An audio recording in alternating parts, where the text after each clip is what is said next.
The boy talked in his sleep and tried to save his own life until his drama was interrupted by his own phone, which rang and signaled that it was time to wake up. But as soon as he opened his eyes, the desire to sleep a little longer immediately disappeared, because what he saw left him horrified. He jumped out of bed when he saw that his entire room was painted with some kind of hieroglyphics, but that wasn't the worst of it, as they were all written in blood. His thoughts were filled with questions about what kind of hieroglyphics were those and who left them there. He tried to regain his senses, for it immediately occurred to him that he was simply delirious, so his consciousness was filled with illusions. As soon as he opened his eyes again, the drawings were no longer there, but in any case this did not amuse him, as he understood that those hieroglyphics were indeed real. At that moment, he realized that at that moment he was not in his room and that all of this was happening to him, not in his house. He immediately jumped out of bed and stood in the middle of the room, trying to understand where he was and what was happening there. The boy looked at the table and realized that something was clearly wrong there, because even his packet of noodles had been eaten, although he didn't even remember opening it. He gradually began to go mad as he could not even remotely understand what was happening to him. Various moments of his life began to appear before him, and in his mind he was still an orphan. His age and face were similar, but his life path was completely different, and this alarmed him greatly. He was cared for, passed the exams for a top university, nothing but prospects. But now he has dropped out of high school and works as an ordinary salesman. His body has been transferred into Fong Shu's body from a parallel universe. Even though he had moved to another time, his visions and those hieroglyphics were still very incomprehensible, and it was very interesting to find out what they could mean. He tried to use the memories of himself, which was from a completely different dimension, but unfortunately he could not find anything. In his memory there was no understanding of what these hieroglyphs could mean. But suddenly his thoughts and attempts to understand what was happening to him were interrupted by a female voice. It was his girlfriend he managed to find, and she called him to eat, as he had been in the room for a long time and it was time for a snack. The guy didn't even realize that in the parallel universe he had already gotten married and this was his wife. She sat down next to him and once again asked him to put all his business aside and come with her to eat properly. At one point he became even sadder, because he realized at that moment that in the past he had never been able to find such a beautiful and affectionate companion. But on the other hand, at least here he has her. She didn't understand why he was looking at her like that and not responding, so she decided to find out if everything was okay with him and why he wasn't responding to her. The guy literally started to panic because he didn't even know what to answer her and what to call her, because he didn't know her name, and who she was not clear to him. Suddenly the baby's head started spinning. He understood that this probably wasn't her name, but why did it seem to suit her so well? But suddenly he seemed to have lost consciousness again, and a text appeared in front of him, saying that the name, biography, and everything related to this girl were simply not in his head, in the memory of a completely different person. He turned to her and began to look into her eyes and realized that she was not fully human, and yet he decided to talk to her and ask her who she was, which, as it turned out, was a mistake, since the girl immediately turned into a terrible monster who was very happy that the guy saw her and could even talk to her. He was filled with fear, which led him to a state where his brain was simply overloaded, and no matter how hard he tried, he couldn't get out of that state. But it was necessary to think of something immediately, because in a few seconds the girl simply transformed into a huge monster that wanted only one thing: to eat the guy.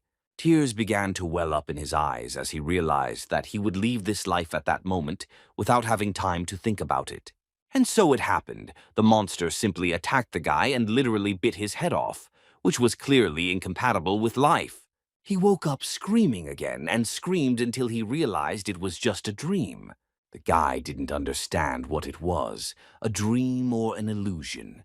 But either way, he woke up in the same room with the same hieroglyphics on the wall, which he couldn't read. He understood that this was clearly not a dream, and it seems to have occurred to him that this was a common hint, and that he just needed to go blind to survive. The boy tried to understand what kind of woman she was, because when he remembered his entire past life, he realized that she was an ordinary person, and that he had never seen anything like it in his entire life. And this concerned that same girl who, at that moment, turned into a monster.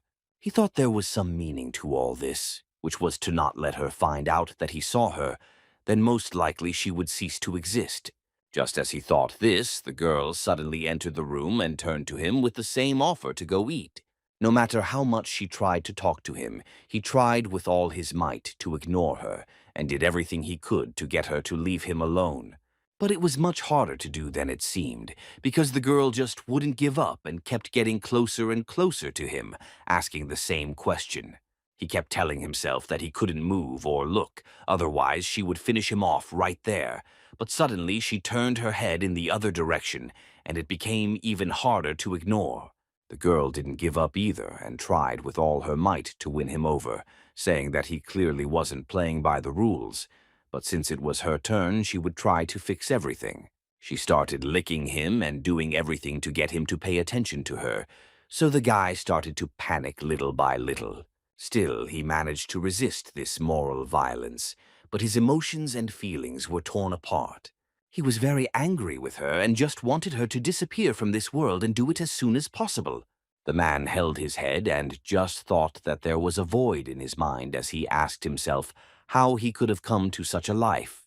He went through a series of thoughts with himself, which consisted of the fact that he thought his body was now in a time loop, and that after the end of his life he would start all over again, as if it were some kind of game. He didn't understand how to deal with it, because he wouldn't even look at her, but anyway, she approached him herself and tried to make sure he didn't see her, which meant she first had to make sure he saw her. Just as Fang Shu picked up the phone to pretend to call someone, the girl approached him again, but this time from behind. She even tried to find out from him why he was behaving that way, and whether he had really stopped loving her and was choosing a new girl at that moment. Fang Shu tried with all his might to hide his tension, because she was stressing him out so much that he felt uncomfortable every time she addressed him. Even so, she didn't give up and tried to get as close to him as possible, saying that she didn't know he was nearsighted because he held the phone too close to his face and wasn't even paying attention to her. Fang Shu tried his best to restrain himself and remain calm without attracting attention to himself. He was browsing the news on his cell phone and trying to read one of them to forget for even a second the existence of that girl beside him. But suddenly he saw something that shocked him. On his phone screen, he saw the same girl who had started talking to him about how worried she was that their relationship was going down the wrong path. Surprised, he threw the phone out of his hands and screamed across the room. Before he had time to recover from his shock, he heard the terrible voice of that same girl behind him, who was now 100% sure he saw clearly, but was trying with all his might to hide it. She immediately transformed into a terrifying monster and opened her mouth to bite off a tasty morsel of the guy again. But this time, Fang Shu would not give up so easily and just stand there while being devoured whole, so he decided to attack, and that was when he gathered all his strength. The monster was apparently not that simple, and it was clearly impossible to defeat it with such a simple method, so she managed to dodge the blow. Not only did she dodge the blow without any problems, but she also launched a counterattack. That is, she bit his hand, and at that moment, the boy began to understand that this was another end for him, and that, obviously, it would be very difficult to do anything about it. At first, he screamed in pain and begged for mercy as she continued to successfully eat his hand. But then he realized it was useless and his pain suddenly disappeared. Now he only thought that they might eat him this time too, but nothing could be done about it. There was desperation in his eyes, but he promised himself that next time everything would be completely different. From that moment on, the guy failed several more times, and on the sixth attempt he was still surprised by her reaction. This time she came out of the bathroom and called him to eat, and of course he couldn't resist, and she ate him again. The 8th time he tried to run away, but he had no luck, and it caught up with him again. At some point, he began to understand that it was almost impossible to hide from this. So at some point, he decided it would be better not to run away, but simply enjoy the process, even though he always knew the end. After 13 attempts, he was simply praying he would never wake up. He was healthy on the outside, but sick at heart, alive on the outside, but dead on the inside. He did this repeatedly, and during each attempt, memories of him appeared before him, and he began to better understand this world and what was happening to it. Fang Shu suddenly realized that the only difference from the past was that the essence of this world was beyond his comprehension, but he wanted to fix everything so much that he began the 18th attempt. His body was exhausted from the constant swirling of questions in his head. Why couldn't he stop this cycle? Who wrote those hieroglyphics on the ceiling? Why did they disappear as soon as he started looking at them? Every time he woke up, he no longer understood what it was. Who could be responsible for all of that? Was it possible that his wife was doing all of that? Fang Shu repeated to himself how much he wished she would just disappear and leave him alone. Now he wanted to be alone for the rest of his life. She entered the room again with the same offer as always. She really wanted him to finally leave so they could enjoy the food. Suddenly, he noticed an important detail. She woke him up every time, but she had never touched him, which seemed very strange to him. So this time he decided to try a slightly different method, and one of the steps involved getting as close to her as possible, and that's what he actually did. But as soon as she started repeating out loud that she saw her, the calm-souled boy simply walked past her. After so many attempts, he realized that she couldn't just attack him until she was sure she could see him. Fang Shu went straight to the kitchen, where she called him so strongly and started preparing breakfast alone, while she stood beside him and repeated that she had prepared it for a long time. Why didn't he want to eat?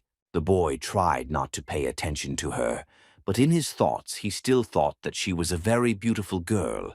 But not only that, she was also very cunning, because she had many methods to lure him into a trap.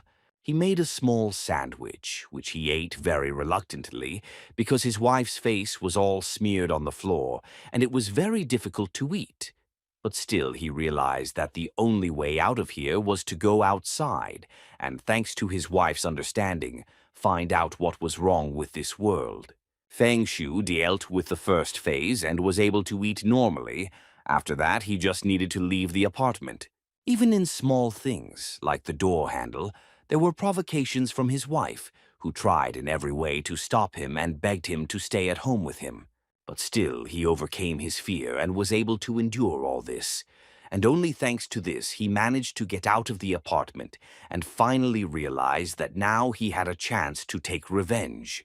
Fang Shu believed that no one could escape 18 murders, and he was obliged to teach a lesson to whoever did this to him, and thus take revenge. The guy will definitely find a way to destroy them all, and he planned to start with his wife. But first he wanted to go outside. As soon as he opened the doors that led to the exit, he was horrified by what his eyes saw, but his brain still didn't perceive. But after a few minutes he realized that there was only one place where all this was possible, and that was hell. His reaction was unexpected even for him, because he started laughing at everything he saw, and it seemed like he went crazy because it was so hard to believe. He simply stood alone on the street and laughed at every monster that passed him, as if it were some kind of circus act. It was hysterical laughter, caused only by the fact that the guy liked that world so much. It was so interesting and unusual. But it was still very difficult to look at it for very long, and at one point he simply couldn't take it anymore and vomited where his eyes were looking. Did he suddenly stop this process because a man approached him and asked how he was feeling and if he needed help? She was a little girl who walked down the street as if nothing had happened, completely alone, and didn't even pay attention to all the monsters she encountered. For a second he felt so good in his soul. He was so happy to meet an ordinary person. Then he replied that everything was fine with him, and that she could just call him brother. He stroked her head because it really calmed him down. But this therapy session didn't last long. Because at some point, this girl simply turned into a terrible monster that was ready to devour the guy whole. Fang Shu didn't even try to save himself in any way. He was already so tired of doing this that he just stood there looking at the huge monster, very happy that the guy saw him. The guy kept laughing like crazy and repeating how interesting all of this was to him. He even started pointing fingers at him and saying that he liked her so much in the beginning that he couldn't even imagine that she was some kind of monster. The monster was surprised by the reaction, but still had no intention of stopping the attack, which was aimed directly at the guy's face. A few seconds later, he woke up again and heard the same voice, which sounded somehow new each time. Each time, she invented a new reason why he should get up, and in 20 days he heard 20 different options. Feng Xiu was no longer surprised by anything, so even when that same little girl approached him and asked for help because she was lost and couldn't find her mother, he simply ignored her, because he was convinced that this world was full of all kinds of monsters. Some looked frightening but were very stupid. Others, though aggressive, were like air, incapable of influencing anything. The third has a shape not unlike a person, and they get as close as possible to the target, as if they were relatives, and upon receiving a response they attack. For example, there was his wife, but despite the fact that an ordinary person cannot detect them, they still pursue him in his role, and it was precisely this moment that the guy did not fully understand. But after several dozen attempts and much reflection, he finally realized that all they really needed was to join him. Feng Shu gradually began to get used to life in this city, which had similar problems. Even there, he didn't have enough money for ordinary purchases, so he decided for himself that it was time to look for a job. It didn't take long for the young man to find a job, and within the first month, he received a reprimand from his boss, who scolded him for being late for work a record number of times the previous month. He had to resign because such a job was not for him, but in any case he agreed that he would definitely stop by the office to receive his share of the salary. He didn't wait long and decided to go to the office immediately, as he needed the money immediately. Fang Shu entered a rather troublesome area, one he had never been to before, but as they explained to him, the office where he was supposed to withdraw his money was there. Suddenly, he stopped near a place that was much more interesting to him than the office he was in such a hurry to get to. This was the Tsa Qingshan Psychiatric Hospital, which was so different from all the buildings in this world. At that moment, his boss was still calling him, forcing him to work another day. Fang Shu decided not to argue with him and said it was okay, especially since he had already arrived. After that, he hung up and told himself that there used to be Bailu Academy here, and now it's a mental hospital, although in principle it didn't matter. At some point, the fear left him completely, because he realized that even if something happened, he would have another chance. So, without a doubt, he went in and was not embarrassed by the fact that it was scary there, because he was interested in finding out what was inside. As soon as he stepped onto the hospital grounds, he immediately felt that he was touching something very soft, but his consciousness did not fully understand what it was. He continued to feel this way, and it seems that at that moment he began to understand why he was not allowed to enter that place. But suddenly his consciousness became clear, and he saw that his hands were touching someone's chest, and it was more than real. As soon as he realized this, he immediately received a good blow to the face. And this was done by a girl who yelled at him that he was a pervert and that she would probably sue him, and Feng Shu just didn't understand what was going on. He watched with his mouth open as she ran to complain about him to the police officer, who was also very real, and this was not like the world he had been in for several days. Fang Shu raised his head and saw Bailu Academy again, which he thought was there before the mental hospital was built on this site. It seemed to him that all this was an illusion, and he closed his eyes again, then opened them and saw the psychiatric hospital again, which miraculously appeared there again. He tried to touch at least something, even the walls, but after several attempts he realized that he physically couldn't touch anything. Fang Shu realized that he could see but not feel, and he was incredibly scared because of this, because he didn't understand what might happen to him next. And he was especially frightened when he thought of what might happen if other people could see it too. He tried again to close his eyes and see something new for himself, because there was only emptiness in his head. He walked down the hallway and thought, the ballroom, the dining room, the bathroom. He checked absolutely everything but couldn't find anything. Fang Shu would not give up, and at some point he encountered something like a barrier that led to a room where there was a very strong smell of blood. He didn't think for long and simply walked until he reached a room where there was only a girl who was crying very loudly until Fang Xiong went to her. He looked at her with a face that showed no emotion. He hoped she was the same as him, but as soon as she got up a little from the bed, it immediately became clear that she was just another monster who had nothing new in mind and just wanted to eat him. Fang Qiong decided not to stay there for long and moved on to the next barrier, which was right behind the monster. He managed to get through without consequences, but unfortunately for him, nothing new awaited him there. There was only a huge monster who was very happy that lunch came to him on its own. But the guy's apathy and his tiredness from having to watch all of this simply saved his life, because he managed to get past these monsters and they couldn't just attack him. He realized that all these barriers were some kind of doors to the chamber. Each of them was open, and behind each of them were at least a dozen monsters, and absolutely any of them could simply walk out whenever they wanted. Just like last time, everyone made these faces, but all the guy did was stay calm. And he was grateful for this peace of mind to his wife, who successfully destroyed him 18 times, and now he is no longer afraid of anything. In the next ward, he saw a pile of sick leave sheets and maps scattered on the floor, from which he was able to glean a good deal of information and thus learn at least something about the place. And the first thought that came to his mind was that this place and all these monsters were created by people. But one thing was still unclear. Who benefits from this? He looked at all these cards and gradually realized that all these terrible wards used to be full of patients. But as soon as he wanted to take them with him, or at least read them, he discovered that it was all just a common illusion. Suddenly, he realized that there was someone in his head besides himself, and it was far more terrifying than an ordinary monster. It was a monster that looked just like the hospital nurse who had approached him so silently. Fang Xiu understood that he could simply ignore her and that she would leave him behind sooner or later, but she was quite persistent, just like his wife.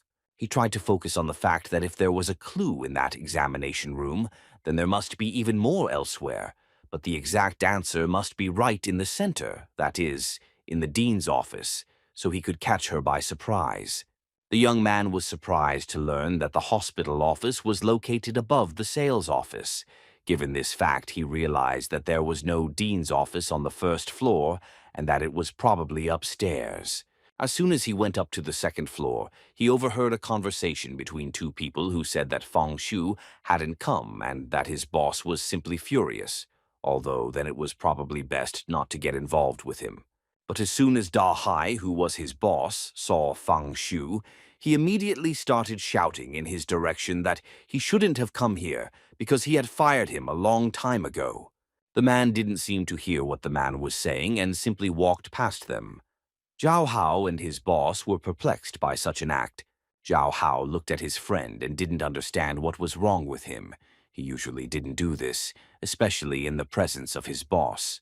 As expected, the boss couldn't contain himself and started yelling at Fang Shu, who continued to the third floor because on the second floor, as expected, he found nothing, so the director decided to take the guy's friend with him and stop him. A minute later, he finally found the dean's office he so desperately needed. Zhao Hao and the director tried to yell at him not to open the doors, but the guy didn't care, pretending he simply didn't hear them. But as soon as he entered the dean's office, he saw a rather unexpected picture in which the dean and his secretary were trying to write an annual report. The dean immediately started yelling at him, "Who let him in there, and who was he anyway?" Fang Shu behaved very strangely, especially when he grabbed the girl's hand and started yelling at her, and she yelled back because she was in so much pain. Then he realized that she would bring him nothing useful and let her go. She continued to yell at him because what right did he have to push her and hit her? But the guy kept walking and didn't react at all. The guy finally found what he had been looking for so long. In front of him was the document that was supposed to help him solve all the mysteries. His eyes lit up and a smile appeared on his face for the first time in a few days, because now he understood perfectly that this hospital really did hold big secrets. The young man slowly read the letter, which clearly directed him to office number 520, and remembered that Zhou Qingfeng should be the hospital director. But he was still not sure who the letter was addressed to. Feng Shu didn't understand how the man could have known he would come one day. But either way, it was in Block 520 that he hoped to find all the answers. Suddenly, the lights went out throughout the building, and this greatly alarmed Feng Shu. The director's secretary started screaming because she was afraid of the dark, so the man ordered Da Hai to solve the problem immediately, which the man did. Feng Shu took out his cell phone and tried to light his way, but at the same time he thought that this was not just a blackout, especially in that place and at that time, and while he was doing all this, he was being watched by his friend, who was very scared. The guy stood there with his flashlight on, illuminating the darkness and thinking to himself, repeating that this was the Qinshang Psychiatric Hospital, where nothing was visible, which made it even more interesting. While Feng Shu just stood there, enjoying the process, the director and Dahan tried to solve the problem. But suddenly the director turned to the boy and said that he holds a good position and has certain opportunities, so he has access to more than he can imagine. But he was not talking about work, but about the hidden secrets of the world. After that, he added that there was no cell phone signal or electrical voltage, and taking all the facts into account, unless he was mistaken, of course, he believed that these signals proved one thing. Feng Shu interrupted him and finished his sentence by saying that this was a sign that they had entered the forbidden area. The guy in the office was yelling to the whole neighborhood that his spreadsheet, which he had been working on for several days, simply hadn't been saved just because the power went out, and he felt bad realizing how much work he would have to do to restore everything. Da Han quickly shut his mouth and ordered that instead of shouting, he should go find the shield and repair it at the same time. One of them went downstairs to find the shield, and at the same time he found a security guard, who was a little worried because the lights were off. But the guy reassured him, saying that everything was fine. The bad thing was that he would have to work more. People were angry because mobile communications were not working, and now they could not go home or continue their work. Fang Shu realized that the director must have a perfect understanding of what exactly this zone was, so he decided to consult him. The people around didn't understand what they were talking about. What other closed zone? What were they talking about? The director didn't really want to explain anything to them, so they started arguing that something had probably happened, and this started to create a kind of panic. So at one point the principal couldn't take it anymore, and yelled at them to shut up and be silent for a while they tried to solve the problem. Furthermore, he needed silence to say something important, which, as he explained, was a matter of life and death. So it was primarily in their interest to listen carefully and remember. Everyone was silent, but now there was even more fear in their eyes. Now they could only hope for the best. He decided to explain everything to them very simply, so he started with the fact that the supernatural happens in this world. He then added that the so-called Forbidden Zone is a realm of supernatural forces, which can be understood as subspace. Roughly speaking, it is a terrible world. They really didn't want to hear what he was saying, so they started asking each other where Guo was, who had left to change traffic 3 minutes earlier and never returned. But the director wouldn't stop and continued saying that an ordinary person needs incredible confidence to circumvent the laws of this world, otherwise he will die. Da Han listened carefully to his boss, then decided to ask what they should do now. To which the man replied that the only thing they can do in this situation is to come up with a plan with the help of which they can get out of there alive, because no one will let them get out alive. Fang Shu also listened attentively to the director and suddenly felt a very familiar feeling that had been haunting him for a long time. But after a few seconds, he realized that they were already there, and it was time to do everything to survive. His friends didn't understand what he was talking about, who they were, and why he thought they were already there. They were so excited that they didn't even notice the monster grab their friend and start strangling her. Meanwhile, they continued to talk to him and prove that he was lying to them and that there was no one there. But as soon as he said that Wang Xiaoli had disappeared, their faces suddenly changed, and it was obvious to everyone that something was really wrong there. The girl next to her simply couldn't believe it. Where could she have gone? She was literally right there. This girl was suddenly surrounded in the same way by a mysterious force that drove her mad. She tried to call her friend, but to no avail. The guys who couldn't believe it at some point admitted that some of them had indeed disappeared, and maybe Fang Shu was right, after all. The director was one of the few who didn't panic and asked Fang Shu to describe them, if, of course, he saw what they looked like. The boy told him that, in fact, he hadn't noticed anything, only that Vanya Xiao had disappeared. The office staff began to panic even more, wondering why Fang Shu was so calm. They believed he was obsessed with this and clearly knew something. The director suddenly realized at that moment that the guy was actually very calm and didn't seem afraid of them. Could he really be an Esper? But Fang Shu didn't understand what he was talking about, that is, who was Esper. The man was so surprised he didn't even blink when they appeared, and he doesn't know them. The director thought about who this young man was, but still couldn't help but explain that an Esper is a person who has paranormal abilities. For example, his cousin was one of them.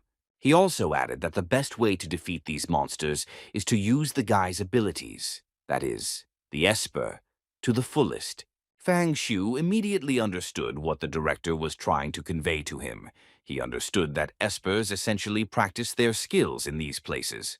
The man didn't expect that the guy would have such a clear mind even at such times, and that he would be able to understand everything so accurately. But on the other hand, he perfectly understood that this was very good, because he could become the key to escaping from there. Therefore, he decided not to hide and tell everything he knows. That is, that his brother said that to become an Esper, you need to use your power to the maximum.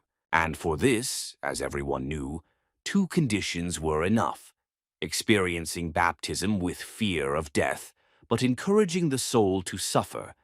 This was the first condition. The second was to allow supernatural forces to enter his body. But he immediately added that one must remember that an Esper's power is like a bloody rag, because when they use this power, they cannot help but desecrate the soul. Although Fang Shu didn't fully understand everything in any case, he was confident that he could handle this task perfectly. Because of the cycle of rebirth, he never touched them, nor his wife, nor the streets filled with monsters, and they were all just an illusion that could not be touched. But in his head was a thought that if they materialized and exploded into reality, they would be able to destroy people immediately, one by one. At the same moment, he realized that this could work in a completely different direction, because if you tried to touch them, in theory, it could work, and he could use forces to destroy them. Therefore, he decided that no matter what, he must become that very Esper. But suddenly, all his thoughts were interrupted by the screams of people who began to panic as they realized that another person had disappeared.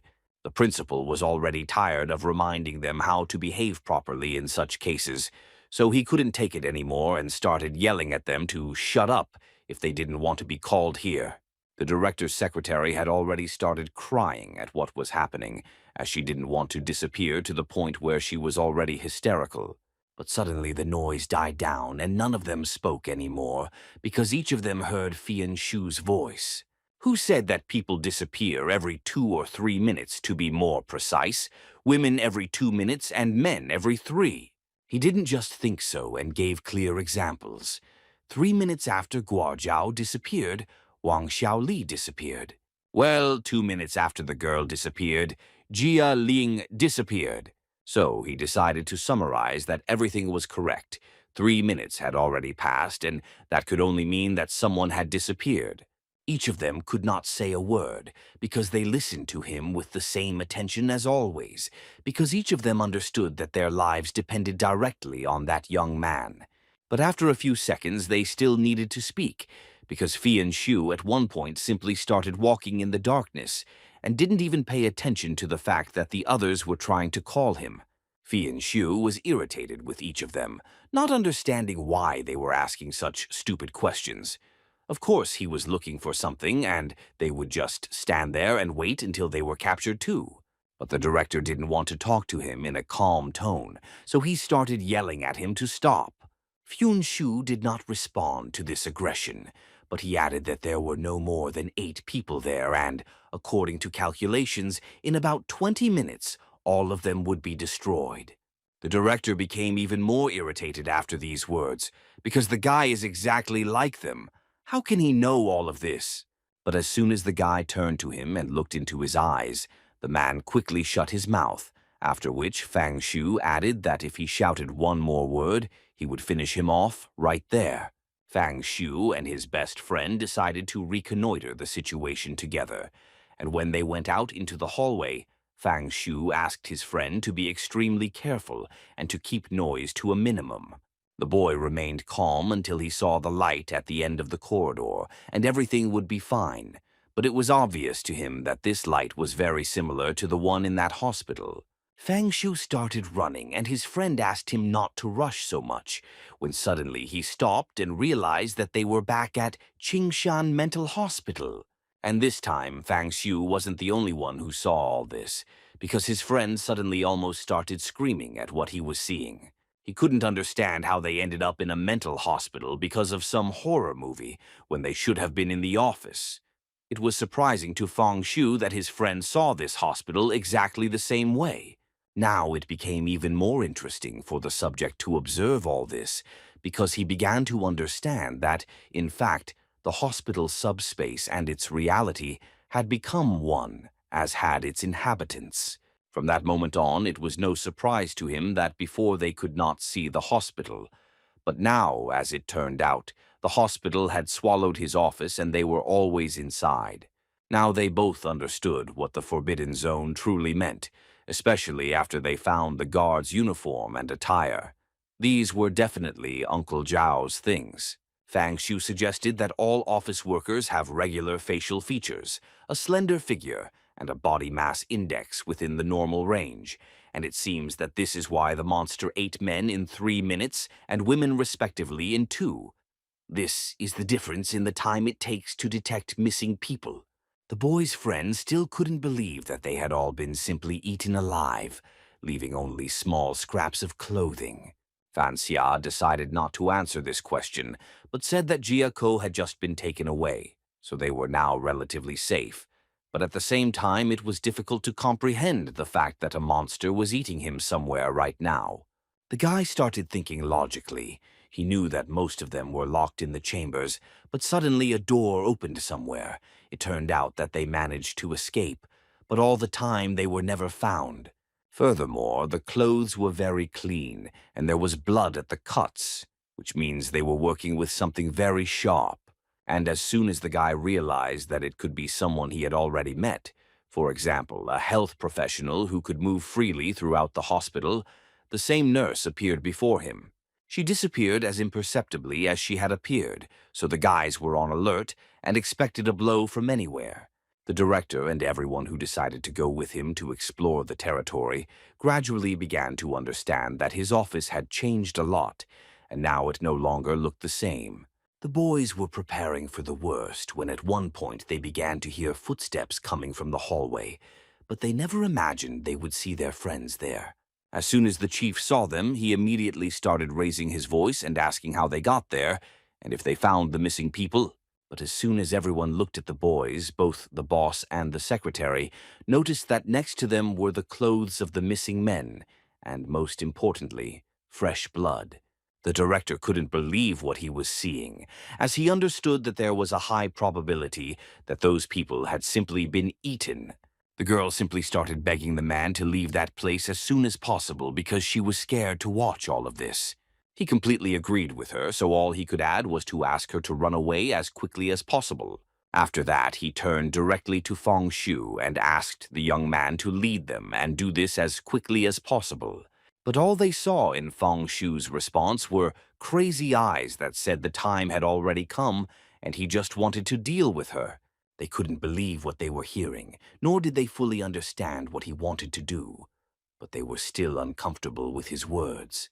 They noticed he wasn't even looking at them, so they decided to turn their heads to where he was looking, and were horrified by what they saw.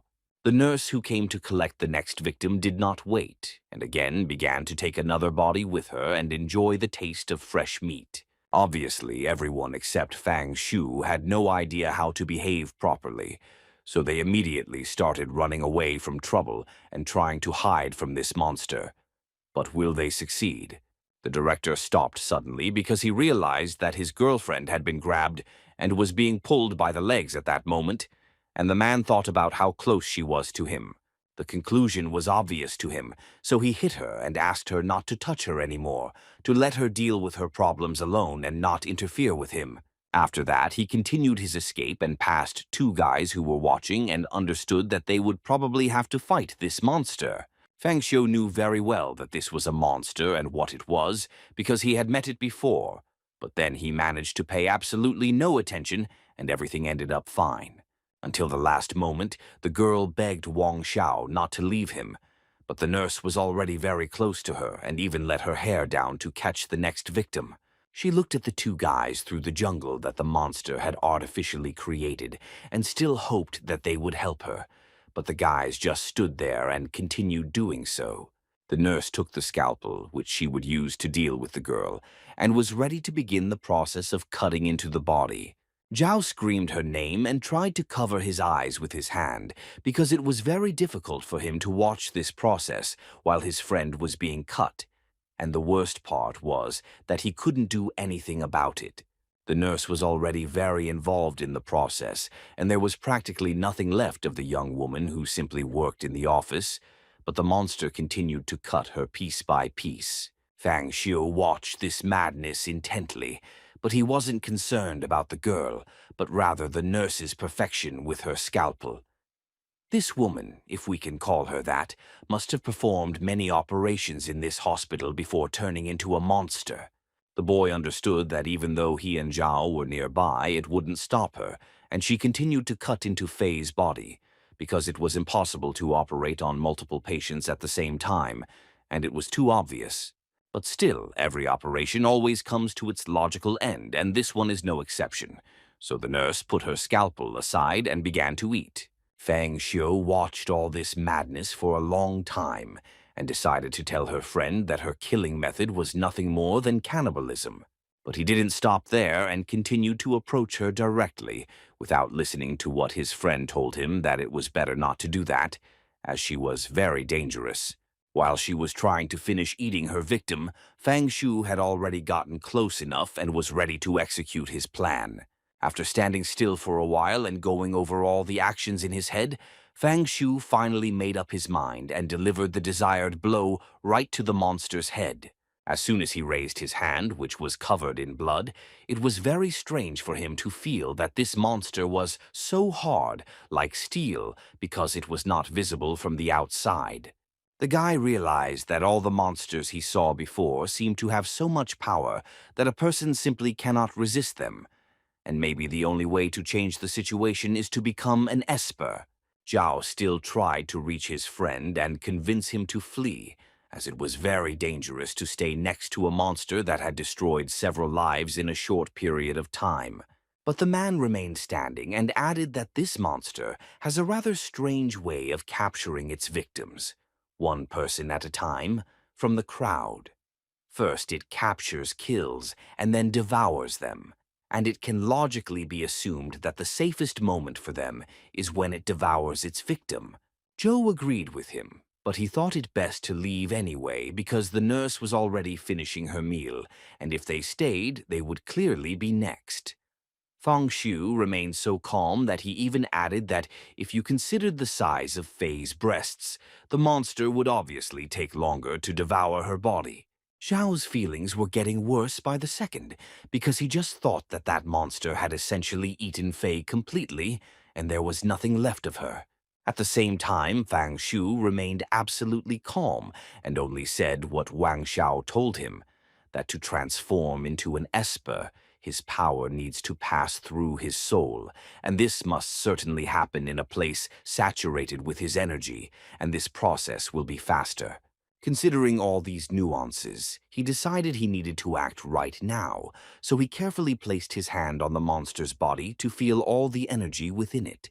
Zhao couldn't believe what he was seeing because he thought his friend wanted to sleep with that monster. He'd seen a lot in his life, but something like this seemed too much for him. Fang Shu didn't answer, but still explained that he wanted to stay in that place a little longer and finish his business, so if Zhao wanted, he could leave right now. But the boy was even more scared when he thought that he would have to walk alone through these corridors, so he decided that he would stay with his friend, even if he didn't support his hobby.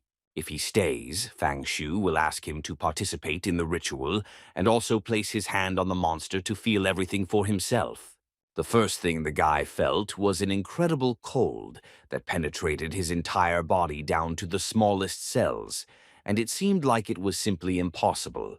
A few seconds later, the man said he still felt the same sensation, but Fang Shu still felt nothing. What could this mean? But as it turned out, Zhao touched a woman's leg for the first time. Even though she was a monster, his feelings still crossed all limits of what was permitted. Fang Shu looked at this pervert and thought that if he ignored all his fear, then his friend would adapt quickly enough, which was quite unexpected. But time was running out and the monster would soon move on to its next victim, so they decided it was time to leave that place as quickly as possible. The clock struck 1 minute and 30 seconds, and Fang Shu simply ran out so fast that Zhao didn't even have time to understand what had happened. But his instinct for self-preservation still kicked in, and he was able to quickly turn around and run after his friend, simultaneously asking him what he was doing and how they would proceed next. Fang Shu replied that when he first entered the building, he paid attention to the layout, and along the way he managed to remember every corridor and turn, so they rushed to a clearly designated location. But that's not all. This knowledge will help them escape this monster long enough for it to find another victim, which will give them time to think again about what to do next. The plan didn't work out before it even started, because as they ran down the corridor, Fang Shu felt the full weight of that monster on her, as she was already above him. The guy didn't understand how this was possible, if she had really changed tactics. Why did she still have 2 minutes left, and yet she dropped everything and went after them? But when Fang Shu turned his head to make sure she had finished eating the previous victim, he saw that only the girl's implants remained, which should have given them a little more time. But she didn't eat them. The guy understood that this was probably the end, and even he couldn't do anything about it, so from that moment on he cursed the implants. Fang Shu opened his eyes again and realized that he had not woken up in his usual place, as usual, in his room, but in that very same mental hospital. He began to realize that he had simply returned to the moment he felt that monster's thigh. He had the feeling that this was some kind of video game where he could save and simply return to where he was last time. It was very strange to him, but still he realized that he was being preserved in the same place where he had died last time, and this gave him some advantage. The guy remembered this whole level system, where the first level was his apartment and his wife, and the second was the hospital, where he is now. Fang Shu decided to think logically and realized that if he had already passed the first one, he would automatically save in the second one. Then he remembered that they didn't have much time, because his friend had implants and they needed to escape. He understood that he had to do this now, because he couldn't make the same mistake over and over again. So he tapped Zhao on the head and told him they needed to leave, but his friend clearly wanted to stay a little longer. But the boy understood that they no longer had time, as she had already reached the final stage of eating his body, so they needed to leave immediately. This time, Fang Shu decided to choose a different escape route, namely the stairs, and go down as quickly as possible. Unexpectedly, they managed to catch up to Wang Xiao, who, along with the others, was also rushing down the stairs as quickly as possible. The guy tried to yell at him, but the director kept running as fast as he could and kept repeating that they were already there and needed to get away as quickly as possible. Suddenly, after these words, Fang Shu decided to jump straight towards them, and he did so perfectly as he managed to stand right in front of them. Khan couldn't believe he saw the guy in front of him because he thought they had been captured a long time ago. Zhao decided to intervene in the conversation and ask why they were running so slowly. They needed to speed up. After such a phrase, they immediately became angry with him because they had already descended 20 floors, but there was no end to them, and besides, why would they run even faster? Zhao was very surprised when he heard this because they had only gone down 3 floors and found them. They started yelling at him again because they were 100% sure this simply couldn't happen. Why was he deceiving them? Suddenly, their screams and arguments were interrupted by the director, who was scared to death, as the idea occurred to him that monsters might be right inside the walls. After that, he grabbed the man who was next to him and started shouting that his older brother told him that these creatures can create illusions, for example, modify walls. He also added that a person who fell into this trap would be doomed to be trapped in it for the rest of his days because it simply distorted space and time. Fang Shu listened to this guy and wasn't sure if he had confidence in himself, because these monsters could actually bend space. The boy watched them arguing for a long time and suggested that they throw their things on the ground where they had already passed. The director fully supported his idea, because if they make notches, at some point they will be able to get out of this illusion. None of the big team cared, because after all, it's much better than going down 20 floors in a row. After leaving some things behind, Fang Shu suggested that they continue descending and try to focus on their safety. The director knew very well that this guy was the key to getting out of this place alive, so he undoubtedly ran after him first. But suddenly Fang Shu stopped and stood still like a statue.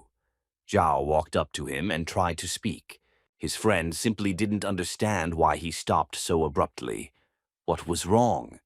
Fang Shu didn't even hear him at that moment, because he entered a state where the entire world became a completely different color, and it was difficult to understand what was wrong there. But this silence was interrupted by other people who started shouting that those were their things. One guy even saw his flashlight, which he had forgotten.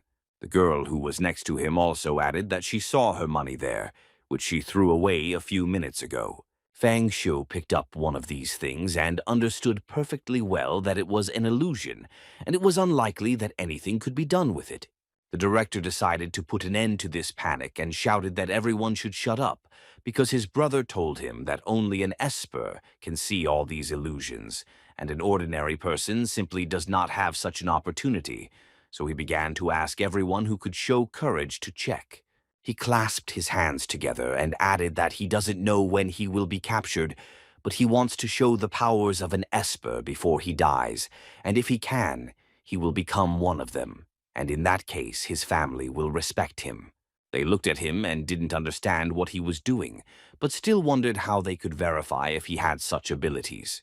So they decided to repeat what the director did, because they basically had no other choice. Fang Shu really didn't want to watch this, so he decided to go down a little further, and at that moment he thought he remembered that in the old hospital layout there was no elevator, but there was a staircase next to it, which meant he could be saved in the current layout. The director realized that the guy had gone somewhere and understood that he couldn't just let him go somewhere. So he immediately started shouting in his direction and asking where he had gone, to which the boy gave him a clear answer that instead of praying, it was better to focus on finding a way out. The man watched the boy very carefully and thought he was concentrating too much. He even remembered the moment the nurse first appeared. Then, unlike everyone else, he didn't rush off somewhere but simply seemed to be stuck to the wall and didn't move. The man understood that they had run to the elevator without them, and that Fei Fei was still with them, that she was definitely not with them anymore. Analyzing all these facts, he became interested in the question of how they managed to spend so much time with this creature and why it did not destroy them. No matter how hard he tried, he couldn't even think of approximate reason for what they did. While the man was trying to reason, Zhao and Fang Shu stood near the wall, and the boy was feeling the wall with his hand, and his friend didn't quite understand what he was doing, so he asked him to explain so he could help him. The guy didn't respond and continued doing what he started. Besides just touching the wall, he also continued counting. And when Fang Shu reached number 15, he suddenly stopped and his gaze suddenly changed, because he had finally found what he was looking for. Just as he thought this, a huge iron door appeared in front of him, which at first only he could see, and then the director, who ran and started shouting that he had also seen that door. He rushed in, as he had already said that they were safe and that everything would be fine, but there was a problem. The door was locked and they couldn't open it that easily. Fang Shou understood that they couldn't see the doorknob that was there, so he would have to complete the task and open the doors himself. They watched him carefully and watched as he simply moved his hand across the door and tried to open it, but at one point he still managed to turn the handle, and everyone heard a clear sound, which signaled that the door was finally open. As soon as the door opened completely, they saw nothing but darkness and a terrifying energy, but it seemed like they had no other choice. The boy decided he would be the first to enter because, of all of them, he was the one who understood survival best. But the director, who believed that this door was their salvation, decided that he had the right to enter first, so he immediately pushed Feng Shu and ran out, saying that he was finally saved.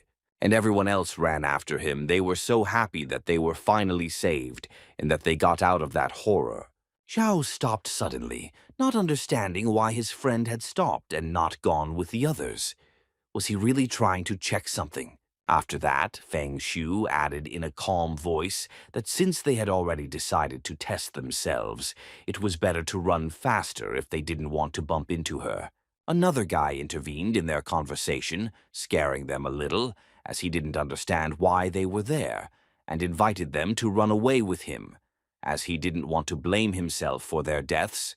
But Fang Shu just wanted to make sure that he wouldn't be the last, and that he would soon awaken the power of the Esper. Besides, he considered himself lucky to be in that hospital and to meet those creatures, that it was even sad to leave. The boys, led by the headmaster, ran until he suddenly ordered them to stop and stop running. The thing was, they ran into a place where there were 2 exits, one of which they needed to go in. But the problem was, they had no idea which one they needed. One of them suggested that his friend go left and check everything there at the same time. But he wasn't going anywhere since he was so smart, so the guy suggested he go for a walk there. The discussion was suddenly interrupted by Fang Shu, who was calmly walking towards the exits.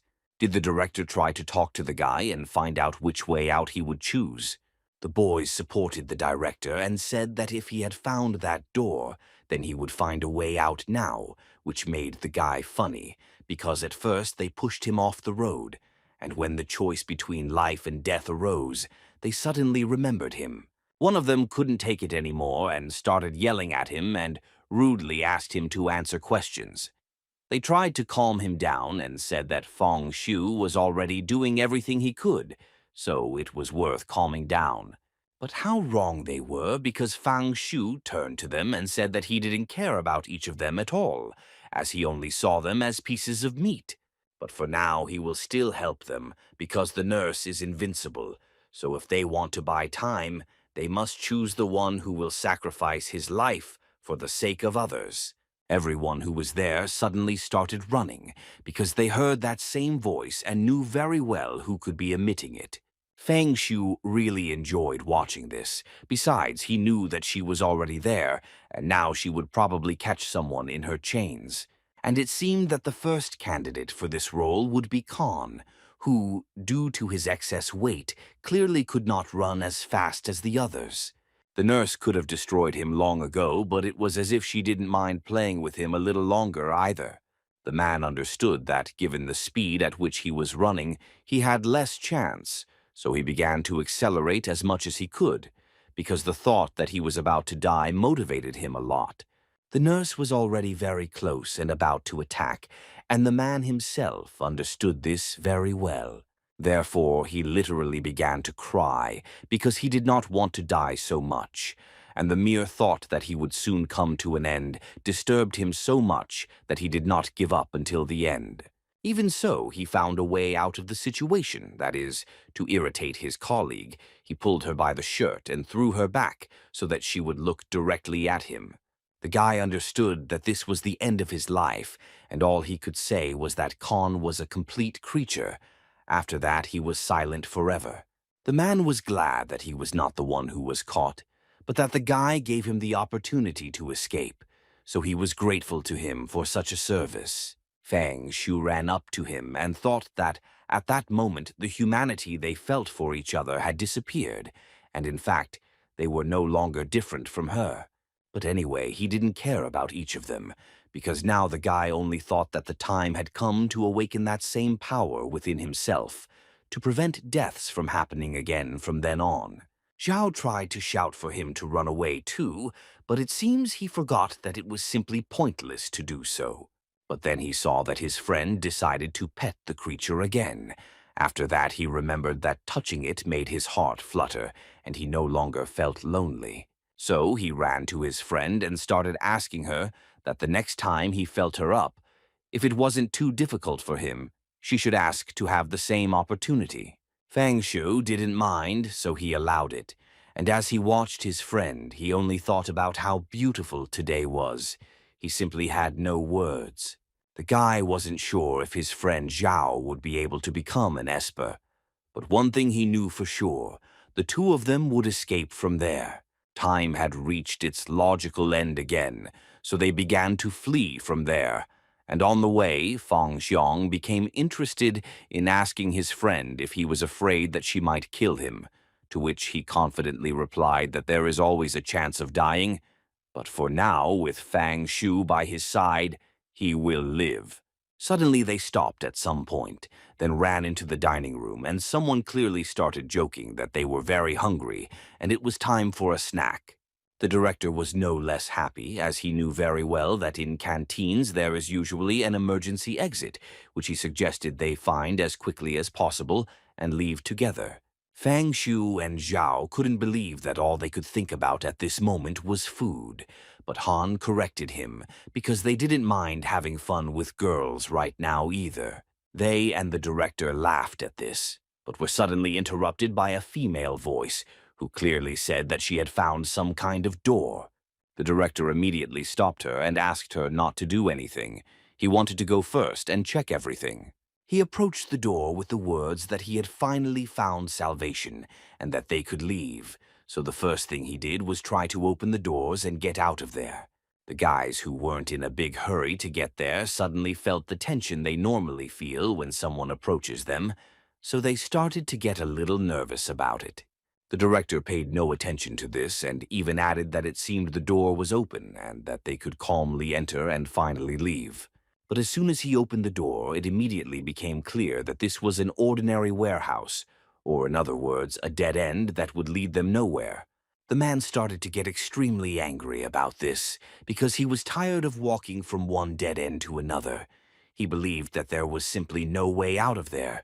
They were trapped. Fang Shu, at that moment, thought that they were mistaken and that they had to go to another passage, but nothing could be changed. He understood perfectly that now there is no time to return, although some managed to escape. But they do not know how far they need to go, how many lives will be lost during that time. Fang Shu began to think about returning to the nurse, but his friend, as if reading his thoughts, suddenly told him that if he returned, he would fall straight into her clutches. The people who were still alive started saying that it was Fang Shu's fault because he had chosen this path and told him to keep quiet if he didn't know where to go. But the guy just smiled in response because he found it very funny to hear that. Zhao started to defend his friend because how dare they say that when they themselves asked him to show them the way, and now you blame him alone for all the problems. He believed that this was not normal. Khan started arguing with him and said that they could also help, but they didn't think the guy would lead them into a trap because they trusted his choice 100%. As soon as Zhao wanted to respond, he was stopped by the director, who decided to stop arguing, especially since in their position it was inappropriate. Now he believed that first they needed to come up with a plan to escape from there. After that, he decided to think a little, saying that the monster attacks only one person at a time. That is, they have 2 to 3 minutes between attacks, and this can only mean one thing: that they can choose a victim and deliver it into the clutches of the monster, after which they will have a chance of salvation. Fang Xiu felt very strange after hearing what the director said. The principal saw this and started walking straight towards him with a very irritated expression on his face. The man tried to grab the boy by the shirt and tell him that he would be the next victim, as no one wants to be in a desperate situation, and that way he could atone for his guilt. Zhao immediately ran to his friend and at the same time shouted to the director that there was no need to do this, that this was a huge mistake on his part. The guy quickly ran up to him and strangled him, trying to control him and stop him from doing anything. The director began to panic and asked Khan for help, so that the fat pig could help him as quickly as possible. That's what Khan did immediately, literally attacking the guy just to help his boss. Suddenly, the door leading to the warehouse closed by itself, and even Fang Xiu didn't understand what was happening. Everyone inside simply didn't understand what was happening, and there was nothing in their eyes but fear. The director looked at the man's shadow and yelled that he was crazy for even thinking of doing something like that. The boy replied that he always thought he wouldn't be able to show feelings for people, but he never imagined that these monsters would be so interesting. So he thanked them for helping him show interest in this world. After that, he smiled and said he would thank you next time. As soon as the monster arrived and took Fang Xiu's body with it, everyone else immediately broke down the doors and rushed out of the closet. After that, they started running wherever they saw them, and Zhao started crying knowing that he had just lost his best friend. The director really liked the movie because he had basically accomplished his plan, and now all that was left for him was to survive, so his mood began to improve. But this state didn't last long for him, because as soon as he turned his head to look at Fang Xiu's body again, he saw his head smiling and it made him uncomfortable. A few seconds later, Fang Xiu woke up again and was right next to Zhao, who, like him, was stroking the monster's leg. He decided to do exactly the same as last time, so he told Zhao that they were leaving right now, which left his friend quite surprised. But the guy didn't finish and added that the girl had implants, so they didn't have much time. Zhao was surprised by this for a while, but he still followed his friend. Fang Xiu walked down the corridor and smiled, because now he knew what he would do next, and he liked it very much. Just like last time, he came out of nowhere and appeared right in front of the director and all the other guys. The story simply repeated itself, as did the conversation about why they had descended so slowly, and they again said they had already descended 20 floors. But what a surprise they were when they saw Feng Xiong opening the doors in the middle of the floor, and now the illusion had disappeared for them. The director was shocked to see that the guy managed to get out of that maze so quickly, but the others didn't care. They just wanted to get out of that hell. Suddenly, the man decided to ask Fang Xiu if he wasn't one of those people, because when he found a way out so quickly, it was obvious that he knew where to go, so the director added that he would just follow him. The boy decided not to answer that question at all. He just said that she would be arriving in just a minute, and that everyone should get ready. The man decided to talk to her again and added that he now considers the boy an esper because he can calculate her timings, so he immediately decided to offer the boy a good amount of money to get him out of there. Fang Xiu turned to him with a smile and asked the man not to be too hasty with such requests, as the young man still had some things to do. The man didn't quite understand what business he was talking about and what he needed to do there. But that was where the conversation ended, because Fang Xiu suddenly turned around and punched the man right between the legs with all his strength. Any man would have screamed in pain, and the director was no exception, As soon as this happened, he screamed in the entire hospital because it really was so painful. After such a blow, the guy just added that those were the same 5 million he had offered him. He hoped that would be enough for him. The man continued to writhe in pain, and despite this, he tried to tell the boy that this was not enough for him and that he would definitely answer for this. But Fang Shu didn't care about his every word, his every sentence, and in the end himself. Khan and the others immediately attacked him with questions about why he did this, why he had to defeat the boss, and that too in such a delicate place. The guy told them that the monster was so fast that it would take less than a minute to destroy any of them. So if Wang Xiao lost his strength, he would definitely become prey. So he asked them to consider this as some kind of help. Khan didn't quite understand how he helped them when he hit the boss. But the guys behind him suddenly agreed with Fang Shu. Apparently, they were the only ones who understood what the essence of this move was. But before the man had time to ask another question that interested him, Fang Shu began to smile very strangely and then attacked again. This time, his victim turned out to be Khan himself, who writhed in pain just as much because the blow to him was much weaker than to the director. Not that the boys were against it, but no one was in favor either, because they thought such behavior was too harsh. For one of them, this was more than too much, so he started pestering the boy again and asking him repeatedly why he was doing this. On the one hand, he understood why the guy hit Wang Xiao, but why touch Khan? But Fang Shu didn't answer this question, he simply continued with his business. After a few steps, he turned around and replied that that blow was only in case of fire. Zhao was enchanted by his friend. He liked him more every second. His ferocity suited him very well. Everyone who was still alive began to discuss that Fang Shu was somehow inappropriate and not behaving in the best manner, and one of them began to suspect that he might do the same thing to one of them, so he should be careful. But their dialogue and discussion were suddenly interrupted by Fang Shu himself, who told them that if they all went to the right together, they would probably stay there, but if they went to the left, they would continue to live. There was little time, and they had to decide as best they could and as quickly as possible. They really didn't want to listen to him and started asking why he didn't go left first, if that path was safe. Did he really want to use all of them so they would throw away their skates because of him? Fang Shu didn't answer these stupid questions, so he simply added that they would have exactly 10 seconds to escape while he massaged her thighs. None of those present understood what this psychopath was talking about. What were the other thighs, and who was he going to crush there? Jia seemed to be the only one who understood what we were talking about just now, so he immediately ran to his friend and asked him to stay with him so that he could also let him wrinkle his thighs. During the conversations, the same nurse who had come to look for her next victim appeared and was ready to choose her. Everyone there immediately started running towards wherever they saw them, and one of them shouted that it would be better to turn left, just like Fang Shu said.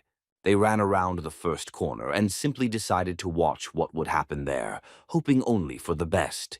They watched as Fang Shu calmly stood there, watching the nurse slowly approach her two victims, ready to eat them. The director even tried to beg the guy for mercy and begged as much as he could for him to help him.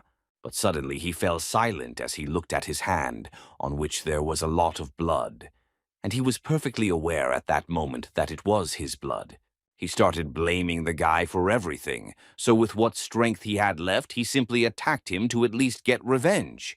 But he couldn't get any closer than the guy's leg, so Fang Shu had to bend down to tell the man that he didn't need to worry, because he wouldn't go anywhere and would stay with him until the end.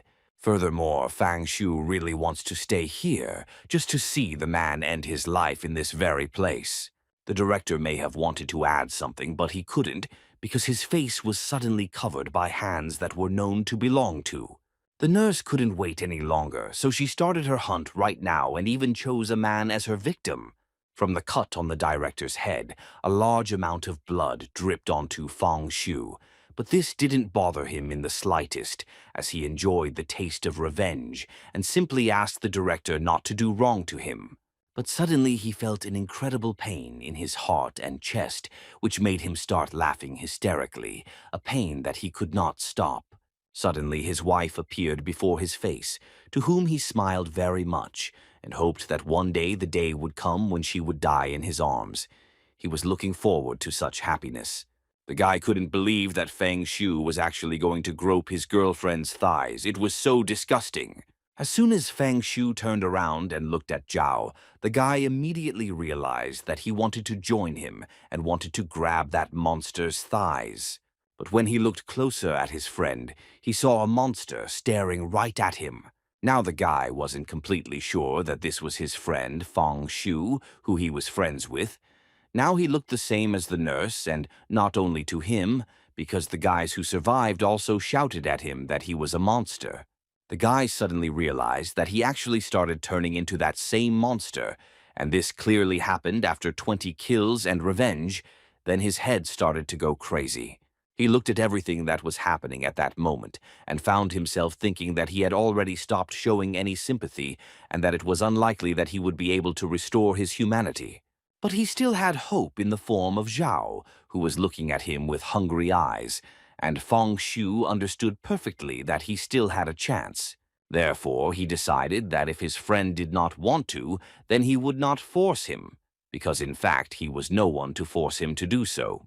Suddenly, Zhao himself interrupted all his thoughts and told his friend that he was an ordinary loser from an ordinary family. He looked straight at Fang Shu and continued saying that, of all of them, only he allowed him to go with him, only he became a true friend to him, something he had missed so much throughout his adult life. So the guy summed up that he believes him as his own brother, and even if he is dangerous, he will still follow him to the end. The guy also added that Fang Shu started looking very strange, as if he had transformed into some kind of animal. Fang Shu was pleased to hear every word his friend said to him, but talking about the monster was clearly unnecessary, so he decided not to reply at all. Xiao looked at Wang Xiao's head and still couldn't believe that he was the monster's next victim.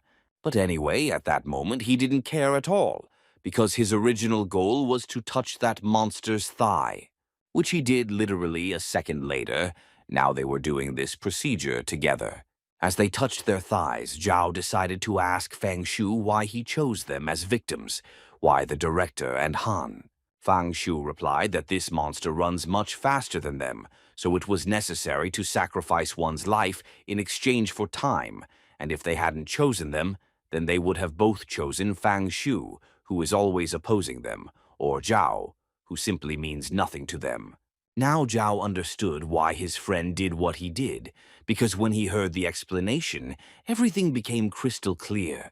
Just as Zhao was about to thank his friend for his concern, Fang Shu interrupted him and asked him to wait and be silent for a while. After all, he felt a kind of cold that permeated his entire body, from his heels to his head, and he was interested to know if Zhao had this sensation. Xiao used to feel this way, but now he doesn't feel that way anymore. He just sits back and enjoys his work. The guy felt that sensation again and was now almost 100% sure that it was definitely not his imagination.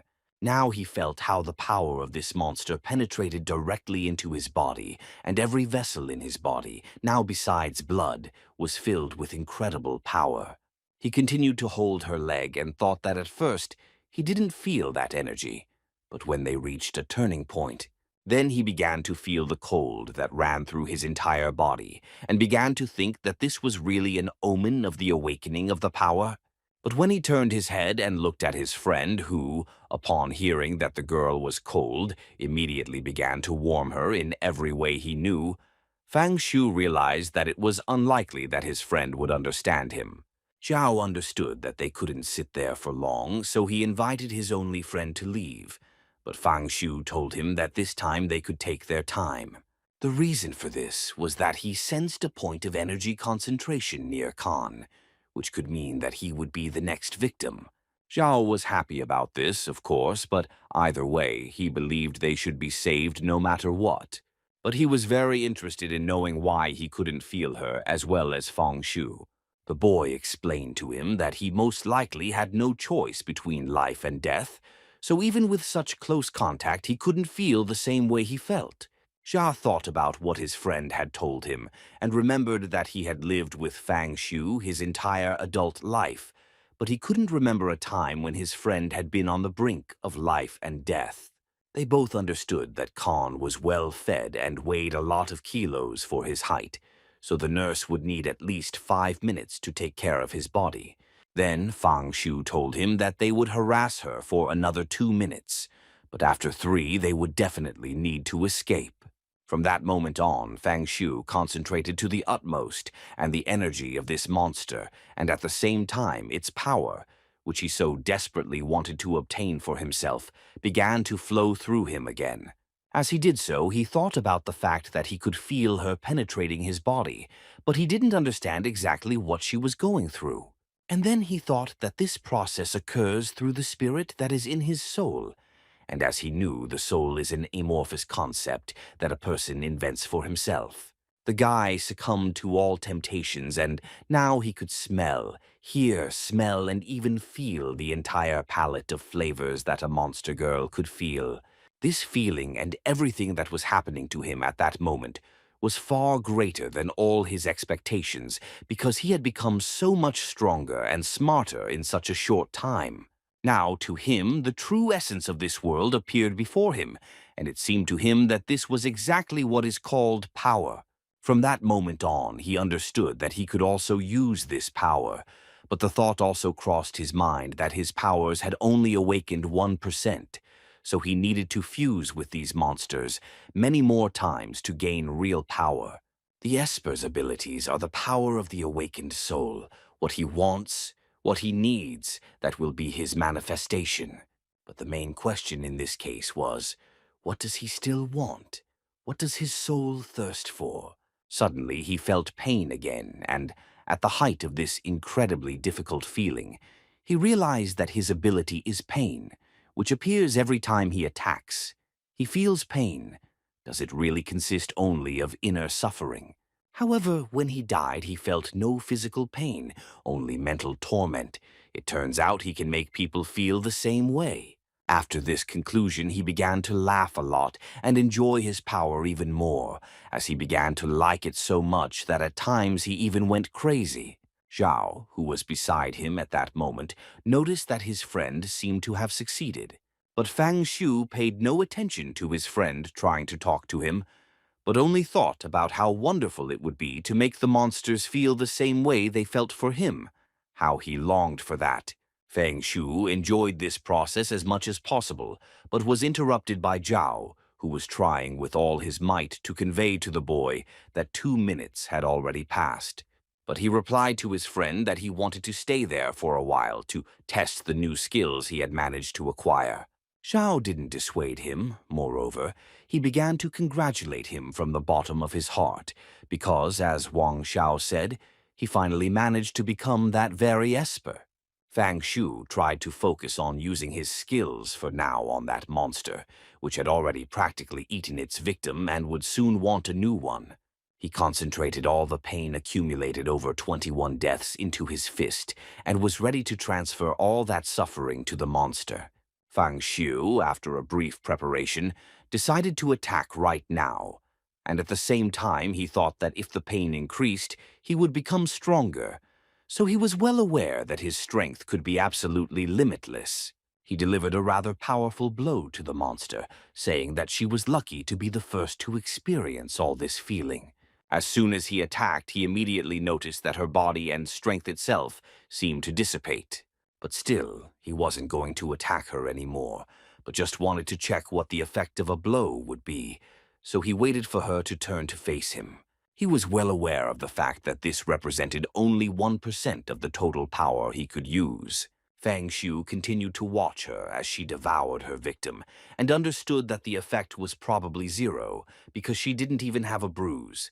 But he didn't rule out the fact that she could direct all her strength towards defense, so he wouldn't be able to inflict any damage on her.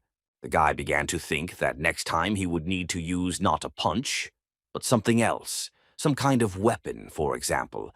but would she be able to pass her power through herself? Zhao looked at his friend and tried to call out to him and tell him it was time to leave, but he didn't react, so the boy decided he could try to touch those wonderful legs again. As Zhao considered starting to attack the monster again, Feng Shu noticed a scalpel lying next to the nurse and thought that this could be a good weapon. At the same time, without much thought, he picked up the scalpel from the floor and decided he would try to use it to prevent this from happening to him. Raising the scalpel, the boy immediately felt all his experiences with people, felt all their bitterness and suffering, all the pain and torment they had to endure because of that monster. This feeling clearly made him feel very bad, even though he had completely lost his humanity. He felt restless. The guy realized that she couldn't handle all this horror and turned into a monster. But it turns out that her true form is precisely in this scalpel. Now a smile appeared again on the boy's face, because he began to suspect that with the help of that scalpel, he would have a much better chance of dealing with her. While Feng Xiu was working out a plan in his head on how to deal with this monster, his friend got carried away and hugged his leg, without even thinking about whose limb it was. The man pulled out his scalpel and asked him to step aside. Zhao, of course, tried to beg for a few minutes so he could enjoy the process a little more, but as soon as he saw the scalpel, he realized there was no point in such requests. As soon as her friend moved away from her, Feng Shu launched another attack, but this time he used the same scalpel. But after the blow, apart from the girl's scream, they didn't get anything, and the guy was a bit upset because that didn't work either. He thought of all the reasons why this might not work, but nothing came to mind. But suddenly his thoughts were interrupted by his friend Zhao, who told him that he noticed that the tip was quietly cutting people, but not even scratching him. But he didn't know why. But he knew for sure that her skin was very smooth, and that was why it was so pleasurable for him to knead and touch her, which gave him incredible pleasure. Fang Shu understood that this scalpel could cut through anything, and then he realized why it couldn't cut through this monster, because it was an ordinary spirit. The scalpel was supposed to be powered by its owner's spiritual strength, but now its strength is depleted, so it's not as strong as it could be. No matter how much the guy wanted it, he had to admit that he still couldn't get revenge and would have to be patient for a while. While they were thinking and wondering about all this, they had nothing left because the nurse managed to finish the second victim they had prepared and was already ready to start a new one, so they decided to immediately escape from there. But as soon as she got up, she suddenly started talking about how she couldn't find her scalpel, and it made her very upset. While she was trying to find her scalpel, the boys managed to escape to a safe distance. After waking up, Fang Shu noticed another characteristic. All his senses were heightened, which was a great advantage for him and his friends. So he realized almost immediately that there was someone else among them, the same guys who could really hide well. But still, that wasn't their main problem, because there were 4 doors in front of them, and none of them even knew which one they needed to open. Suddenly, they were killed by the same guys who managed to hide so well that not even the nurse could find them. And they, in turn, kept waiting so long for Fang Shu because they perfectly understood that only he could take them home. Zhao immediately attacked them with accusations that they could only run, so he didn't understand why Fang Shu had to show them the way out. The boy, in turn, remained silent while they talked and tried to resolve this conflict.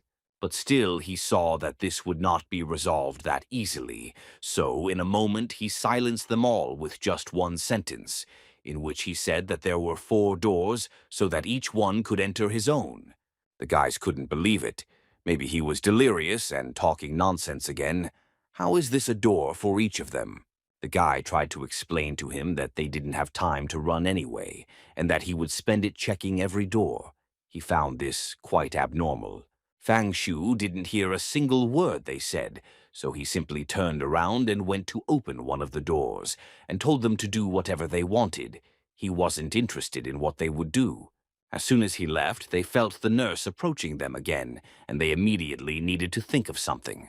They couldn't fully understand how she managed to find them so quickly, and in general, how she managed to deal with those two guys so quickly.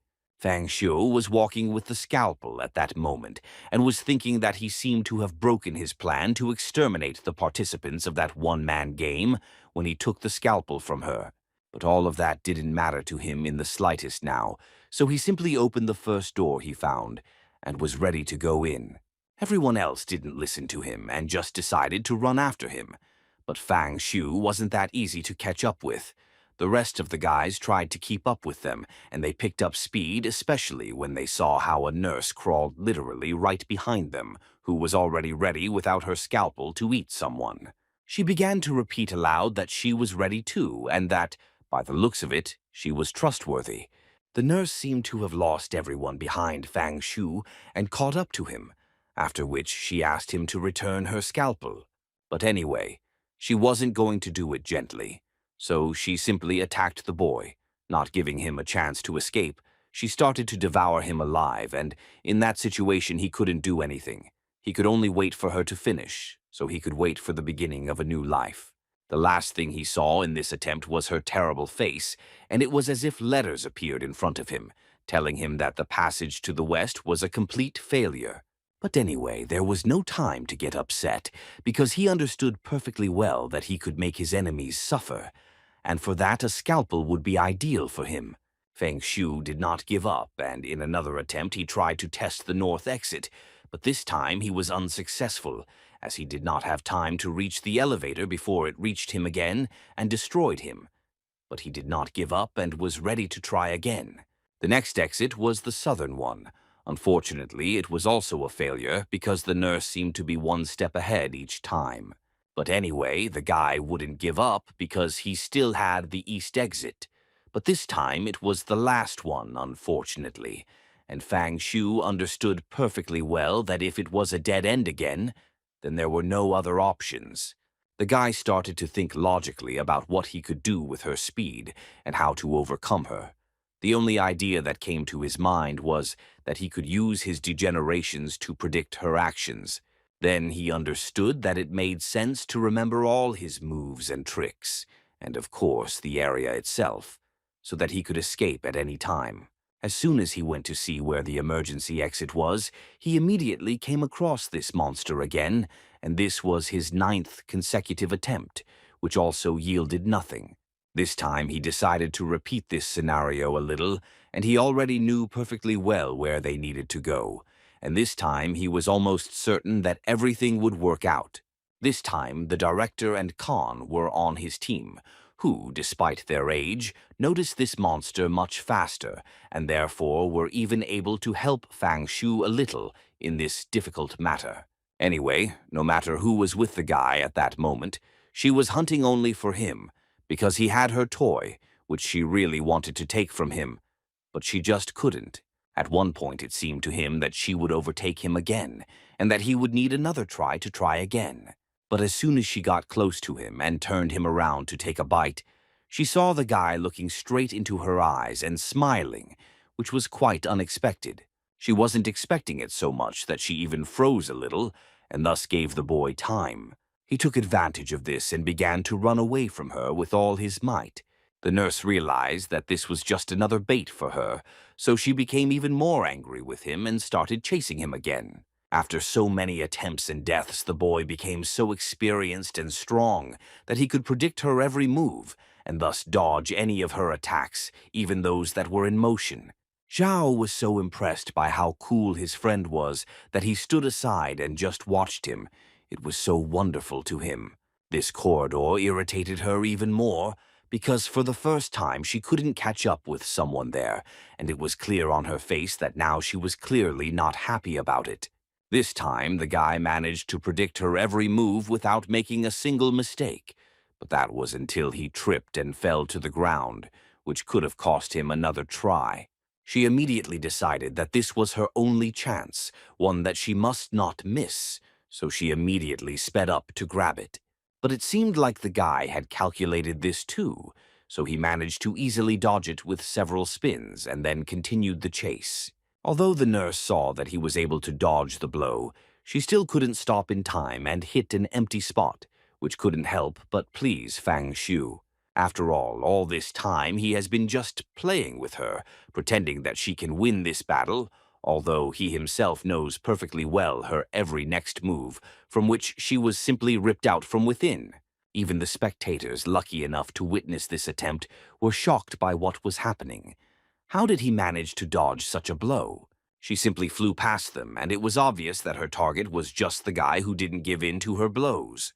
Zhao almost cried with happiness when he saw his friend Esper, who sooner or later would be able to defeat this monster and bring them to freedom. They ran and played these games for a long time, but finally the guy found the way out, the real way out, which will truly bring them freedom, and they will be saved. But unfortunately, not everything will be as simple as it seemed, because that same nurse was between him and the long-awaited exit from that terrible place, who, with an uncertain voice, simply begged the boy not to leave and stay with her a little longer. Fang Xiu wasn't afraid at that moment, because he noticed that her voice was trembling, and he couldn't believe that she was actually afraid of him. At that very moment, the nurse decided to attack his friend Zhao, who simply stood aside and calmly watched all this. She crushed him with her breasts, which was quite unexpected for him and everyone else there. By some miracle, he managed to dodge and started running away from her. Out of fear, he didn't even notice anyone as he ran. After a few minutes, he calmed down a little, and now there was only one thing on his mind: how she touched him with her breasts. They were so cold, but at the same time so soft. Zhao was alone for a while and then decided he needed to return to his friend Fang Shu, who was standing at the end of the corridor. The boy ran over to him to ask how he was, to which Fang Shu said that everything was fine and suggested that the nurse run closer to the exit. But something else confused him. When she ran away, she banged on the door with all her might, which was not at all like her. He began to think that perhaps those were the doors that led to freedom, although on the other hand he thought that there could be monsters much worse than the nurse there. There was complete darkness behind the door, and it wasn't at all clear what was there. To him it looked more like an abyss, but either way they wouldn't be able to find out for sure unless they went in. The boys looked at Fang Shu, unsure why they were still standing. If that was the exit, why didn't they just go home? Was there really something wrong with that door? The boy didn't know what to say, so he said that they would rest and then try to enter through that door, to which his friend Zhao fully agreed, as at that moment he only needed water, as after such a long run he was very thirsty. Everyone else was really exhausted, because they had been running away from that monster for a long time, and it was hard to think about anything else, so the tiredness made itself felt. Suddenly, the boy seemed to have an epiphany and simply walked off somewhere, which caused them incredible surprise because they had just sat down and had no time to really rest. But Fang Shu didn't care about this. He just stood up and asked him to get up, because they had to leave immediately. The guy went first and tried to find at least some clues in the doors. He hoped to feel at least some energy that would give him an understanding of what was behind that door. Suddenly, a particle of that same energy, which didn't smell nice, leaked out to the other guys, which was quite unpleasant, but they still couldn't do anything about it. Fang Shu turned to them and, after looking at their frightened faces for a moment, mentally bid farewell to each of them. He stood near that door for a while and tried to understand what was behind it. What were the chances that that was really the exit? The guy understood that there was no other way out and simply started opening the doors little by little. This caught Zhao's attention, who wasn't entirely sure if he should do this, but Fang Shu made it clear to him that there was simply no other choice. Fang Shu entered the door first and seemed to feel as if his body had entered another space. There was an absolute emptiness in his head that was hard to describe. It was hard for him to be there. He stood alone in that pitch darkness and tried to at least see something, but unfortunately he couldn't see anything. It was still very strange for him to observe the deathly silence that reigned there, a very unusual sensation. His entire path was shrouded in darkness. He couldn't hear anything at all. It was very difficult to breathe, but even so he could only move forward, and that's what he did. It seemed like he would only move forward for an innumerable amount of time. It was so difficult that he would simply get lost and lose track of time. Fang Shu seemed to be wandering through an endless corridor, and this was all repeating itself over and over again. In his head, the emptiness suddenly transformed into the fact that he was standing in front of White Willow Academy and didn't understand what he was doing there, and more importantly, how did he end up there in the first place? Did he really manage to get out of that terrible place and can now continue his life as before? Zhao was incredibly happy because they managed to escape from there and are now free again, which is wonderful. But Fang Shu stood there and didn't move. Zhao tried to shout at him, telling him that they were already leaving and wanted him to come with them. The boy replied that he couldn't go with them. In his head, he understood that they wouldn't be able to get out of there so easily and that there was something wrong there. At a certain point, he realized what was happening there, as if a lightning bolt had struck him and he understood everything. A clear picture was created in his head. In fact, there was no psychiatric hospital, only a gym remained. But he still didn't have a clear idea of why they couldn't get there anymore, why they could leave the hospital, what was going on. Zhao tried with all his might to persuade his friend to go home because he was actually so tired that he didn't want to walk down the street anymore. At one point, he realized that the boy didn't need a break and simply said goodbye to him and reminded him that they both had to work the next day, so he asked him not to forget that. Fang Shu asked him with a surprised face about work, so Zhao repeated once again that they would go home today and go to work tomorrow morning, but he didn't understand why Fang Shu had such a surprised face. He couldn't believe it because it was hard for him to even imagine what was really happening, so at one point he just started running and didn't even hear what his friend was yelling at him, who honestly didn't understand why the guy was behaving like that. Fang Shu ran through the city and realized that everything had evaporated. Everything had simply disappeared. Of course, he could accept the fact that he had gotten away with it. He could accept the fact that the hospital had simply evaporated, but he still couldn't accept one thing, that they no longer existed. The guy ran out onto the road and couldn't figure out what to do now. How could he get revenge on them? He was especially offended by his wife, whom he so wanted to destroy and whom he alone wanted to do so. But still, he didn't give up hope and was sure that they would find her again, and he would definitely complete his mission. Fang Shu was driving a car that he managed to catch up with and simply repeated that it was impossible and that he couldn't believe it. He didn't want to believe that they could disappear. He wanted so much that only she remained, or at least his wife, whom he so wanted revenge on. One could find a lot of madness in his eyes, as he could not admit that his wife could run away from him without waiting for what he planned to do to her. The driver stopped the guy the moment they reached the place he needed to go, and as soon as the taxi driver mentioned payment, he saw the guy simply run out of the car and try to hide in an unknown direction. The guy ran to the entrance, and as he climbed the stairs, he thought that anyone in this world could disappear, but she alone could not do it, and with such a thought he ran to his apartment and shouted that his beloved had heard him. Unfortunately for him, there was no one in the apartment. Things were scattered around, but the girl he was looking for was not there. The guy simply couldn't take it anymore and only thought of one thing, that she could destroy him as many times as she wanted, but she had no way of making him return to a normal life. His wife and nurse have humiliated him more than a dozen times, and only hatred for them has sustained him all this time, and now he simply doesn't know what to do. But still, he swore to himself that he would find a way to get revenge on them and make them feel everything he had to go through, all the suffering and torment he had to endure.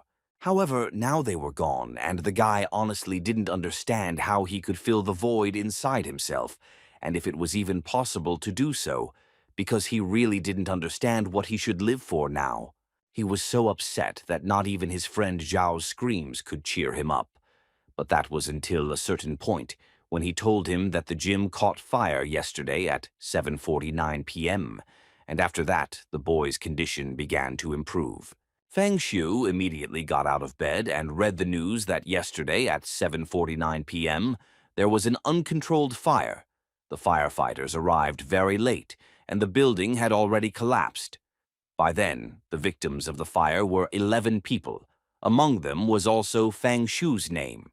The guy started laughing a lot at everything that was happening. It was very funny for him to read that he, apparently, also died, and his brain at that moment simply could not believe it. After all, he understood what this meant, that not all was lost, and now he knew for sure where they were all hiding, and that it was all just one of their tricks. Now he was 100% sure that he would soon meet his beloved, whom he so longed to see. Suddenly, the guy's hysteria was interrupted by Khan, who, if you believe the news, just as he died, it became so funny to him that he still texts on his phone from a person who essentially no longer exists. He found it very funny because the dead man still called him to work, so he was a cunning capitalist who even after he had disappeared still tried to call him to work. But suddenly his laughter was interrupted by a monster that appeared directly from his phone and immediately started talking to him about how he could see him perfectly. It was a huge red eye that kept telling him that he would now get up and soon return to his favorite work. But Fang Shu had already lost his fear of these monsters, so he easily grabbed the creature and asked it not to break his phone. After all, it was still not cheap for all kinds of monsters to breed on it. Once again, it was a common illusion, which the guy realized too quickly. This was no surprise to him, but still he wanted so much who did this that he forgot everything in the world. He immediately took his bicycle, sat on it, and rode to the place where he died. The academy was in a truly deplorable state, and this was indicated by a tape on which it was written that it was strictly forbidden to go there, because everything there had burned down, and at any moment everything could collapse. Fang Shu didn't care about this at all, because his task was to obtain as much information as possible, so he did everything he could to do so. As soon as he entered the territory, he immediately saw not all the victims of this fire, among them Fei Fei, who was the first to run up to Fang Shu and really wanted to greet him. Fang Shu first decided to touch her breasts and thus check whether she was real or not, and this time she was actually real, which was very strange. But in any case, that wasn't the main thing for him. He came here for a completely different reason. Then he pushed the girl away and went straight to Khan's office, who so vehemently called him to work. As he walked upstairs, he was greeted by Zhao, who also came here because he was forcibly called to work. But Fang Shu replied that he simply loved his job too much. That was why he had come. He was more interested in knowing where Han was. Jay replied that he was in his office and that for Fang Shu everything was very strange, because those who died were all very much alive, so he didn't understand what was really happening there. As soon as he entered Khan's office, he started yelling at him from the door, because he didn't understand why the guy had only come now, since he had called him several times. Why wasn't he answering? But all Fang Shu could respond with was to ask where his prize, which he so richly deserved, was. Khan was shocked that he still had the audacity to ask for an award based on his merits, after which Fang Shu did not hesitate to reply that the man infuriates him even from the other world.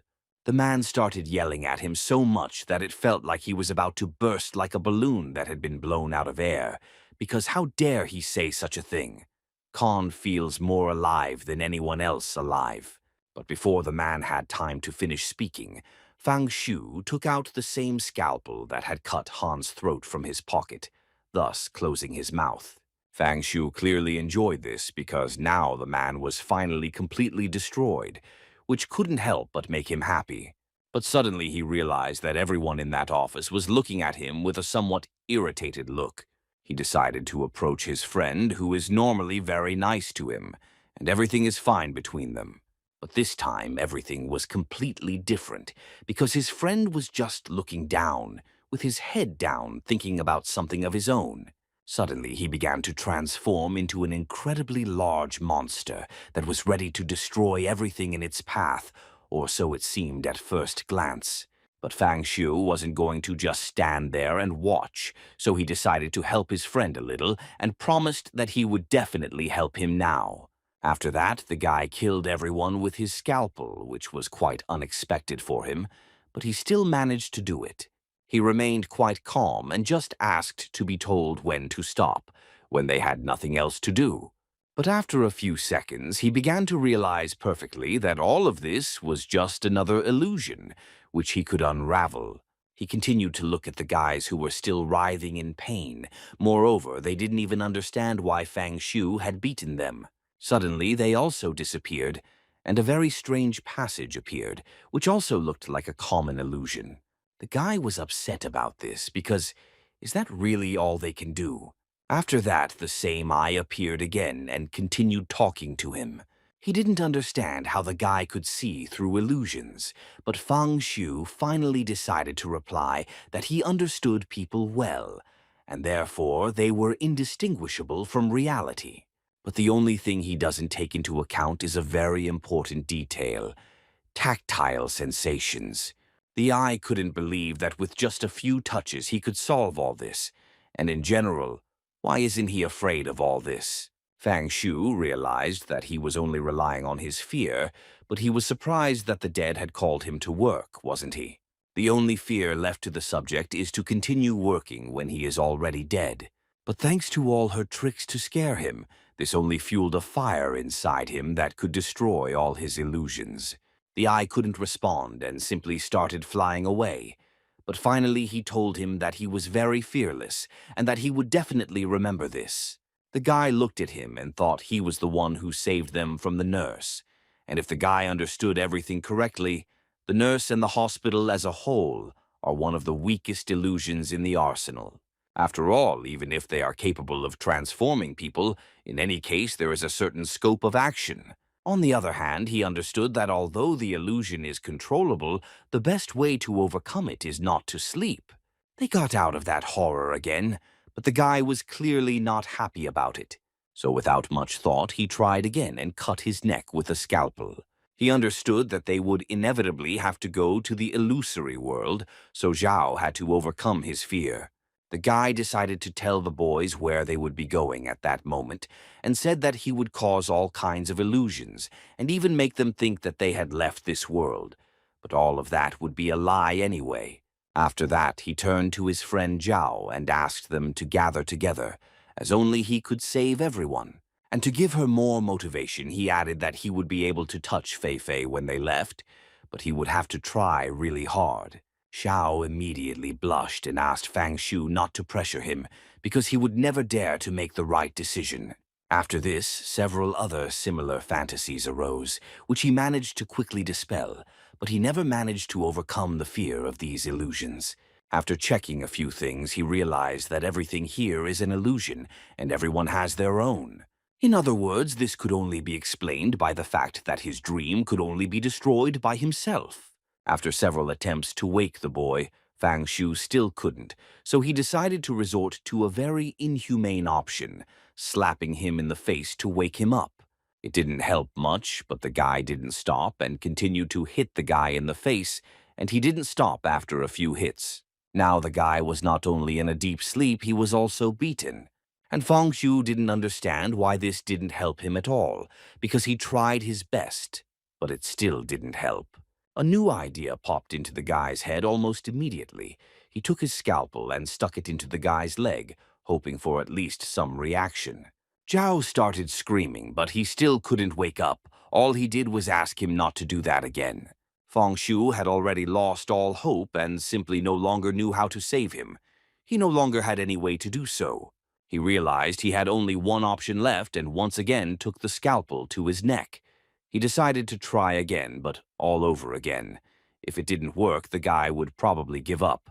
Jia told her that last night he dreamed of her belly, which was so soft, and that her cloak felt like a feather. Fang Shu didn't listen to this and simply walked forward, and Zhao was very upset because he was about to merge with her, but he immediately woke up. What kind of bad luck is this? One of them has found a way out again, and now they can get out of this horror again. Zhao was overjoyed when he heard this, because he would finally be able to escape from this place and find a body to explore. And then Fang Shu realized that he was quite timid and cowardly, but his main characteristic lies in his peculiarity. Although fear cannot be overcome, it can be avoided with the help of feelings. The guy didn't wait and decided to act, asking Zhao to turn up the volume on his phone, which left his friend a little surprised. Why would he do that? Fang Shu replied with a smile. This must be done so that they can watch their favorite movie now. After that, the same school teacher he used to spend time with after class appeared in front of Zhao. Zhao did not expect such a turn of events, as he never imagined that his dream would come true. Meanwhile, she continued talking to him and went so far as to tell him that he had made a mistake for which he needed to be punished. Zhao immediately turned to his friend and said he was actually joking. He wanted to know the difference between a regular joke and a deadly one. Fang Xiu explained to him that this was not a joke, that he was saving his life right now. Zhao couldn't take it anymore and realized he was fed up with it, and even picked up his cell phone to turn on the same movie.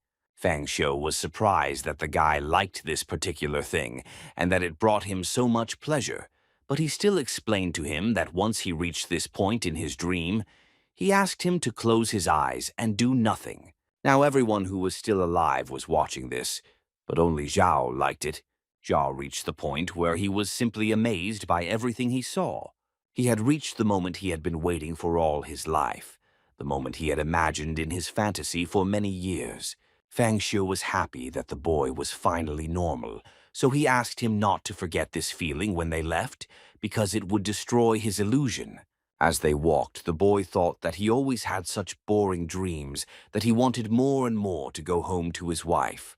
He was even a little jealous of the way Zhao was behaving, because he had such a good dream that he couldn't help himself and simply ripped his shirt. The guy made the best faces he could, because he didn't care at all about what was going on around him. He was only interested in the dream he was having. Fang Xiu was shocked that the guy actually decided to have sex with her, but suddenly he saw something that left him in shock. These were incredibly strong streams of energy that the subject was able to emit from himself. But he also clearly understood that at this rate he would soon wake up again. Zhao enjoyed the process as much as he could. He wasn't interested in lying on the cold floor. He just wanted this dream to never end.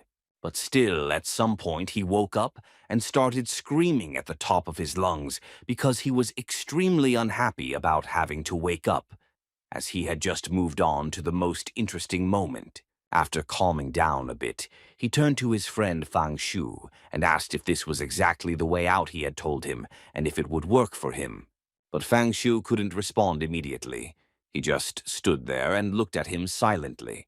After being ignored for so long, Zhao decided he needed to verify whether Fang Shu was real or not, so he rushed to attack him.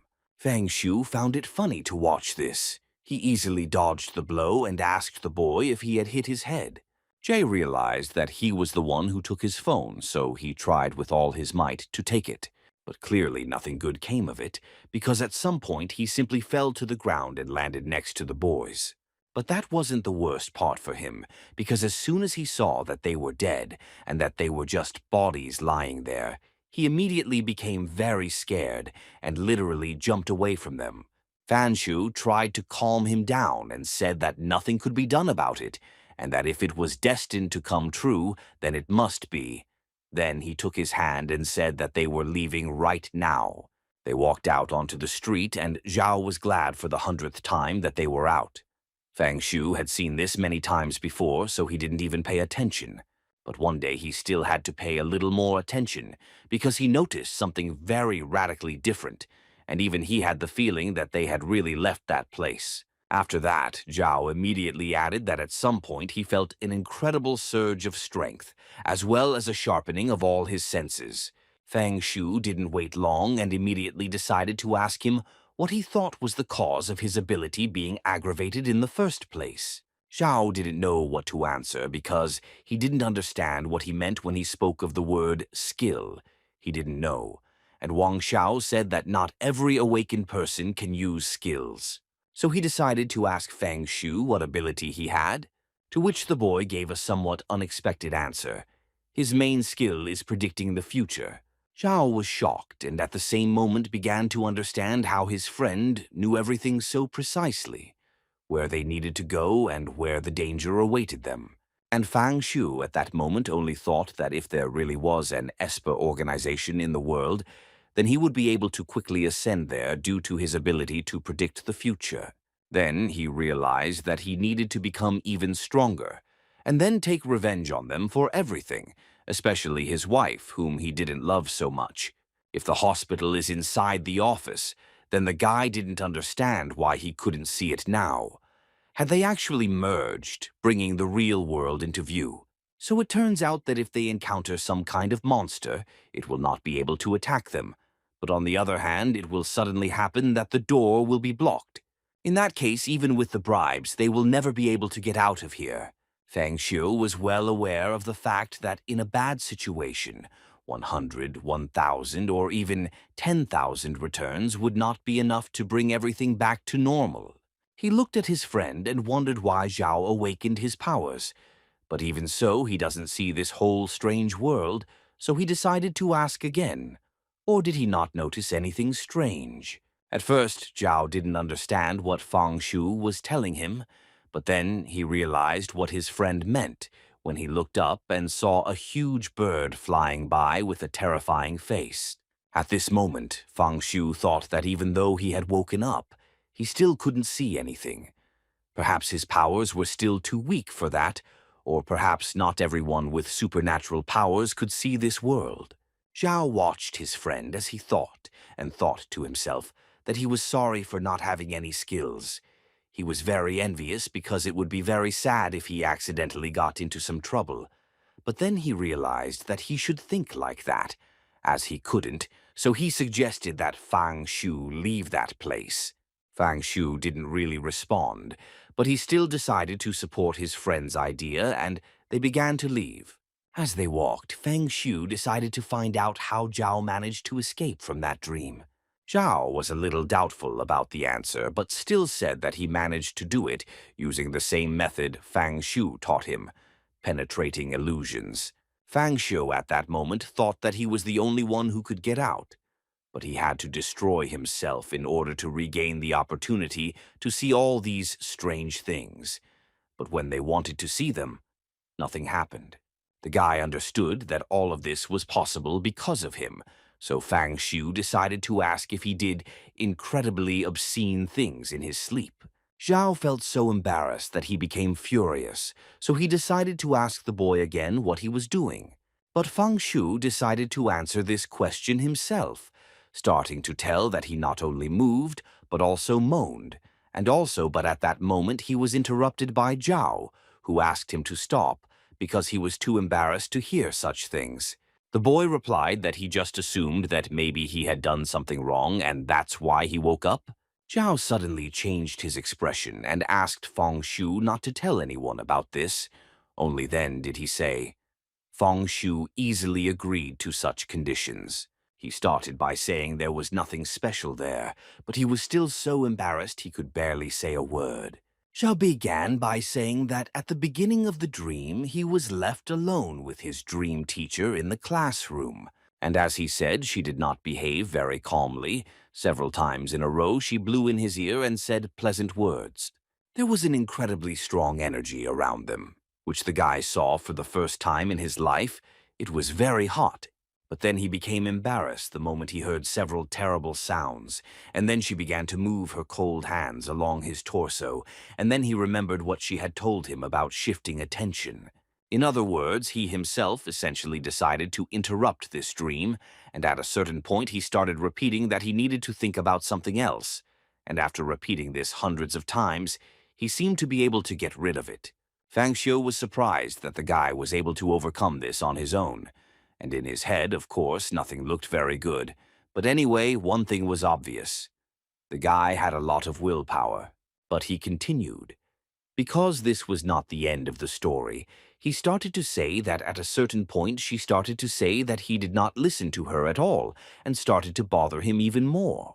The guy understood that this was yet another desperate situation and that he probably had no chance. But even so, he tried with all his might to calm down somehow. But at some point he started to descend much lower than the trunk, and in that case there wasn't much the guy could do. He looked into her eyes, or not exactly into her eyes, but either way, at some point he started to get extremely irritated by what was happening there. At one point, he still couldn't contain himself, because he believed that there was no man in the world who could resist those big eyes. He understood that Fang Xiu was telling him that all of this was unreal, but the guy seemed to no longer know what he was doing, simply following his instinct. At one point, he simply dove into the girl's chest and appreciated her curves and how soft they were. Well, he finally decided to take some serious action, so he reached out to kiss the girl. But the boy, even in his worst dreams, could not imagine such a monster before him. The sweet girl he had just gotten involved with had turned into a monster worse than a nurse. Now she grabbed him by the arms, and he could only stare at the enormous teeth she was going to use against him.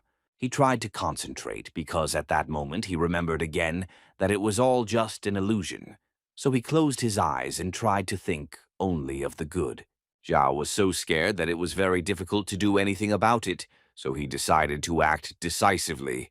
He understood that he would probably die at that moment, but decided it would be better to do it in a way that was pleasant for him. Zhao realized that even though he wasn't Fei Fei, he would still be able to do to her what he so desperately wanted to do to the real Fei Fei, and now only the monster was afraid there. Feng Shu covered his face with his hand, thinking that this was an incredible shame and disgrace. Of course he had thought about it, but he had no idea how bad it was. Zhao added that the most precious thing a person has is life. It is given to him once, and he must live it in such a way that it does not cause excruciating pain from the years spent aimlessly. So he decided to do so. Fang Shu decided not to answer that question and simply went home to sleep. So, if Zhao doesn't mind, they can talk later. Zhao added that their friends had died and that they could still face evil spirits at any time. So, with all this, he couldn't understand how Fang Shu could even think about sleeping. Fang Shu suddenly stopped and asked the boy not to tell him that Zhao wanted to go report to the police. He thought about it because, to be honest, he himself didn't know what he really wanted to do, so for some time he was simply silent. Therefore, Fang Xiu added that this was not necessary, because if there are all kinds of monsters in this world and they are espers, then there is some organization that will soon deal with them. And now it was time for him to do something more important. So with that thought, he went home, where he was kindly received by his wife, who with a smile offered to prepare him a meal, if he wanted, of course. Fang Shu had been waiting for this moment for a long time, so of course he replied with a smile that he was very hungry and wouldn't mind eating with her. After that, she tried to attack him directly and made an intimidating appearance, which Fang Shu would probably have been afraid of before. She slowly and affectionately, showing her sharp teeth, said aloud that he could see her and that it was so pleasant for her. But suddenly, Fang Shu simply disappeared from sight and she only saw a wave of his hand. It was the scalpel he used as soon as he had the chance. She turned into an ordinary person again, but it was too late because her face, and indeed her entire body, simply began to fall apart. And Fang Shu made the most of this moment because he had such a beautiful and intelligent wife. Suddenly, his laughter was cut short, as it was as if he had teleported to a completely different place and was simply standing in front of some doors. He didn't understand what was happening. Did she really deceive him again and he died, and now he was reborn? Feng Shu didn't even remember how it happened, how she managed to do it, because to him it seemed simply impossible. The guy returned home again and again, heard his wife offering him food, especially since she knew how to cook. From that second he realized that this girl was much stronger than he thought. Even though she had awakened Esper powers, there was still a great distance between them. Now he could only hope that the organization wouldn't be kept waiting too long. President Wang Dehai announced the next meeting, which was dedicated to the incident at the gym, which occurred literally 5 hours ago. The incident area encompasses the gym and the adjacent office building, so he added that they cannot be certain the area will not change. But anyway, On the main screen, they had the main star of this incident, the guy Fang Shu and his friend Zhao. The secretary announced to the president that she would immediately display the camera footage throughout the academy. She also added that, unfortunately, they couldn't access the cameras installed inside the gym because they were destroyed. The only thing they managed to get was a picture of two survivors.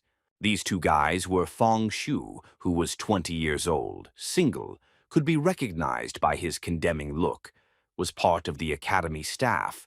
Unfortunately, there is no mention of Zhao. His connection with the other world was also unknown. Until today, both were ordinary people. This was quite strange for the president, so he decided to ask his colleagues who were in the meeting for advice. One of them said that even an ordinary person could get out of the D-level territory, so he suggested simply wiping these guys out. But he immediately received an answer. In a stern voice, someone told him that this was an erroneous opinion and that it was clearly not worth making. That was the opinion of investigator Shen, who added that, judging by the camera footage, Fang Shu behaves extremely calmly for an ordinary person. The investigator's advisor also noted that even if they were ordinary people, it was possible that they could gain Esper abilities. But the man didn't think so because even a neophyte would understand that danger lurks in that zone, so they need to clear it as quickly as possible, and in the end, they might just be lucky, and the level of danger a newly formed Esper can withstand. Before he could finish speaking, the president intervened in the discussion and politely asked them to shut up. He immediately said that Shen would go to this guy tomorrow to verify or deny the presence of supernatural powers, and based on the results of the verification, he would wait for a report. She was not at all opposed to doing such a thing, so she happily agreed. The next day, Fang Shu lay in bed and talked on the phone while his wife tried to convince him to finally wake up and go have breakfast. It turned out that he received a call from Zhao, who shouted directly into the phone that Fang Shu would never believe how much superpower he had.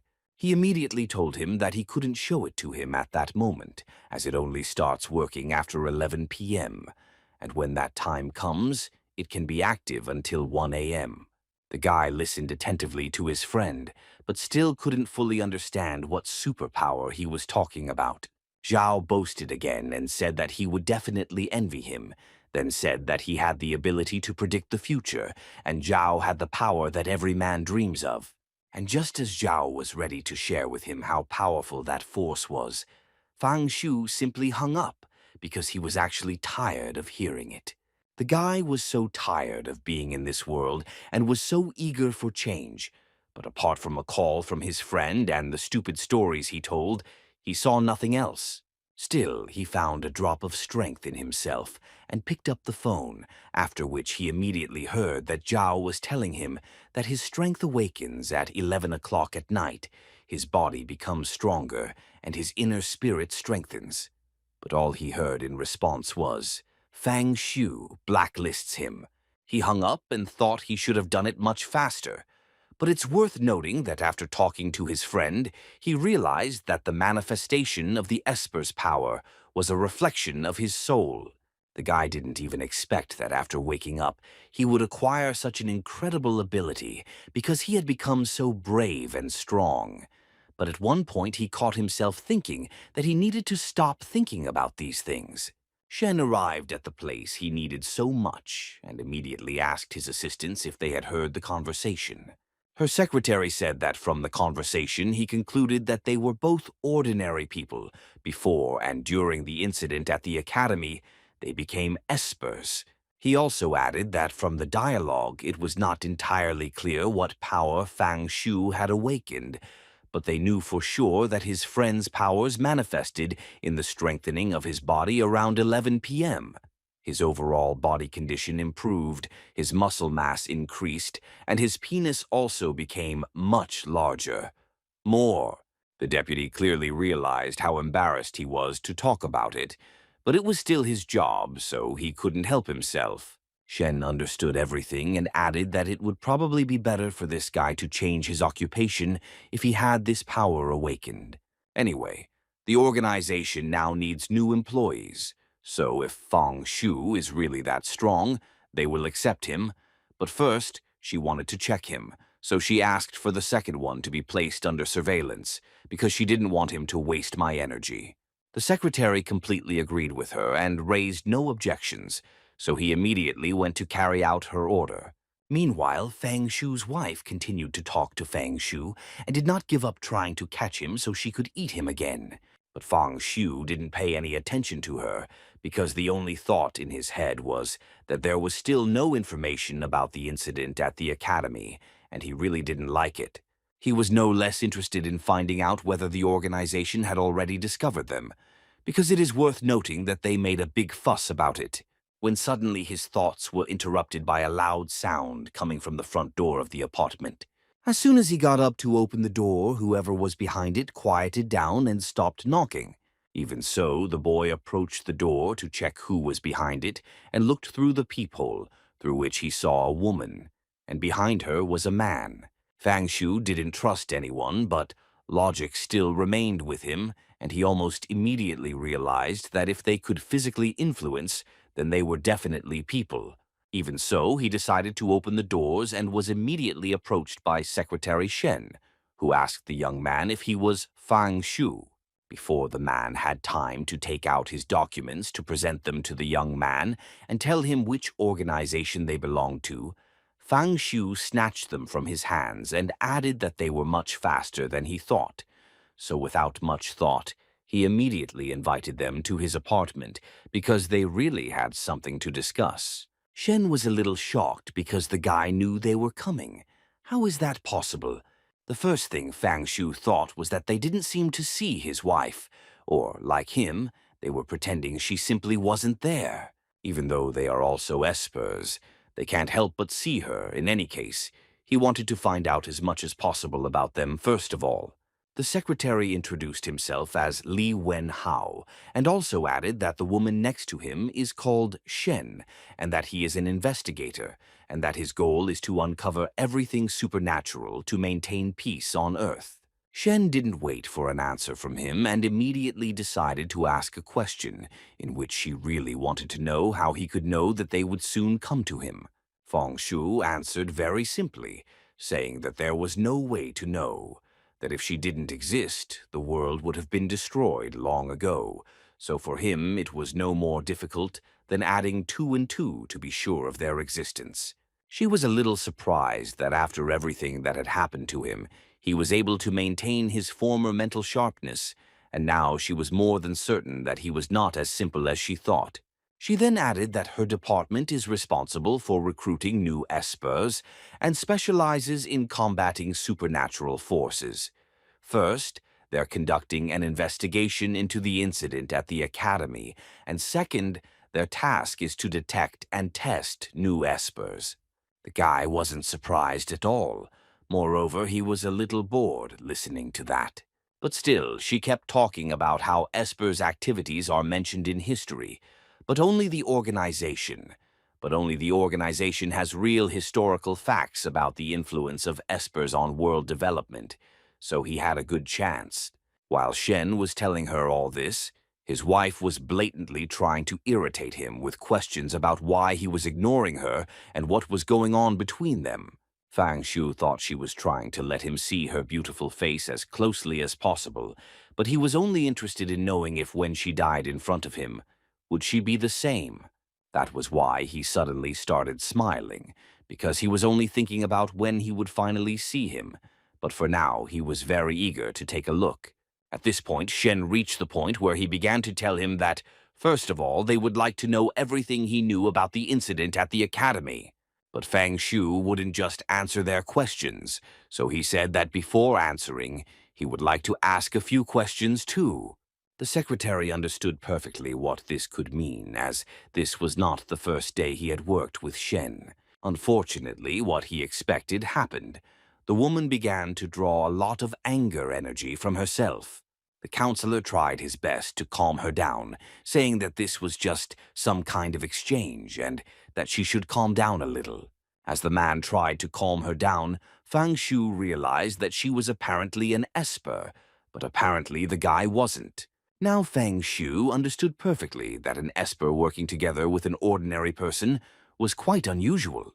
But still, he knew very well why they needed this, because the Esper's emotional state is quite unstable, which often leads to incidents. So, to compensate for this, they put a person who has no powers. Shen was a little surprised that the boy learned so much just by looking at them. But to her, everything was a kind of challenge that she would have no problem accepting if he continued. After all, she was already boiling with rage and ready to beat that guy alive. The counselor understood perfectly well that the matter was getting out of hand, so he simply begged the fellow to ask questions, because if Shen went into a frenzy, he wouldn't be able to help him, and he really didn't want to include his death in the report. Fang Shu didn't get any more sarcastic, so he asked his first question. He would like to know what these creatures were. The woman replied that this is a very broad question and only needs to be answered in detail. According to the official version, it is a perverted entity that does not have a specific form of manifestation. But it is worth noting that they have flesh and a certain appearance, which makes each of them unique. Most of the time, their appearance is unexpected and aims at the complete destruction of a person.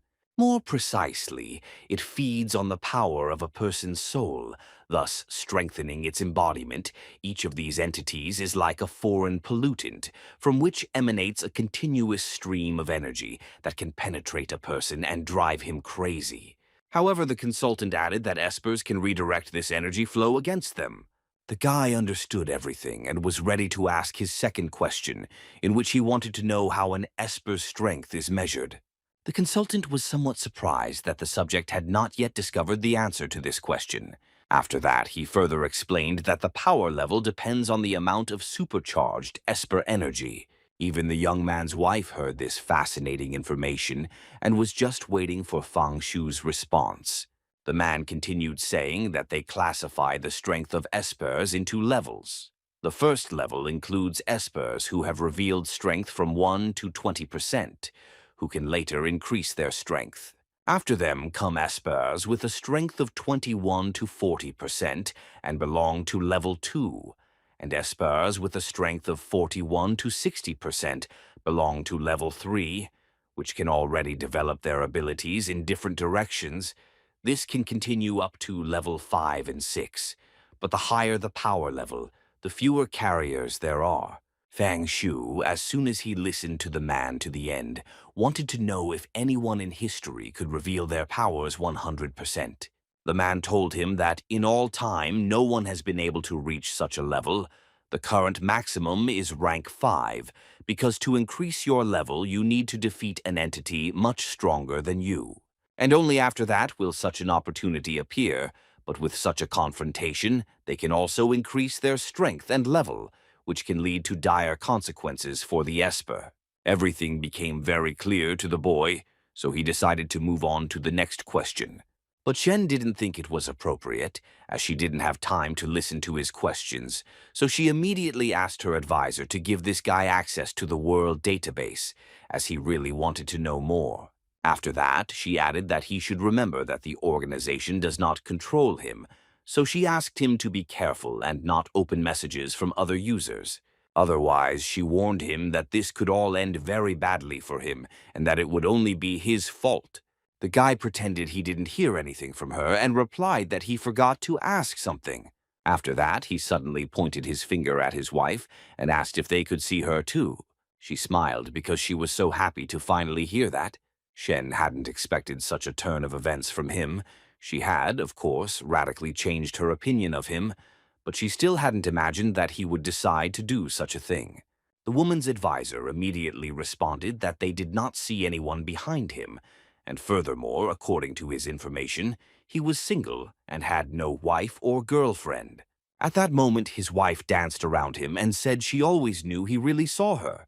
Shen and the counselor froze for a while, because they were afraid to imagine what might happen next. Although the counselor didn't see his wife, he couldn't help but notice how much the aura around the young man had changed. Before, everything was normal, but now everything was completely different. He looked like he had headaches after waking up. Shen, however, reached a point where he could take no more and began to boil, screaming and accusing the boy of mocking them. Fang Xiu looked at all of this and realized that it all seemed very serious and that this problem needed to be resolved somehow.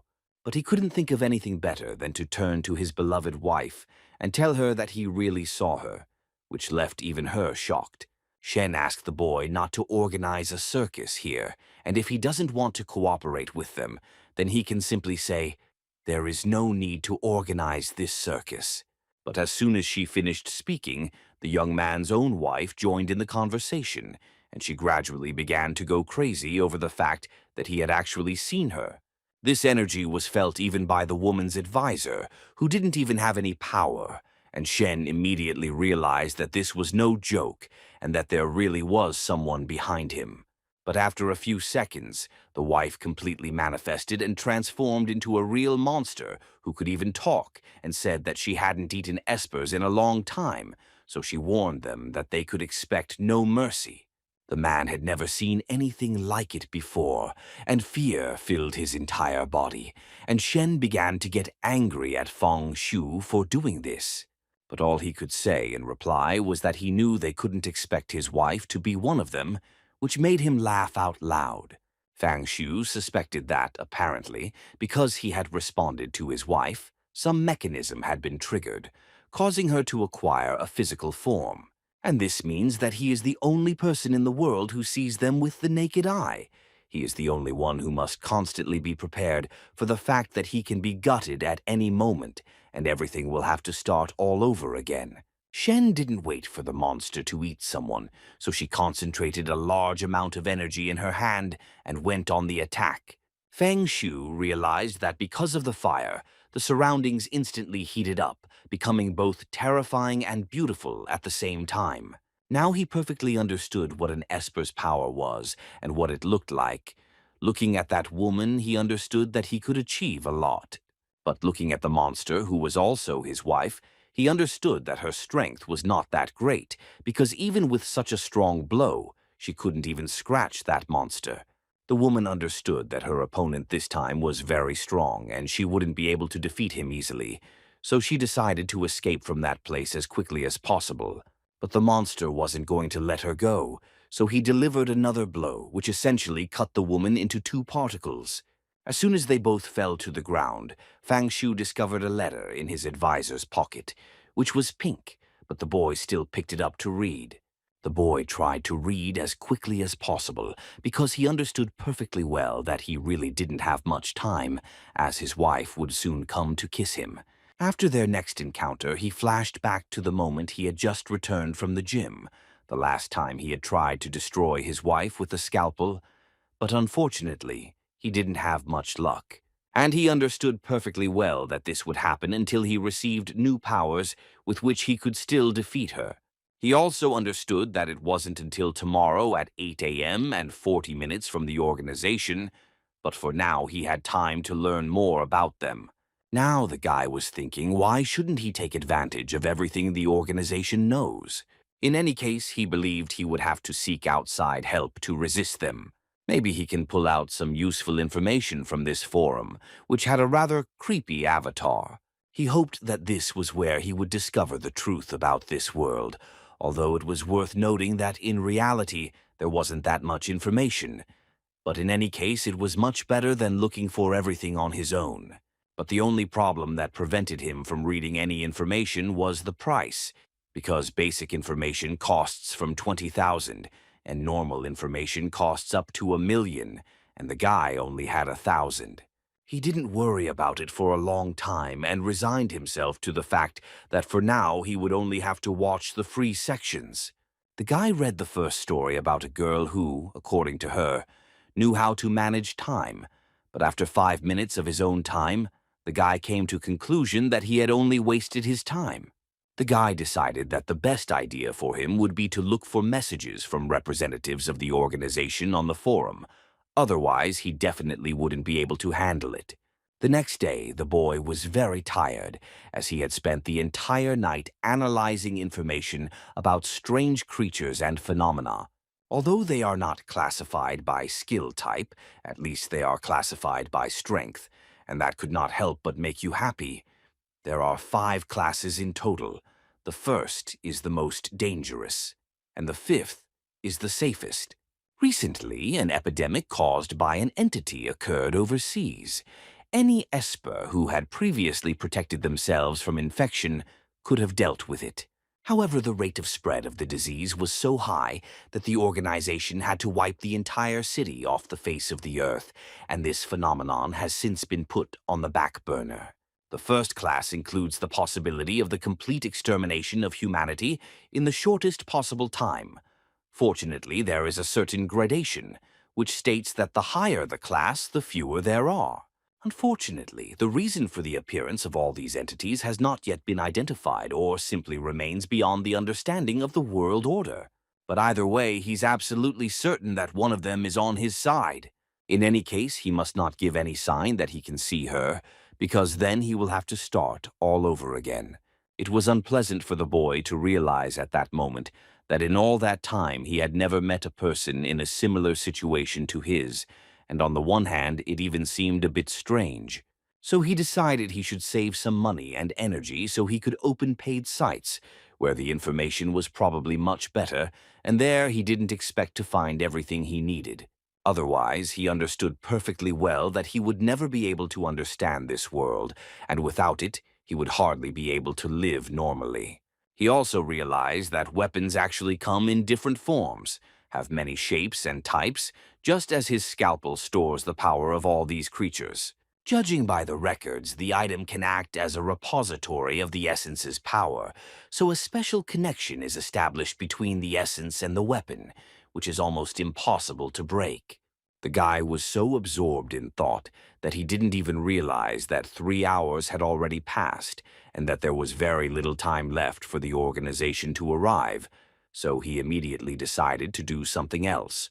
He carefully drew his scalpel and in a moment seemed to enter another space, which was quite unusual, but still he wanted it that way. Fong Shu at one point started talking to the one he really wanted to contact and asked him to just not say that he had given up and that everything would end like this. In any case, even without receiving an answer, he was now certain that the scalpel was, in fact, his alone, and that at that moment he had established a connection between them. As soon as he managed to subdue the scalpel, the subject noticed how his strength increased to 20%, and this was quite noticeable, after which he clearly realized that the weapon can be used not only as a weapon, but also to increase his own strength. The only thing that bothered the boy was that it had no effect on his muscle strength, but in any case he decided to ignore it for now. At this moment, just like yesterday, his friend Zhao called him and, shouting into the phone, said that his true strength had manifested. Fang Shu already knew very well how strong the man was, and after he told him about his strength, Zhao was incredibly surprised, because how could he have known? But then he remembered Fang Shu's own super strength. Zhao felt that this was unfair, but he couldn't do anything about it, so he decided to invite Fang Shu to meet him, because he felt that something had happened to him.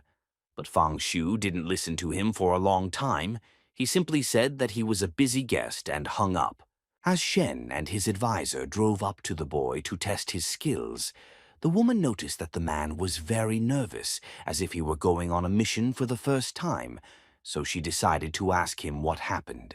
The man seemed to be waiting for this question, so he immediately replied that he was extremely concerned about knowing what abilities these guys had, and it made him uncomfortable, but she didn't quite understand what was so confusing to him.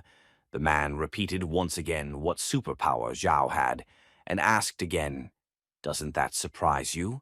The woman replied that she had actually seen this for the first time, but still remained calm until the end, because she knew very well that panic would not help at all. But then the advisor reminded her of Fang Shu's abilities, whom they had been bothering at the time of the conversation with Zhao, who had told her friend that he was expecting visitors. The man honestly didn't understand how he knew that. Now Shen was not so calm, and even she was a little nervous. Did this guy really know that they were coming to him? They understood that his ability was to predict the future. But the saddest thing is that they miscalculated greatly, because he is not only an Esper, he is also much stronger than they thought. The woman's advisor emphasized that with such potential, her strength would increase more and more each day. And he also suddenly decided to remind the woman how they tested an esper that could teleport. She remembered this guy with a smile because he could only teleport 10 centimeters, and Shen was sure that he clearly couldn't progress that far. The man believed that I would arrive soon. Being a completely different esper, completely unlike the others, how capable could he be of predicting the future if he already knew of their arrival? He was lucky to be with Shen, who wasn't afraid of anything, and so it was another challenge that she was ready to accept and test how strong the guy really is. As soon as they arrived at their desired floor, they saw that the doors to Fang Shu's apartment were open, and it was obvious that he had been waiting for them for a long time. Shen, unlike his secretary, opened it completely and entered the apartment, in which she saw Fang Shu, who at that moment was carefully arranging the mugs from which they would drink tea. After that, without waiting for any action from them, he asked them to sit down and called each of them by name. The woman was a little surprised that the boy knew their names, and also placed 3 cups, but even so she made up her mind and sat on the sofa, which was close to that table. Fang Shu explained to them that he predicted all of this because, as they should know, his main superpower is being able to predict the future. But even after that, the woman was a little doubtful and wanted to hear more convincing evidence that would convince her of what he was saying. The guy didn't argue with her and simply started saying that they were both from the organization and came with a specific purpose. That is, they were investigating an incident that happened at the academy and were tasked with finding out if their powers had awakened after awakening. The counselor, of course, was impressed by his strength and abilities, but even so, at that point, he still believed that these were just the guy's assumptions and that, in fact, he knew nothing. Fang Shu didn't argue with them and just smiled in response, but this smile wasn't simple. The counselor asked the boy not to make a big deal out of this situation and to be very cautious. The boy responded quite unexpectedly. That is, he invited him to tell a very interesting story, after which he was sure that all his questions would disappear. After that, he added that the counselor is secretly in love with investigator Shen, and that is why he wants to work with her so much. And I almost forgot. Fang Shu told him that he had a very funny letter in his right jacket pocket, which made the counselor see the light. He didn't expect how detailed the details were. Shen had remained calm until this point, but as soon as the man told her all this with such confidence, she already doubted that he was a swindler. So she made up her mind and cleared everything up with her advisor. But the boy didn't stop there and continued saying that the content of the letter was that the counselor addressed it to Shen and wrote that he would most likely no longer be around when he received it. So he still decided to confess to her that he loves her very much. The woman immediately put her hand into the pocket Fang Shu was talking about, and the man immediately started making excuses and saying that this was complete nonsense because she knows him very well and he would never do such a thing. Shen didn't consider it necessary to listen to him and still took the letter in which he read everything Fang Shu said. But even after that, the woman didn't want to believe the boy, because even considering that he knows the content of the letter doesn't mean he knows when it was written. So he had to tell the woman that, in addition to his ability to control flames, his chest circumference is 85 centimeters, which only she can know. She wasn't the least bit embarrassed that he knew what abilities she had, because they weren't included in the list of secrets, but she still couldn't understand how he could find out the real size of her breasts. The boy remained calm and assured her that this was far from over, and that he still had a secret about her, of course, if she didn't mind him telling her. The woman was sure he was just a scammer, so without a shadow of a doubt she told him he could tell her whatever he wanted. Fang Shu was so hoping she would answer exactly like that, so he added that she really loves the color pink. He said that her underwear is pink, but that's not even the most interesting part, but the fact that she has a tattoo, which she hides from everyone. Shen couldn't stand it and started to boil because she was now sure that he didn't predict the future, but simply saw through everything, and she knew that from the beginning. But he assured her that the concept of predicting the future does not mean that a person knows everything that will ever happen. He also added that last night he predicted their arrival, and with the help of his power, he saw Counselor Lee reading a letter late at night, and of course, Shen, who was tidying up his wardrobe. The woman continued to silently watch and listen to Fang Shu, who with a confident face continued to prove that he still had some strength. She thought Fang Shu had seen everything, because the tattoo was in a prominent place, and his guesses weren't that surprising. So she decided to ask him to write down the number of today's winning lottery ticket, now, if he really has that much power. Fang Shu decided he couldn't catch it, so he decided to write down completely random numbers and just look at the lottery results before turning back. She was surprised he agreed and asked why he didn't just buy all the winning tickets and become rich, since he had such a gift. The guy decided to ask her in response. He wondered if she had ever heard about the butterfly effect. He believed that 100% of the organization should know about it. She didn't answer and simply began to guess what would happen if the numbers still didn't add up. But the guy interrupted her and clarified that if all the numbers didn't match, he would simply destroy himself. She began to boil with anger upon hearing such answers. The counselor tried his best to calm her down, but it was very difficult for him today. So he decided to return to Fang Shu and asked him to continue talking about the events that happened at the academy that day. The guy really didn't mind sharing such information and started by saying that it wasn't a gym, but a psychiatric hospital. It seemed to him that the organization had never encountered such powerful creatures as there before. Everything happened very quickly. Every minute more floors and rooms appeared, and they didn't realize how in one moment they found themselves inside the hospital. As the boy walked around the kettle to pour them more tea, he thought that they probably shouldn't tell him about the scalpel he managed to steal from the nurse, because he doesn't yet know what secrets he holds inside, and to begin with, he decided to experience them to the fullest. After that, he continued saying that everything happened as they already knew. Due to the weakness of his forces, he could only look separately at the right or left path, and only in one.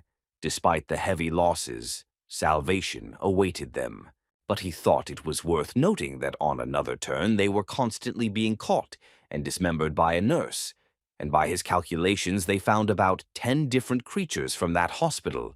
The consultant was truly shocked to hear this number, and the woman added that there had never been a single precedent in the entire world of more than 10 of these creatures being found in one place. After that, Shen added that in general, everything happens because of the desire of all entities to merge with the human world, and at the same time they can exist together, so cannibalism is often common among them.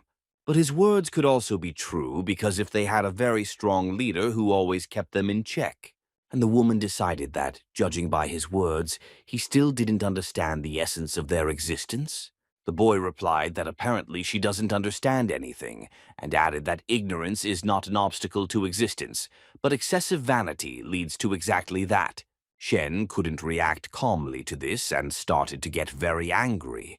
So the advisor immediately asked Fang Shu to be careful what he said, otherwise both of them would regret it greatly. The counselor decided to suggest that it would be better to go with them to the office, rather than discuss such matters there. Fang Shu knew he would suggest this, so he immediately agreed and even prepared himself. An hour later, they arrived at the place they needed to be, where it seemed like the conversation would move much faster. Before entering, the guy thought about the fact that it seems the rest of the Jaspers need special conditions that allow them to see the entities around them.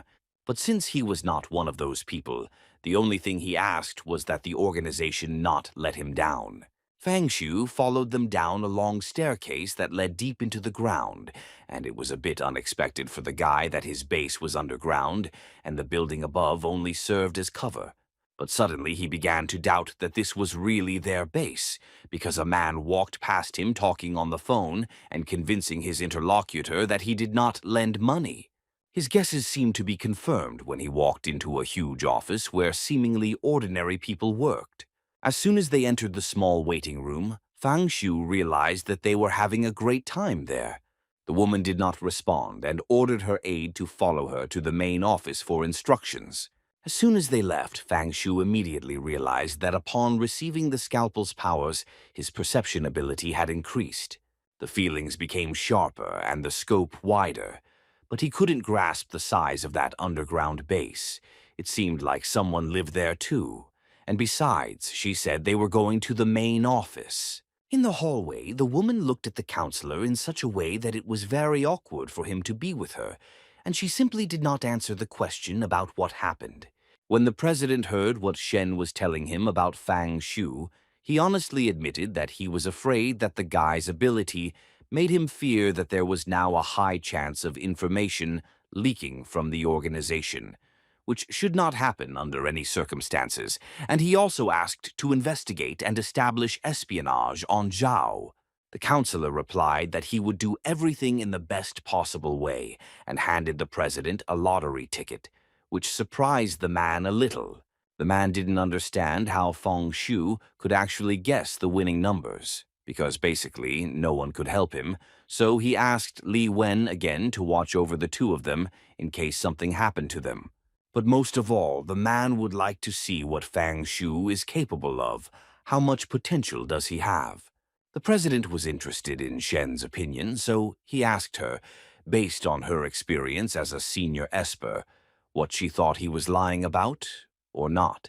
She believed that even if that were the case, he was definitely a professional at it, but they still couldn't say for sure since they had no evidence of his lack of skills. Anyway, the man didn't care whether it was true or not. They would still be able to find out all of this tonight. After that, the man also decided to ask her if the guy mentioned that there were 10 creatures in the hospital. Shen was surprised that the president believed all of this, because she was sure that there was no precedent for discovering such an accumulation of entities in one place. So Fang Shu would already be in the other world anyway. And to be honest, it seemed to her that there were only 2 entities. A former hospital nurse, she could only destroy one victim at a time, and still took a long pause between attacks, so she was assigned to Class 5. A demon that plunges into eternal sleep causes extreme fear, capable of destroying a person during their own sleep. The entity was classified as Danger Class 4, as it could plunge several people into sleep at the same time. Based on the above, all territories were classified as Class 4, and the woman believed that this was more than enough. The president was very interested to know if this demon could really cause such terrible dreams. The woman replied that even if Layman Zhao managed to survive, it wouldn't be difficult for the Esper to wake up. There's no problem with this dream demon, but with the nurse, it's exactly the opposite. The president listened carefully to the woman and asked her to bring Fang Shu over. The man would like to see him in person and understand what he is like. The woman was surprised by such a request, as she did not understand how he could neglect his safety so much. And if this guy had done some kind of trick, then she suggested that it would be better to send him to the squad leader. But the man was not one of those who would be afraid of such trifles, so he asked for 2 of them to be brought to him. The woman upset him when she said that the commander and his deputy were not at the base at that moment. In fact, they had gone to hunt down the head of that entity. So he asked to just call Fang Shu, but before that, the woman said that she wanted to test him to see if he was clouded in mind, in order to avoid unpleasant situations. After that, she took the boy to a special room to perform the test, and at the same time told him that this device determines the level of clouding of the mind. She also added that if something is wrong, it will be immediately revealed that all espers who have just joined the organization or want to do so must first pass this test. Fang Shu wasn't going to ask him any more questions because he wanted to get this over with as quickly as possible, so without further ado, he placed his hand on the device. The woman began to test and immediately asked the boy the first task, in which she asked him to assume that an incredibly powerful entity was rampant in the city, and she wanted to hear what the boy would do about it. She gave him several response options, including fight, escape alone, save the wounded, and escape with them. And after fully announcing the task, she began to wait for his response. Fang Shu didn't think much and replied with a confident look that he would choose the option where he would fight. She watched him closely, observing how the device worked, and concluded that he seemed to be telling the truth after all, and could not believe that he was ready to sacrifice himself for the sake of others. The guy thought he despised all these entities, so if he didn't destroy them the first time, a second would come, and then a third, until he eliminated them from the face of the earth. After that, he decided to ask the next question. Shen was also interested in asking this question, so she immediately asked him to assume that humanity would not be able to defeat them. But if he had the chance to join them, would he go to the enemy side? The guy didn't even think and quickly replied that no, he wouldn't go to their side. The woman didn't expect him to respond so quickly, so she decided to clarify that he would do this even if he was offered unlimited power and protection for his loved ones. Fang Zhi remained calm and didn't even blink for a moment and once again replied, "No." But the woman didn't give up and continued, and if her family was under threat, Fang Shu replied that he had no family, so she changed to friends, because he seemed to have a good relationship with Zhao, and if he himself offered, then what would happen? The boy didn't fall for any of these provocations and continued to deny that he could go over to their side, so he said he had no friends. They ended there, and she moved on to the third question, in which she wanted to know what he would do when he became an Esper. And this question was no exception. Fang Shu immediately replied that he would destroy them all, and until he did, he would not stop. The woman couldn't comment here, she just looked at him with a surprised look. After all, she was simply enchanted, because in so many years, for the first time, a person who cared about others appeared. It was like an angel who came down from heaven to save the world. She truly considered him a god who had finally come to them to resolve the situation with the monsters. She only thought that his love for humanity was hidden under a mask of coldness and indifference towards others. Compared to him, she was a vile, disgusting, snake-like creature. Shen couldn't believe it, so she checked the machine and the answers several times. Fang Shu at that moment only thought that he would not only destroy them all, but also take revenge for his beloved wife. The guy believed that she wouldn't die so easily. He wanted her to feel everything he went through, only 1,000 times more. After Shen was convinced that the boy passed the test well, she went with him to the president. First, she gave him the test results, which he was to familiarize himself with before speaking to the subject. But he decided to start from scratch and introduced himself as Wang Dehai. He serves as the president of this organization. He invited the boy to sit down, but he didn't notice how Fang Shu himself noticed this and sat down on the chair. The boy replied that he understood everything and knew perfectly well who he was. This made the man a little nervous, and Shen, who was beside him, also didn't feel as comfortable as he would have liked. The man then decided to look at the boy's test results, in which he saw something that really surprised him. So he decided to put on the glasses immediately, as he hadn't seen such excellent results for a long time. He immediately turned to Shen and asked, using sign language, "Is this true? Are the results accurate?" To which she nodded, which could only mean one thing. This guy is truly one of a kind. After the woman confirmed the results, the man literally couldn't take it anymore and grabbed the boy by the hands, starting to tell him that Fang Shu was just an angel, as they had no one with the ability to predict the future. Then he immediately invited him to join the organization. But the guy asked him not to rush so much. He suggested discussing it after the lottery. And at that moment he thought that they were probably just testing him, because it didn't make sense for him to join them. And besides, he was there just to receive resources, nothing more. The president understood that the guy might not fall the first time, so he realized he would have to act differently. So he asked him if his ability had a time or quantity limit. The guy started telling him that in the hospital he was constantly between the past and the future, experiencing the hardships of death and rebirth, as if they could last forever. So the future is just a scene that he can rewrite as he pleases. Shen couldn't even imagine how he could say such a thing. It was simply a nightmare for her. How could he say such a thing? The man told the boy that, at the moment, the detachment commander and his deputy are considered the most capable in the organization, both classified as second-rate. But before he could finish speaking, one of the employees burst into the office. The president didn't understand why the rush and what happened there, to which the guy replied that a disaster had occurred. Deputy Commander Bai had died.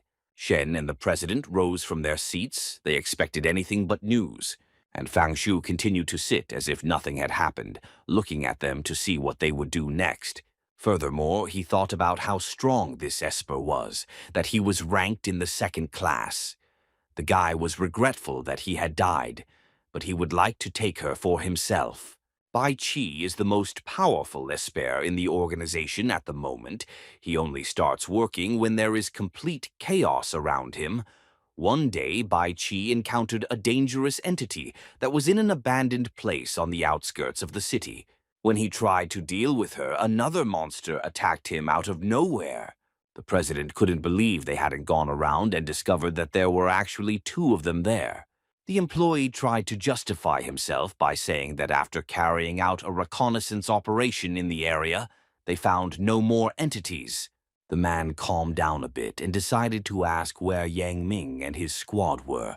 What were they doing? The boy replied with a trembling voice that his squad was already on its way to the abandoned building. The man realized he couldn't sit in his office anymore, so he asked Fang Shu to accompany him to the bathroom, and Shen said he would go with him. As Fang Shu walked out of the office, he heard the president order his staff to prepare transportation, notify everyone of the emergency meeting, and most importantly, prepare 10 incense sticks and 3,000 coins. The guy didn't quite understand what all those coins and incense were for, but anyway, he had already seen all the organization's work in that forum, but now he still wanted to see it in person.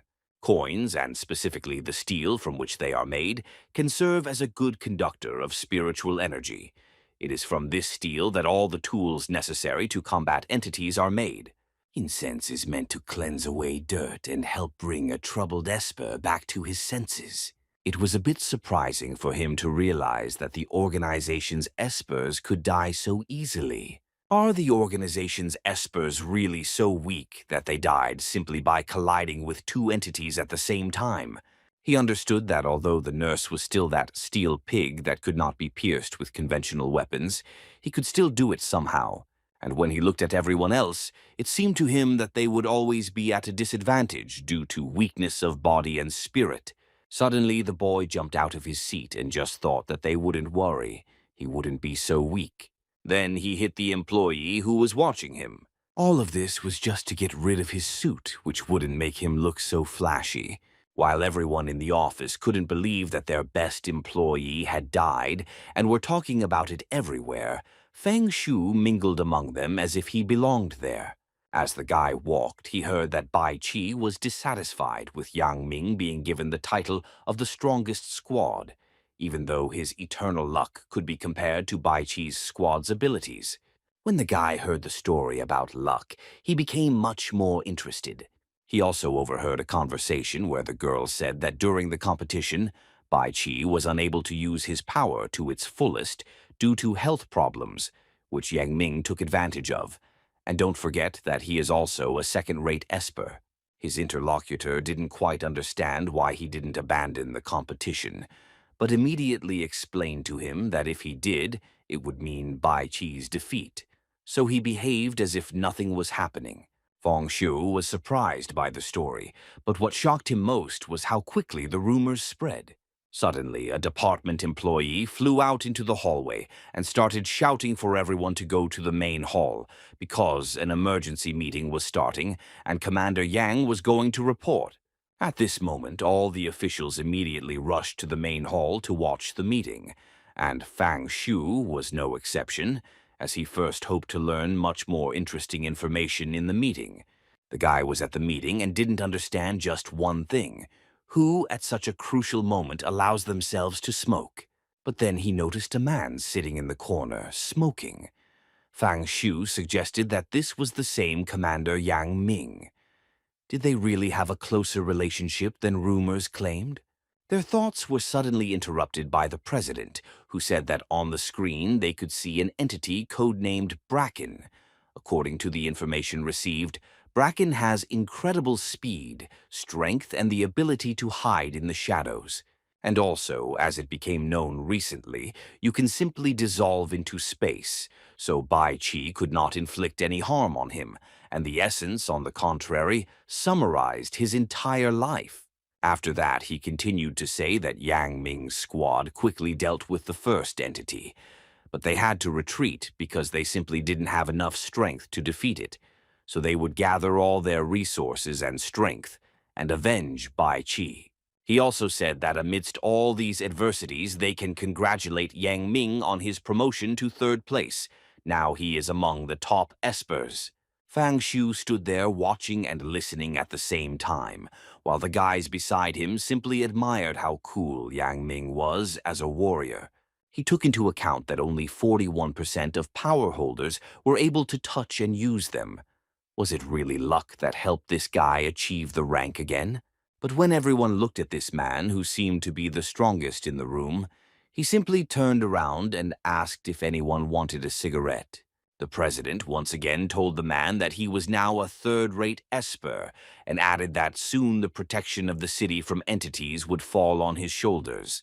After that, he turned to him and, with a rude intonation, asked him to come to his senses and not behave like a small child. But the man didn't seem to hear the boss, and just replied that he was going to buy cigarettes now, and then they continued. The president immediately started yelling at him to come back, because he really didn't want to get revenge on them for what they did to his friend. Yang Ming had no intention of stopping, and continued walking, asking if they would be able to take revenge. Would there be any point in that? The president still didn't want the guy to leave, so he threw him the pack of cigarettes and wanted to continue the conversation with him. Yang Ming didn't even expect his boss to start smoking, but the president asked him to shut his mouth and smoke in silence. Fang Shu observed this and was deeply interested. The man was so calm and reserved that even after his friend's death, he showed no signs of clouding his mind. Suddenly, his thoughts were interrupted by a madman who ran into the meeting room and started calling the president. The man asked him to shut his mouth immediately and be quiet, but then he realized that there was clearly something wrong with this guy and decided to listen to him. So the guy immediately told the president that the guy he brought to the break room knocked him out and ran away from him. As soon as the man heard that his guest had escaped, he immediately rose from the table and ordered everyone to be on full alert. Feng Shu didn't even expect that his strike would be so weak that the guy would wake up so quickly, so he immediately realized that he should practice the technique a bit. But suddenly all his thoughts were interrupted by a very loud voice shouting his own name.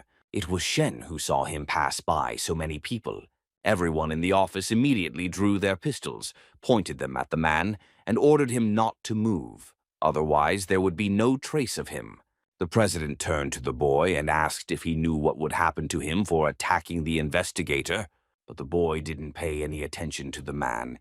He went down the stairs to Yang Ming, to whom he asked only one question, in which he wanted to know if the man wanted to bring his friend back to life. Yang Ming asked the boy not to play with the dead at such times and thus irritate him. Otherwise, Yang Ming promised that after this, he would definitely be a corpse. Fang Shu didn't pay much attention to him, as all his attention was focused on his aura, which was truly too strong. But still, Fang Shu continued to behave calmly and asked Yang Ming the same question again, or did he want the guy to answer it himself? The president didn't understand what this guy was talking about. It was better for him to surrender voluntarily and be punished because he was surrounded. Yang Ming still decided to respond and said that, unfortunately, the dead could not be brought back. He might have been angry with the guy, but the man suddenly realized that his words gave him hope. After that, he, almost with tears in his eyes, asked the boy if he could really resurrect him. Fang Shu didn't force the man to wait for an answer and said that all he needed to know was where he died and how far he was from Yang Ming. The man began to tell him that he had been taken to the mountains near the city and that he was punishing himself, because if he had been closer to that place, he definitely would not have died. This was enough for Fang Shu, so he asked him to give him his hand. He wanted to show him his secret. Yang Ming no longer understood what the boy needed. First he asked for time, now a secret, and initially he promised to return his friend. Feng Shu told him that this is partly true, but on the other hand, he can go back in time. Yang Ming understood that this was much more than resurrecting the dead. It was just a bluff, so he was very interested in knowing why the guy was so fierce. At this moment, Shen realized something very important. Feng Shu was not lying to them, but was trying to convey that his power lay in time travel. The man explained that he would go back in time and send him a message saying that Bai Qi was in trouble and needed to be saved. But he needed to come up with a code word so that the man from the past would believe him. When Fang Xiu finally explained everything, he asked Yang Ming a logical question. Is he ready to try? Yang Ming scratched his head and still replied that he was ready to try his luck, because he understood that everything was lost anyway. After that, he dictated his number and also said that he had topographical cretinism, so he would have to show him the way over the phone. After that, the man, feeling pain, said that he would now reveal to him a secret that had remained only between them for many years, as it turned out that during the competition for the title of Best Esper, Bai Qi had a stomachache for a reason. Yang Ming poisoned him, but because of his good luck he was unable to deactivate it very much. The president couldn't even think of such a thing. He couldn't understand how Yang Ming could do such a thing. Yang Ming asked not to blame him, but to understand and forgive him, because the story was much more complicated than everyone thought.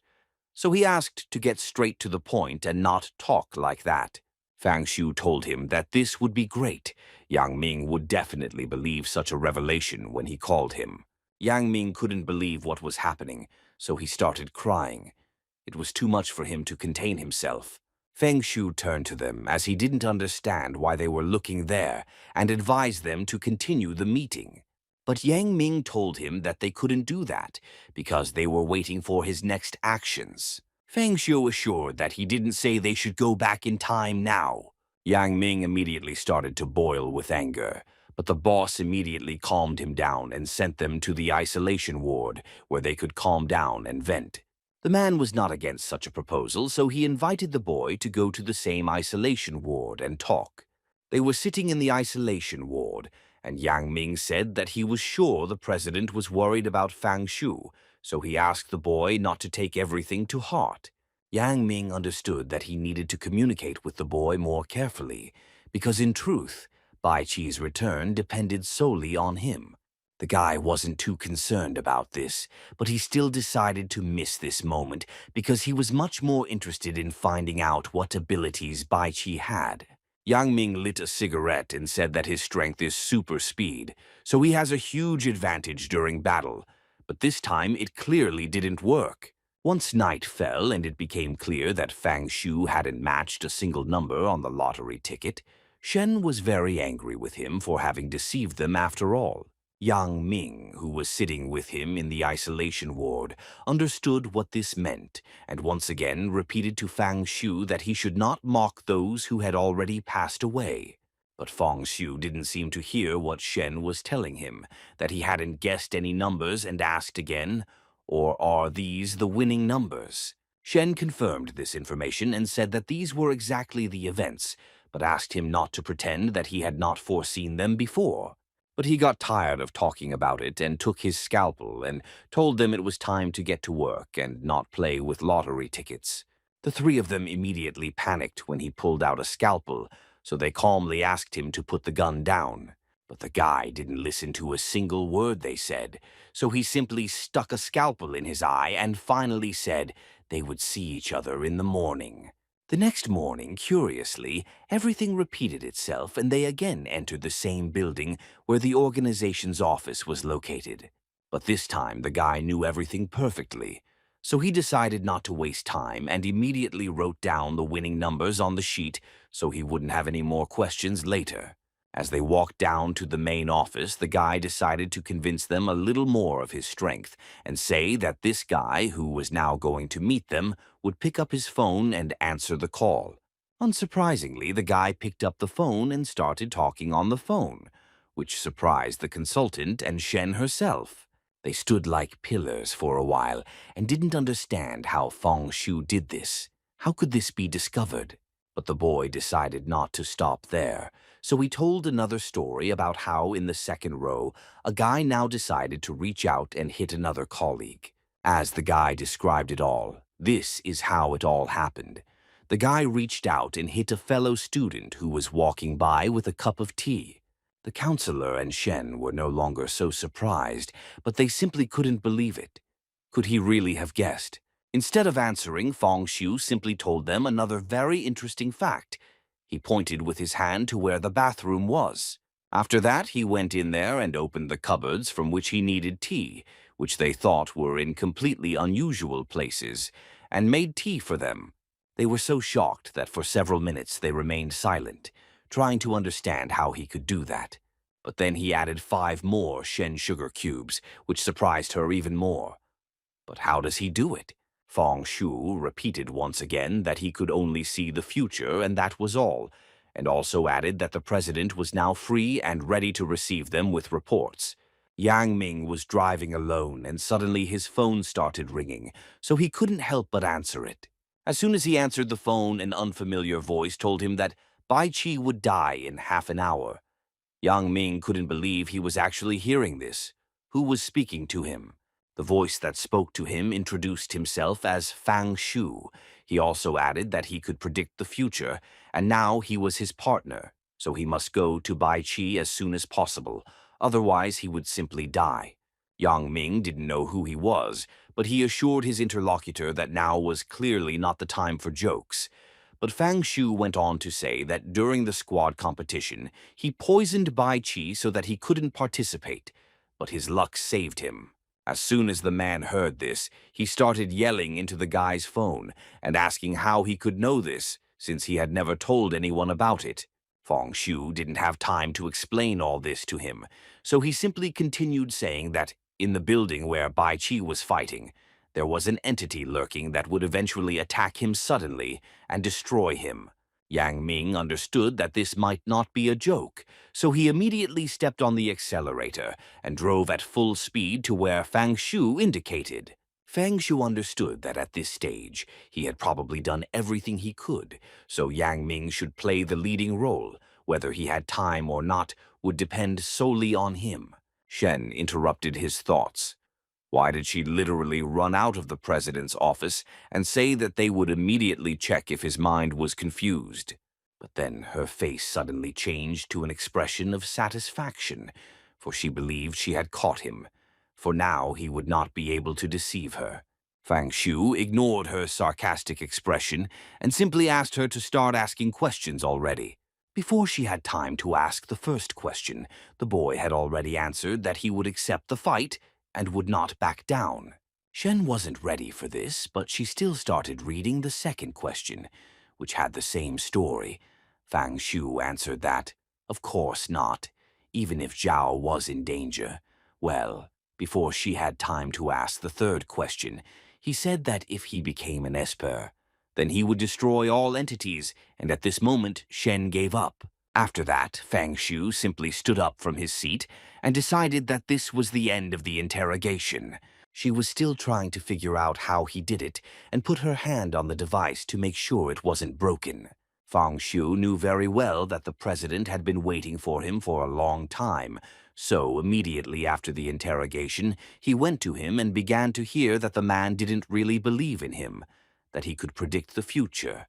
The guy didn't become modest and started saying that there isn't a single Esper on Earth who can compete with him because they will always be on different levels. The president was not entirely satisfied with such an answer. He immediately wanted to fill his beautiful uniform, but all he could do was ask Shen for the test results. She told the man that she had not written the report, because during the interrogation, Fang Shu himself had asked and answered all the questions, and the device had not noticed a single indicator of the presence of dirt or signs of a clouded mind. Fang Shu realized that he needed to show at least some weakness in his ability to somehow convince them of everything. So he decided to say that although he could observe the future freely, to reset everything he would need to pay a heavy price, and that price was clouding his mind. That's why he can't predict the long term. Otherwise, he will have to pay for it, so he needs to join the organization to keep his mental state in order. When the president heard this whole chain, which is limited to prediction, then restoration, then loss, and so on in a circle, suddenly everything became extremely clear to him. There is definitely some kind of logic in this. He decided to ask the boy what he expected from working in their organization. The therapy he so desires to receive is not a problem. It ends up being mandatory for all espers. Fang Shu replied that he wanted the salary of a second-rate esper, plus a bonus and incense every month, and that he needed all of this to develop his skills, especially money. The president told him that if he proved he still had the ability, then he would arrange everything without any problems, but he would still think about the bonus. The boy believed that the man did not quite understand the importance of predicting the future, so he responded like this. Fang Shu believed that in order to avoid having such questions anymore, he prepared a small gift especially for the man. The president didn't like this very much, but he still decided to ask the guy what he was talking about. What other gift? Fang Shu suddenly started to smile widely and said with great pleasure that this gift was Bai Chi's life. The man's face changed immediately. He no longer understood what this guy was saying, and how did he know Bai Chi? The president couldn't stand such insolent behavior, so he slammed his hand on the table and ordered the guy to never threaten Bai Chi's life with him again. Fang Shu found it funny to see him get angry, so he decided to invite the man to call Bai Chi immediately if he was so sure the guy was bluffing. Shen approached Fang Shu and placed his hand on his shoulder to help the boy calm down a bit, because sometimes he really goes over the top. But still, the president decided to call Bai Chi, but suddenly he was interrupted by a man who burst through the door and was breathing very quickly, as if something terrible had happened. It was Yang Ming who rushed into the president's office saying he was looking for Fang Shu. The man didn't understand what Yang Ming was doing there, because he was told that he and Bai Chi had gone on a mission, and where was his partner? Yang Ming immediately began to say that Bai Chi was seriously injured and was now in the hospital, which is why he was looking for Feng Shu. Shen immediately became angry with the guy and gathered a lot of energy in her hand. Why would she find out from the guy what he did to her friend Bai Chi? Feng Shu was calm even at this moment, all because he thought that Yang Ming still managed to save his friend, even though he ended up in the hospital. The president told Yang Ming what had happened, that is, how Fang Shu had talked about how he had a gift for them, and after that, he immediately stormed into Yang Ming's office. Was Bai Chi's serious injury really a gift from him? But what a surprise they were when Yang Ming ran to Fang Shu and started hugging him, because everything happened exactly as Fang Shu told him, and that was the only reason he was able to save his friend. Shen and the president couldn't believe their eyes when they saw the photo. They had no idea Yang Ming could hug someone so sincerely.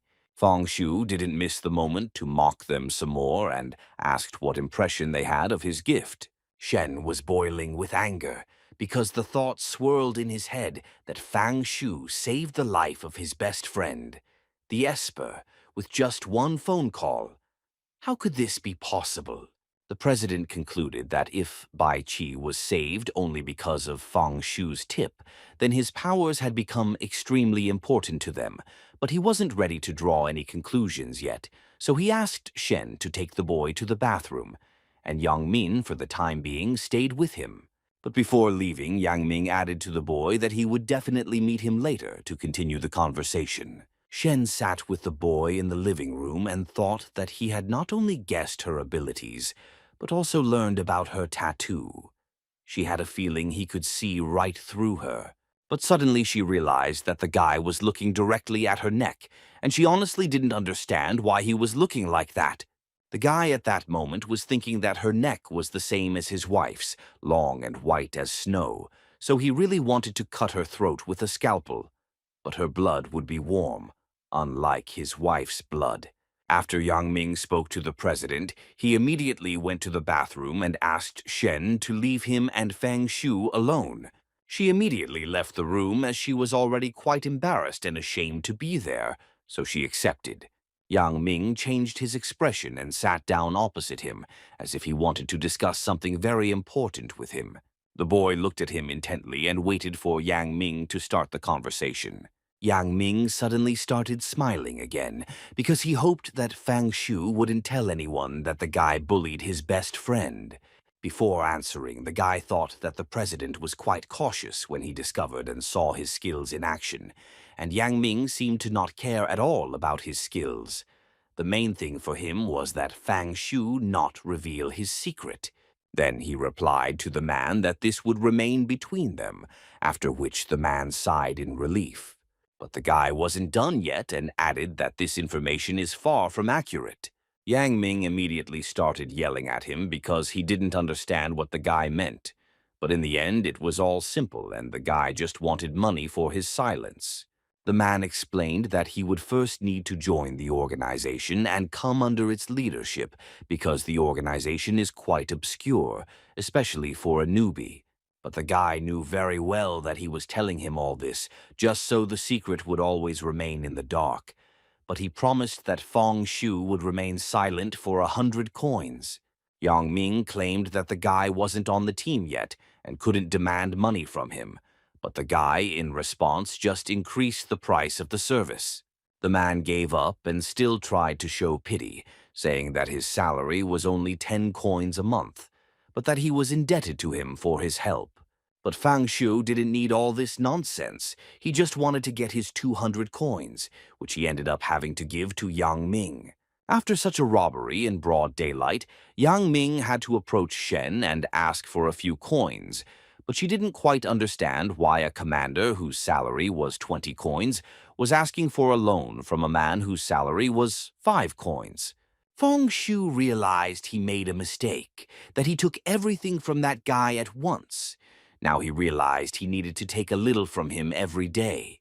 Everyone gathered in the common room to watch the same lottery, the numbers for which Fang Shu had written down just before, and as he expected, absolutely every number was accurate, down to the last one. Yang Ming couldn't contain himself and jumped on top of the boy, saying that they were his brothers now, and that real brothers should help each other with the next lottery tickets. But the president immediately decided to shut it down, believing that Fang Shu's abilities were negatively affecting his mind, so they shouldn't waste energy on such nonsense. However, Yang Ming thought the exact opposite. Now that they are convinced of their abilities, they will keep it a secret from everyone. After that, the man invited Fang Shu to join the organization, and all the requirements he announced in the interview will be met. Fang Shu didn't think much and simply agreed to quickly think about such a decision. But Yang Ming didn't quite understand how the president would keep all this a secret. But the man said that they would put his data into the World Esper Registry. But it was classified top secret. Fang Shu had now officially become a 5th-rank Esper, whose call sign was the Prophet, and now, with the organization's resources, he was one step closer to his revenge, so he mentally urged his little wife to wait impatiently for him. Yang Ming honestly didn't understand.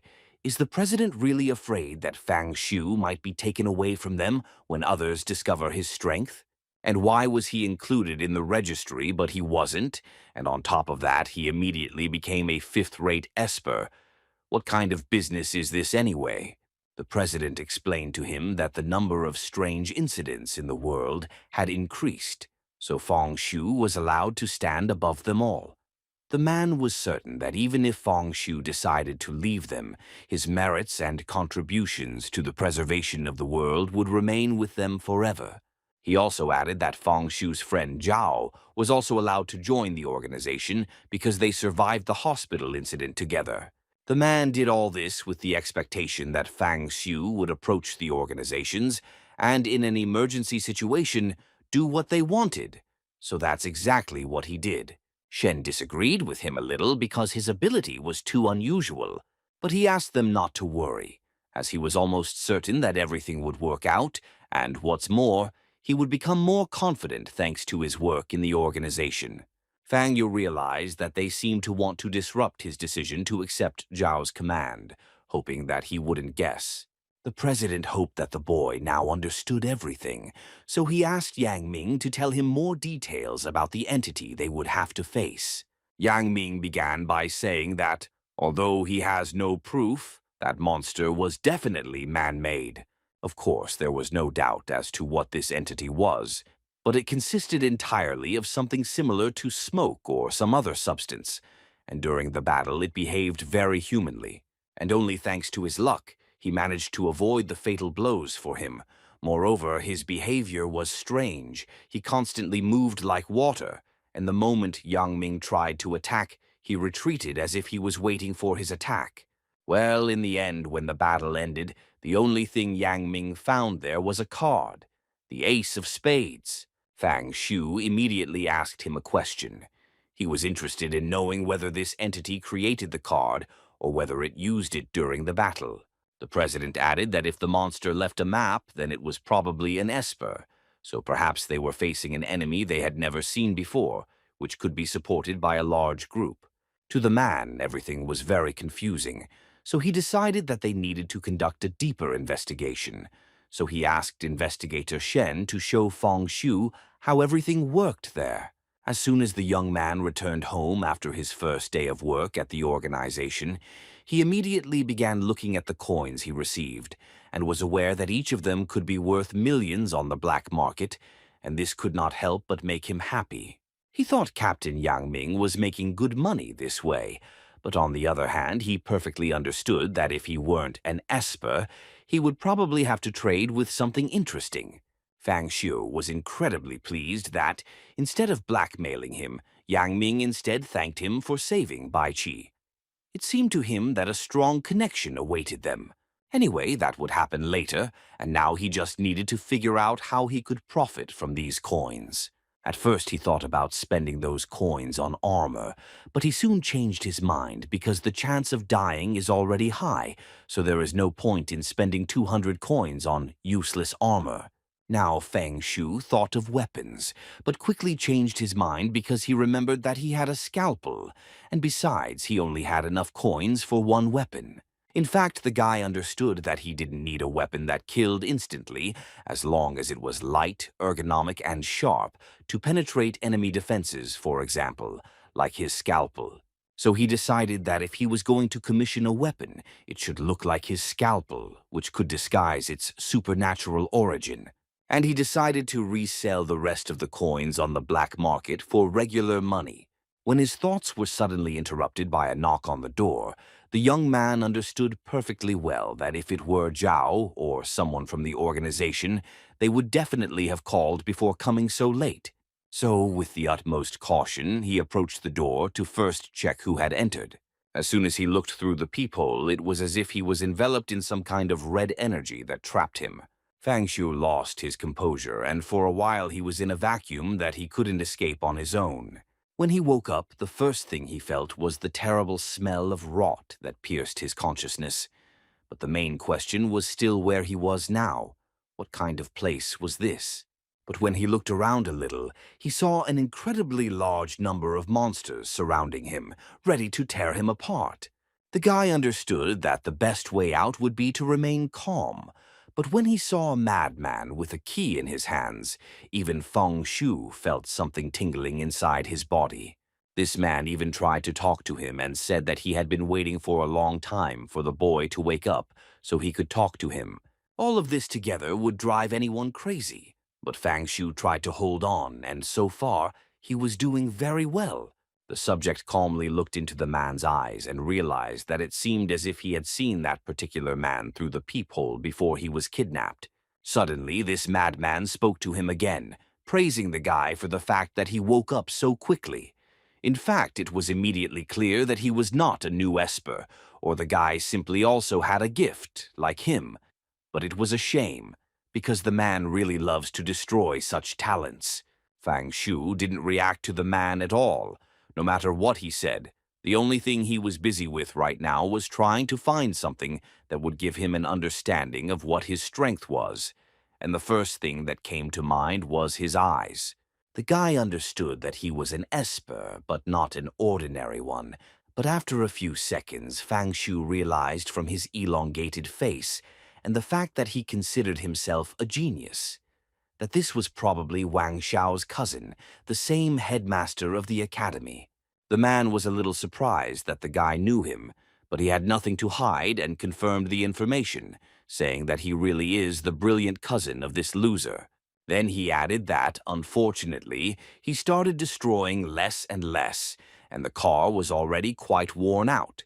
So he asked the guy to wait a little while and that everything would soon be over. Fang Shu replied that he had heard similar things somewhere, so he asked the man to fix his car faster, because the guy doesn't like to waste time. The mad genius started laughing at him and asked Fang Shu not to say that he liked his work, because he believed the guy wouldn't even have time to blink before ending up in a coffin. The guy thought about the fact that he was behaving completely abnormally and unpredictably. It seemed that on the forum there was a similar description of the manifestation of loss of reason, so he replied that everyone seemed to be sick. Then he added with a smile that his brother also tried to drag him to the other world. It was so hilarious that he kept pulling his pant leg with his bloody hands.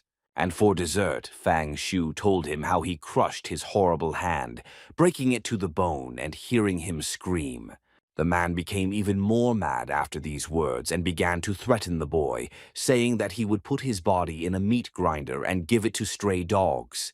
But Fang Shu replied that he was just a nobody, a man who had fallen to the bottom of the well, an ordinary madman who had gone mad.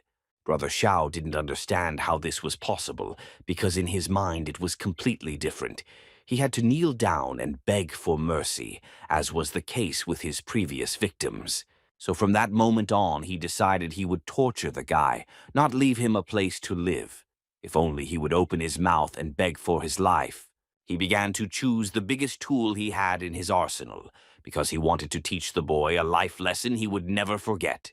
Fang Shu, instead of being even a little worried, on the contrary, irritated the man even more, saying that he could do all of this much faster because he was already too bored to just sit there.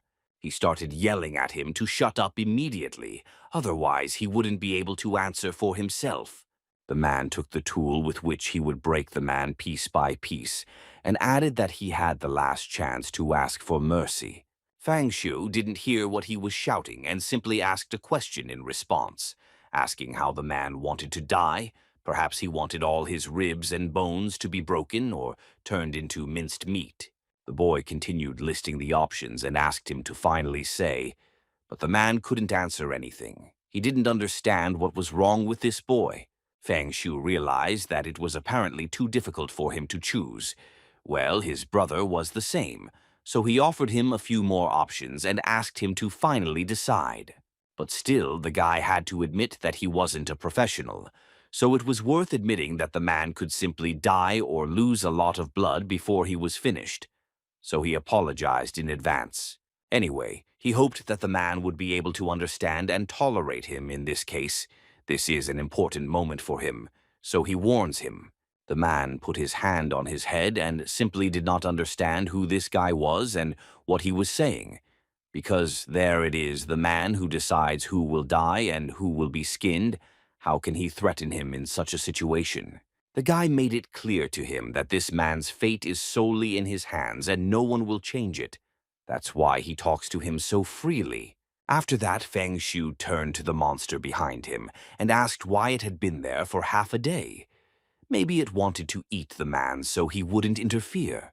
The madman wasn't so mad when he looked at the guy who was talking to who knows who. Fang Shu, in a great mood, told him that behind him was an entity that had come to eat the man alive. Just as the man wanted to add a few more words, a huge monster suddenly appeared in front of him, and now he had a notion in his head of what the guy was talking about. Fang Shu continued to tell the man that he warned him. Moreover, these were not all the surprises the guy had prepared for him, so he asked him to prepare more seriously for what he would see now. And as soon as he said these words, several monsters appeared out of nowhere, which he clearly didn't expect to see there, and overall he seemed to have never seen anything like it before, so he was very scared. He simply couldn't believe that all of this was possible.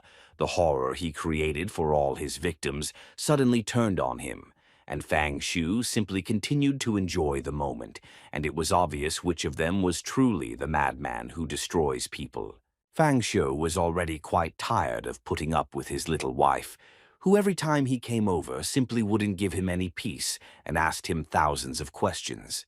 The guy thought about how good it would be to be eaten alive. It would be a plus in his resistance. But for now, he will put this idea aside and promised his wife that one day she will definitely feel all his torment, but definitely not now. While he was about to deal with another character, to whom he promised a painful end to his days, a real man must keep his word. The madman, just like last time, looked through the peephole and heard the guy slowly approaching the door. He could only wait for him to get closer, and then he would catch him in his trap again. He couldn't even imagine that in a second he would be hit right in the eye by the same peephole he was looking through and hoping to see the guy as soon as possible. He fell to the ground and started screaming in pain, because no one could tolerate this. After that, he gradually started bleeding, which would lead to only one result, and he was well aware of it. But Fang Shu wouldn't stop there. After that, the man pulled him into the apartment to continue fulfilling his promise. The guy, of course, thought he didn't much like playing trump cards, but he was disgusted when they were used against him. To begin with, Fang Shu decided to examine the boy and see what he had on him, and there were quite a number of things. Fang Shu looked at all these things and thought that an incredibly strong energy was emanating from them, but it was quite strange, the kind he had never seen before. The guy even found a gun with him, which means he was pretty good. He even had some kind of weapon, although he still lost to the scalpel. Furthermore, Fang Shu could tell that this was an esper below the second level, as he was able to knock him down with one blow, which was quite strange. The Enlightenment Club is an organization created by espers whose minds have been distorted by entities. Favors can only calm them, but there is no way to restore their minds. Suddenly, Fang Shu was interrupted by a sound, and as it turned out, this guy had called a messenger, who apparently was very unlucky to have come to Fang Shu, because what could be worse than an already distraught esper? The man woke up and at first didn't understand what had happened or where he was, but after a few minutes he realized he was tied up in his own warehouse, which was an incredible surprise for him. But that wasn't the worst that awaited him, because then he saw in front of him a guy he really wanted to knock out and rob. But everything happened exactly the opposite.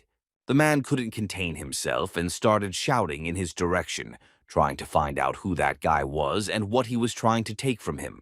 Fang Shu calmly told him that he was the one the man tried to break into his apartment and ruin a wonderful night with his girlfriend. The madman immediately realized that he was speaking directly to Fang Shu and couldn't believe that it was really him. Fang Shu didn't listen to his groans, so he immediately warned him that if he didn't move, the guy would try to do everything quickly. In general, the guy wanted to gouge out his eyes first so that he couldn't use his abilities.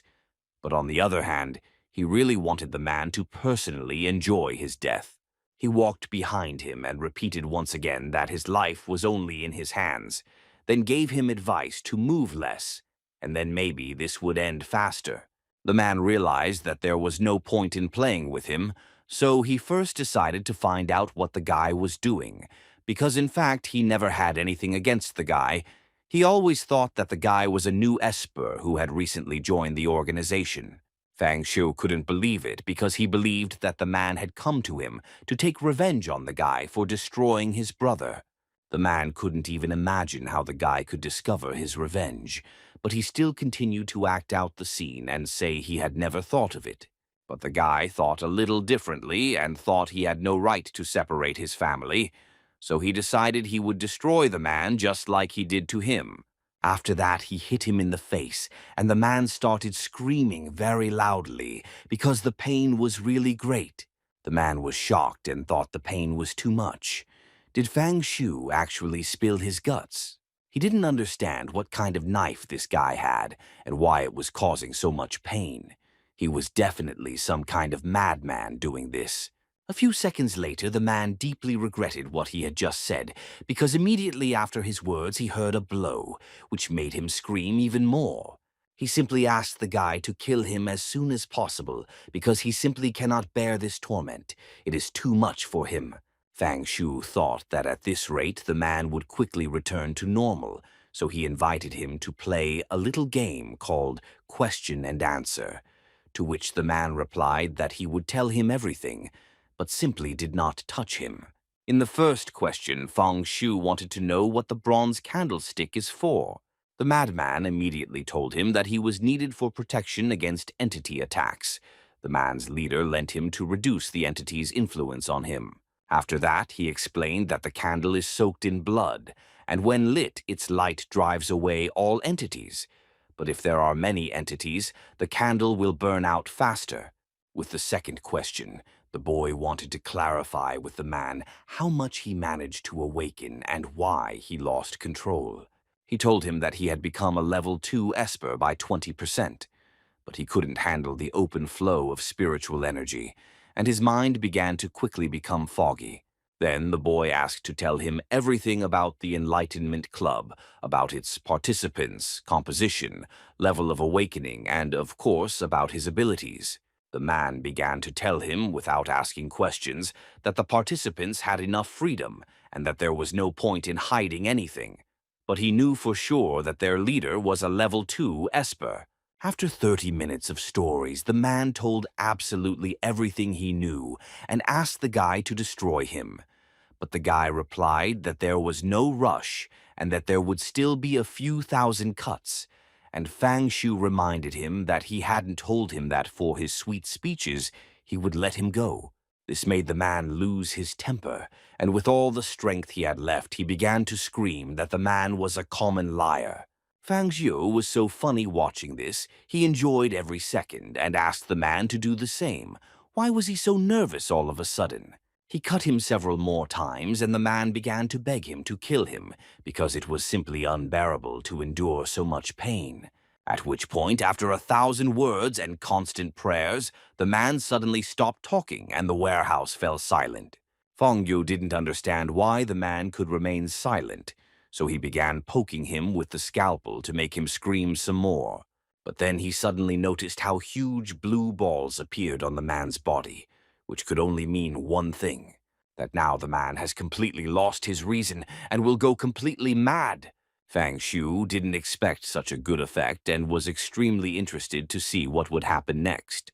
This was the first time in his life that Fang Shu had seen such things happen to an Esper, so he decided that it would be best to stop this madness right now. At one point, the man's arms were simply ripped off and he stopped screaming and moving. The guy didn't believe the transformation could finish him off. Did he really beat him so badly that he just fell backwards? But suddenly his thoughts were interrupted by an incredibly loud and unpleasant sound that came directly from the man's body. And when he raised his head, the man was horrified by what he saw. It was as if some entity began to come out of his eyes, and it looked very terrible. The guy was incredibly shocked because he had never seen anything like it and had no idea what could be done about it. First, he decided to move away from the man a little and let this transformation, if we can call it that, finish. After that, he would understand what was happening there. A few minutes later, a small eye with fully developed legs emerged from the madman's body, and it was now clear who had allowed the man to use such abilities. Feng Shu was becoming more and more interesting to watch with each passing second. The entity, which managed to escape the madman's body, immediately turned its attention to Feng Shu, who was standing in front of it, smiling and waiting to see what the creature would do next. But she didn't have to stand for long. She immediately started attacking him, and he had to defend himself immediately. Fang Shu didn't expect this pest to be so fast and already be in his body within seconds. But he still didn't give up and tried to remove it with his scalpel.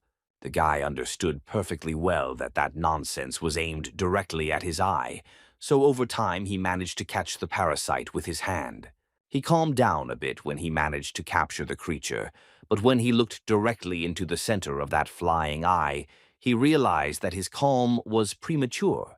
And his fears were completely justified, because this creature managed to knock the guy out of his hand and launch another attack, which would be incredibly difficult to dodge.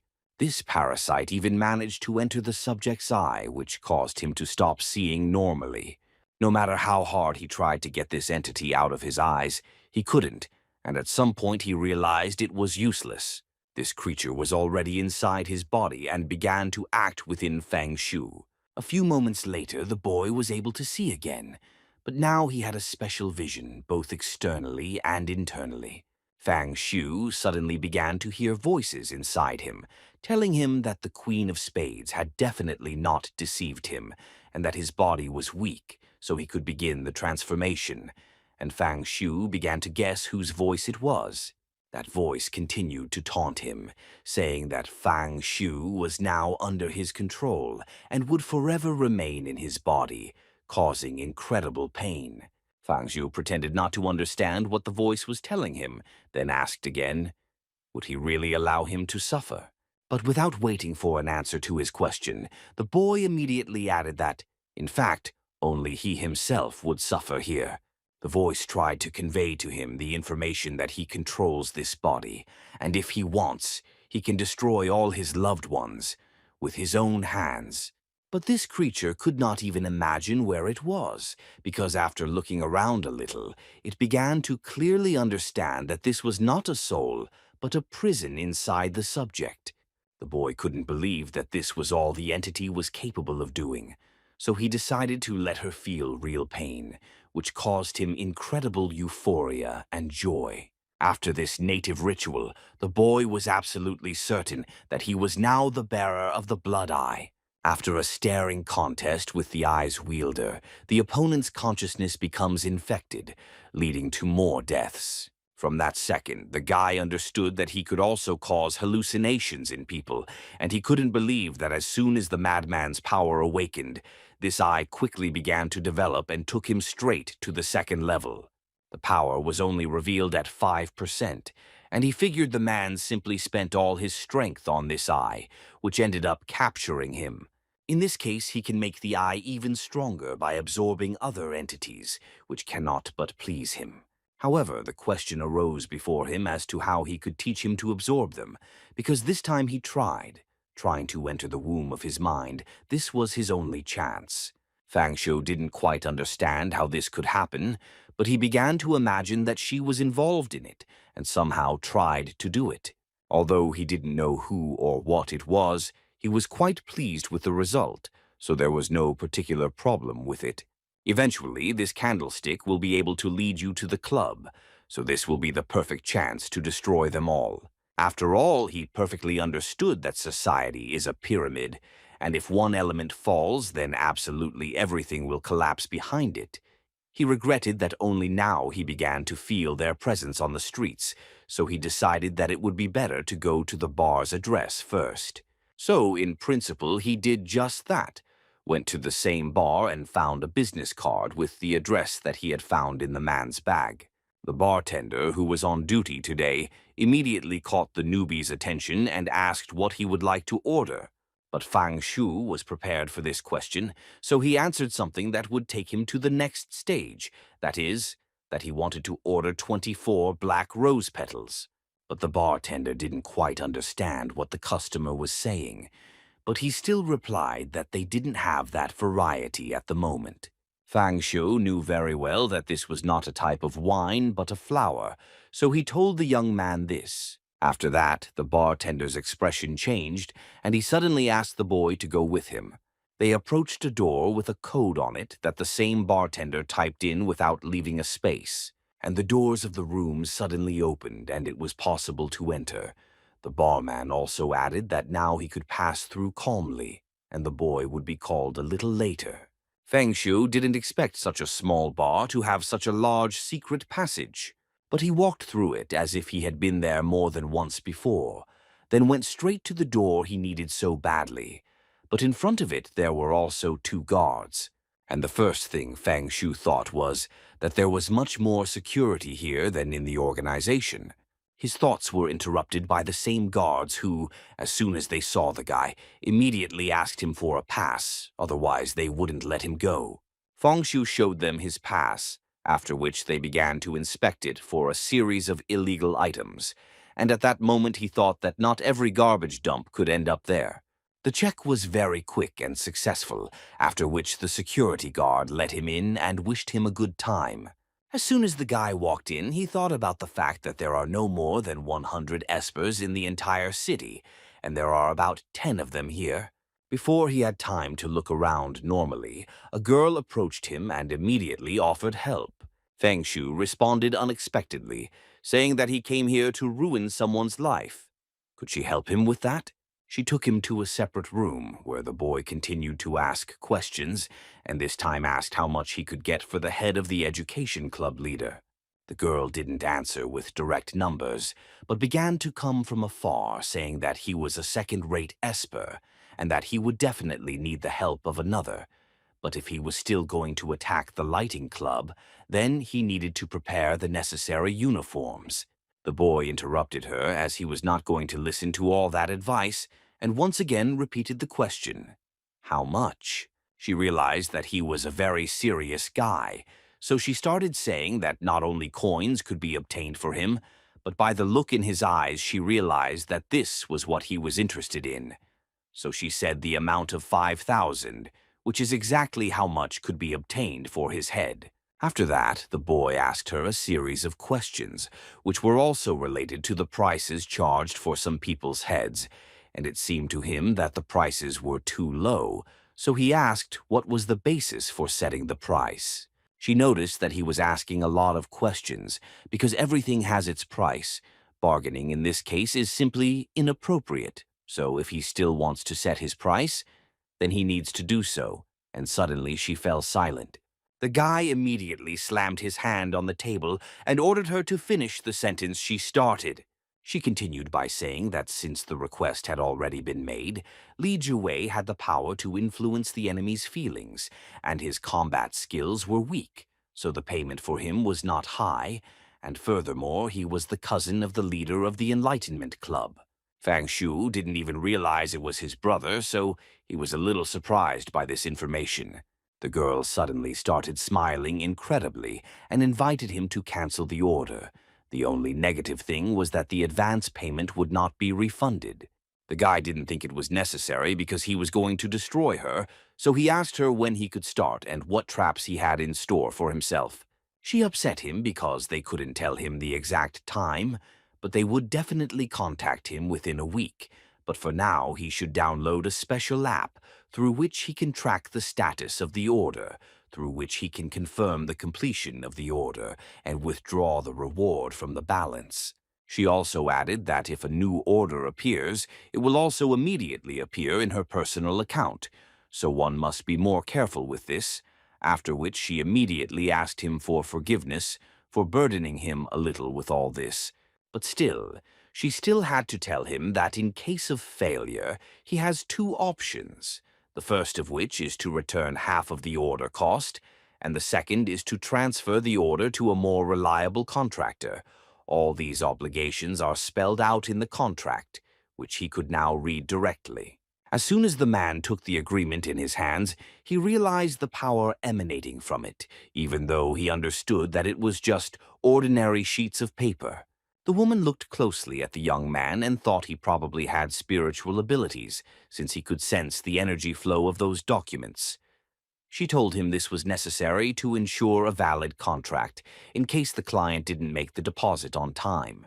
Feng Shu realized that in this case it didn't matter whether he signed with someone else's name or not. But even so, he signed the document and accepted all the rules of the game, then turned and started to leave, and the girls had no choice but to wish him a good day and say they would be waiting for him to visit them again. The young man left the office in a good mood, as he understood perfectly well that they were not being observed and seemed to be completely safe.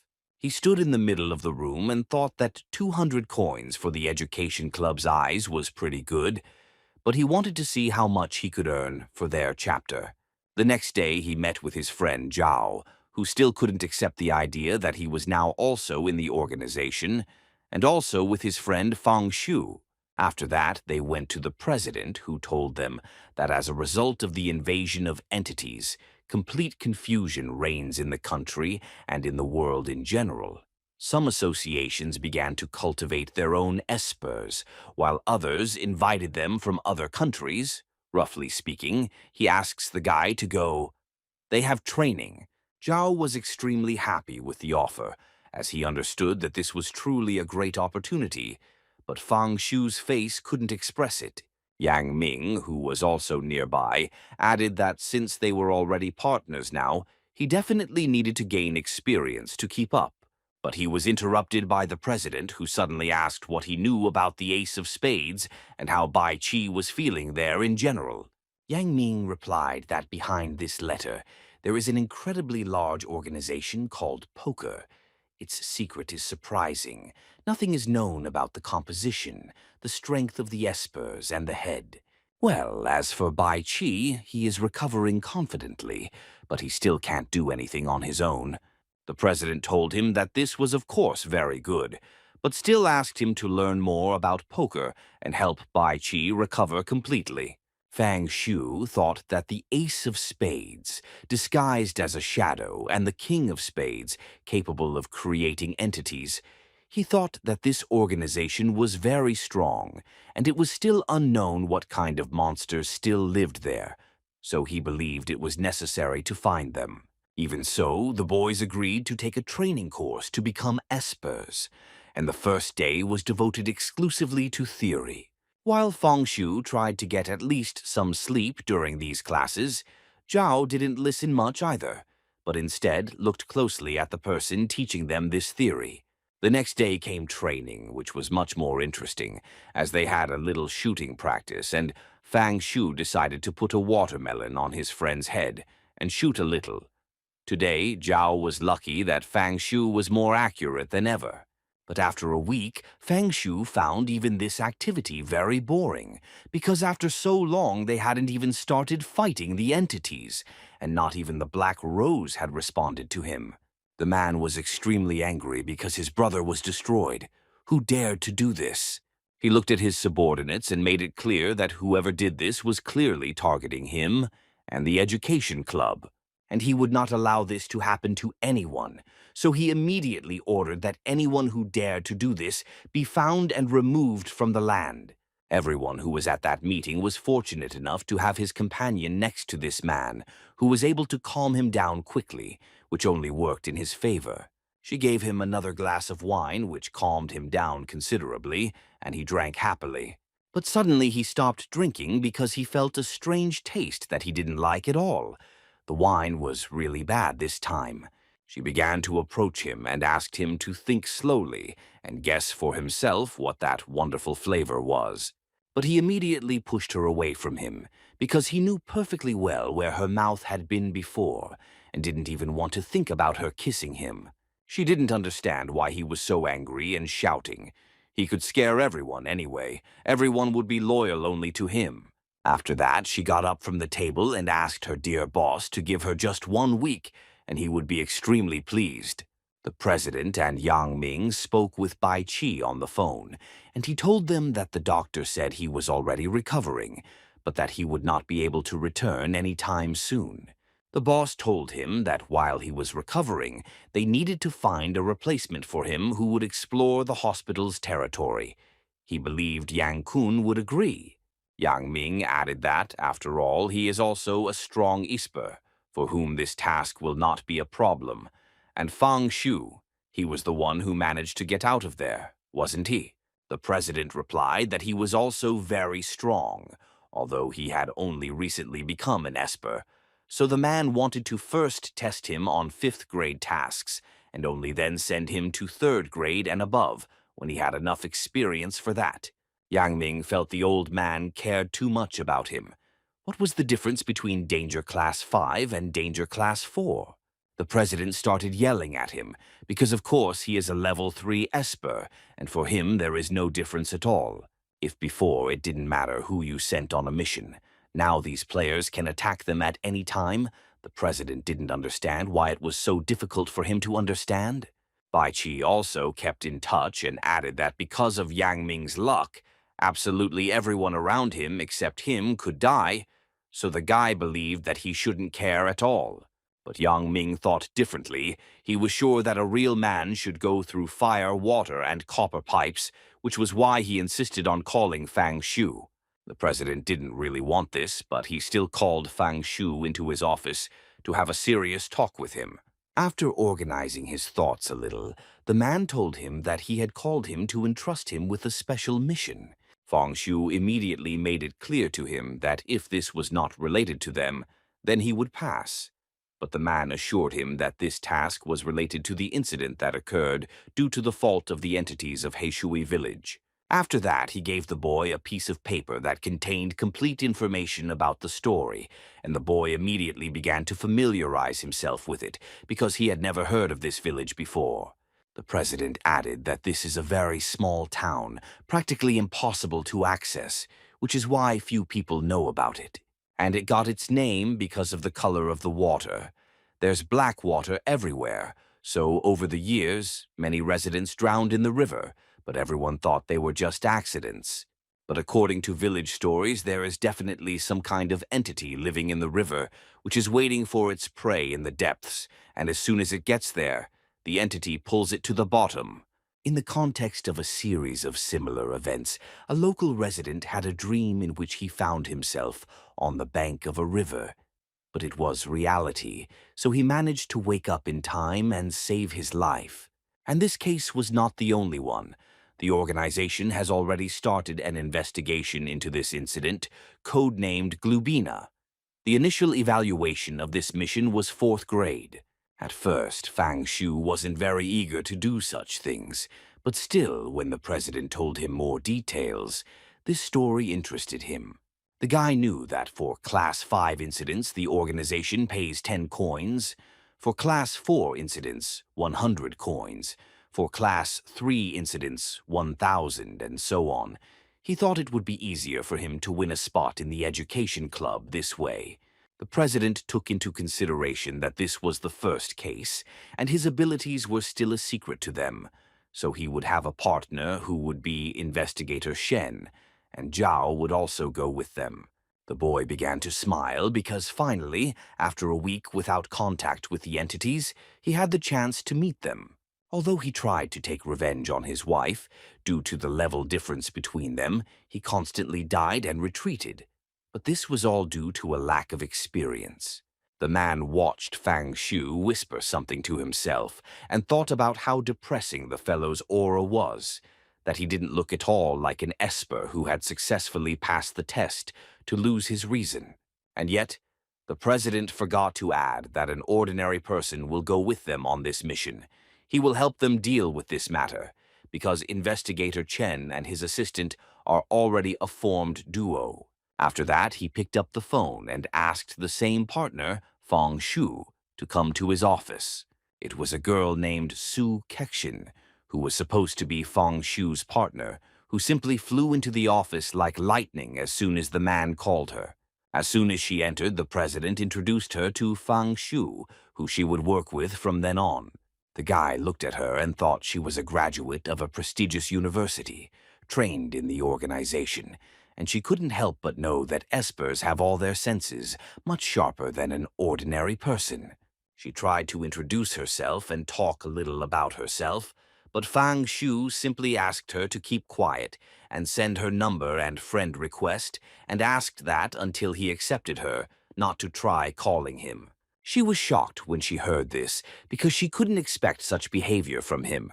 As soon as the guy left the office, he immediately saw how a person was added to the friend requests, and it was Su Kexin, who to him looked like a girl with a lollipop, whom he first met on the street, seemingly harmless in appearance. But then she hits on her own and pulls you into the background. But he was distracted from his thoughts by Shen and Zhao, who were already tired of waiting for him, so they asked the boy to step away for a while. A minute later, they were already on their way to a mission, and one of the people who didn't know the boy started the conversation with the phrase that, if this was their first meeting, he should introduce himself first. This guy's name is Liu Shuai. He believed himself to be the oldest investigator here, so he allowed himself to be called simply by his name, and his superpower is the ability to teleport. Zhao was shocked by such a wonderful skill. What an incredible skill this was to him. Liu thanked him and asked what strength he had. Shen decided to answer for him and said that it was better if he didn't know why the boy turned so red. After that, she added that since she was the squad captain, she would quickly introduce them. She said she possesses flames and Fang Shu foresees thoughts, as mentioned before. Well, the last member of the team is Zhao, for whom everything gets stronger after 11 p.m., including everything below the belly button. Liu was very funny about this, because he had already heard about Zhao and thought that this was not true, because this could not happen. But now it was true, and the guy honestly did not understand how he would fight against entities with so much power. But Zhao wouldn't tolerate insults in his direction, so he added that he knew very well that the guy could only teleport 10 centimeters, and how would he fight against entities with such strength now? Shen started to get extremely angry with the two of them because they were going on a serious mission and were behaving like that. So she decided not to hide her emotions and shouted at them, politely asking them to shut up, as they would have time for pleasantries later. And if they didn't stop, they would walk all the way to the village. They understood perfectly well that one shouldn't mess with a woman like that, and that it was better not to irritate her, so they remained silent in the car. Fang Shu, at that moment, was thinking that this was a fourth-grade task, and that he would be working with espers who normally couldn't confront entities. Damn acrobats. He understood that it seemed the organization had no one to send, simply due to a lack of hands. But on the other hand, he knew it was too early to draw conclusions. As soon as they arrived and got out of the car, Fang Shu immediately informed them that there was someone ahead. An old man and his co-ruler suddenly walked out of the darkness and headed first towards Madame Shen, who was standing beside the others. She confirmed this information and also recognized the old man, whose name was Wang Yugui. The old man was happy that she recognized him. Then he introduced his son Fugi and offered them a snack, as they were probably hungry after the hard journey. After they had a snack and Shen took a shower, she ordered everyone to go rest and get a good night's sleep, because tomorrow they would go on a mission.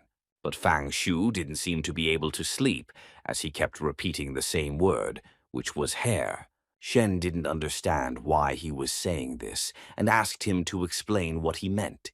The boy told her that he noticed that the old man's hair was very nice. Considering he was definitely over 70 years old, his hair should have faded long ago, but it is still in excellent condition. Liu thought this was complete nonsense because he could paint them or use different masks, whatever, but Fang Shu categorically disagreed with this. Shen thought for a moment and said that Fang Shu was right. After all the residents were locals, and Boss Wang had definitely spent his entire life here. And besides, this hair care requires not only money, but also time, which is very expensive for him.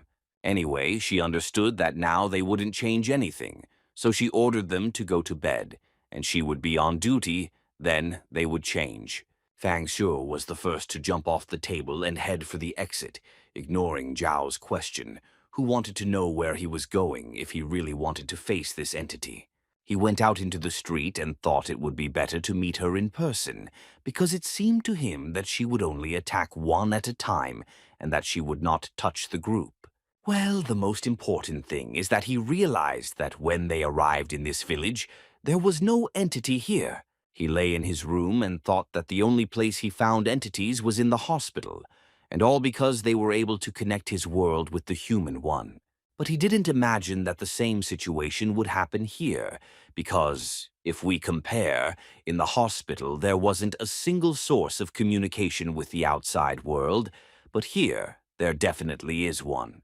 Behind all these thoughts, the boy fell asleep quickly, but he couldn't sleep as he woke up realizing he was very cold. At one point, the boy noticed that the mattress was shaking and the water was bubbling around him. He couldn't believe that this was happening to him. So he immediately took out his phone and started lighting up everything around him. And what a surprise it was for him when he realized he was essentially floating on water.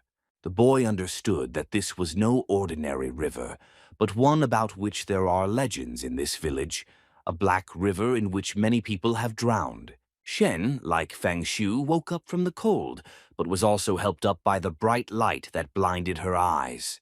But then she heard a familiar voice. It was Fang Shu, who was glaring right in her face. She started yelling at him because she didn't understand why he had come into her room and what he wanted. But the guy asked her to look around and ask the same question again. Shen also took out her flashlight and started shining it around, and now she was even more confused about what could have happened and where they were. With so much light and conversations, Zhao also had to wake up and asked for the light to be turned off. But before he had time to wake up, Liu attacked him, shouting that he had had a very terrible dream, as if he were floating in the middle of the river on his mattress. Fang Shou asked them to calm down, because if they acted like this, they would probably fall into the water, where the essence was discovered. As soon as Zhao and Liu realized where they were, they immediately began to panic and shout that it was a whirlpool and that they should get out of there as quickly as possible. Shen could bear a lot, but this was already too much, so she yelled at them and told them to shut their mouths, because no one would leave anywhere, much less jump into the water. Suddenly, both of them became obedient and quiet. They realized that it was better to remain silent there, otherwise both of them would test the depth of this river. Fang Shu looked at the entire circus and wondered, what kind of clowns are they? Did they really think anyone would let them off so easily? Why then were they silently redirected to the center of the river? Liu tried to paddle a little with his hand, but found that there was absolutely no movement, as if something was holding them in place. But to Zhao, on the contrary, it felt like they had been floating for a long time. Shen explained to them that it seems the entity can control the flow of the river, so under no circumstances should they enter the water. And although in this squad its abilities are the strongest, the flame is limited to water, so it cannot help. She added that in the worst-case scenario, she could only save herself, so she asked them to be extremely careful and think before doing anything. Zhao listened attentively and immediately turned to Fang Shu, who really wanted to know what they should do, because they were basically in a cauldron that they urgently needed to get out of. But he suddenly fell silent because he saw that Fang Shu was clearly planning something. Fang Shu decided he could build something like an oar out of discarded materials and try to swim to shore. However, after some time, he changed his mind and realized that they could not make oars with what they had at hand. But he managed to make a sort of anchor, which he had to attach to something and use to reach the shore. So he threw his shovel, which was tied to a rope, into the nearest tree and managed to secure it there. All this was silently observed by the others, who decided at that moment not to interfere, but to give him the opportunity to carry out his idea. But they didn't have to stand still for long, because as soon as he grabbed the tree, he immediately asked them to hold on as tightly as possible. He handed each of them a rope with which they were to cling to each other and swim together to the shore. Shen simply couldn't believe that Fang Shu, even in such a situation, could be so calm and reasonable. It was so incredible. Zhao never doubted that Fang Shu was truly a genius, and he once again proved it with his actions. But their joy was interrupted by Shen, who suddenly shouted that the funnel was gone. Fang Shu turned to look with his own eyes and began to think that the entity might create a whirlpool in the territory under its control. But now it is no longer there, so perhaps it has left us, or its range of action is small. Otherwise, he began to understand perfectly well that she was probably already right below them, and as soon as he thought about it, some strange noises started. And then, completely, Shen realized that the mattress was contracting and, most likely, the entity was right beneath them. She decided the best way to check whether this was true or not was to take her phone and simply shine it into the oil-black water. Shen realized that he wouldn't achieve anything that way, so he decided that now was the time to use his superpower and reached the expected point where the entity could be. But after a few seconds, she and everyone else realized it was a serious mistake because she hit the mattress, which began to sink under her feet. Sheen began to understand at that moment that she couldn't cause too much damage to the entity on the surface, but she also couldn't allow it to drag them down to the bottom. After such a rash act, everyone fell into the water, and at this point, Fang Shu would probably have to relive this story. Zhao and Lu screamed at the top of their lungs and called for help, because at least they didn't know how to swim and would probably die not from the essence, but simply from drowning. Feng Shu had just watched and was now certain that they were complete clowns. Finally, at the last moment, he managed to throw a rope onto the beach, with the help of which they managed to disembark. Zhao was pulling the heavy Lu, who weighed a few kilograms, and decided to check with them how far they were from the shore. Shen recovered a bit and realized that they had been in the water for quite some time, but the entity hadn't attacked them, which was very strange. Fang Shu suddenly turned to her and stared at her with a stern gaze, and it was immediately clear that he was looking at her like that because it was because of her that they almost drowned. But she believed that he was not just looking at her, but was obviously shooting somewhere, which caused her incredible embarrassment. Fang Shu, looking into her eyes, asked her to give him some light, because he assumed that the entity was afraid of the woman, so it was waiting for her to expend all her strength. But she believed that if she spent all her energy, an entity would appear that they couldn't face without her. Fang Shu reassured her, telling her not to worry, he would do everything because he already had experience. She realized there was no point in arguing with him, so she immediately decided to use her powers to set some fire to that river. Zhao even managed to get high because he imagined he was in hot springs and felt really good in that water. After some time, as expected, her strength ran out and she had nothing left. Xia then began to scream because it seemed to him that there really was something in the water and that it was quite big. Fang Shu remained calm, and it seemed like everything was going according to his plan, which was what he planned to do. They didn't understand what to do, although each of them noticed an expression of excitement in Fang Shu's calm eyes, as if he was going to do something obscene in front of everyone. The boy actually smiled because he had had a plan in his head for a long time and wanted to put it into practice. After that, he decided not to stay still for long and dove straight into the water to see what kind of creature was swimming there. Fang Shu dove into the water and immediately used his blood eye, which was supposed to help him with this entity. But Fang Shu saw nothing like it, except hair, very long hair that was everywhere, and reminded him of the hair of the village chief who met them at the beginning of this task. He swam a little further and began to think about how much he disliked these entities, to the point where he felt goosebumps on his skin. After all, at first they pretend to be harmless, but then they try to stab them in the back, but they fail and run away immediately. But as soon as he saw where the roots of this entity grew, he immediately continued to dive deeper and deeper while holding his scalpel in his hands.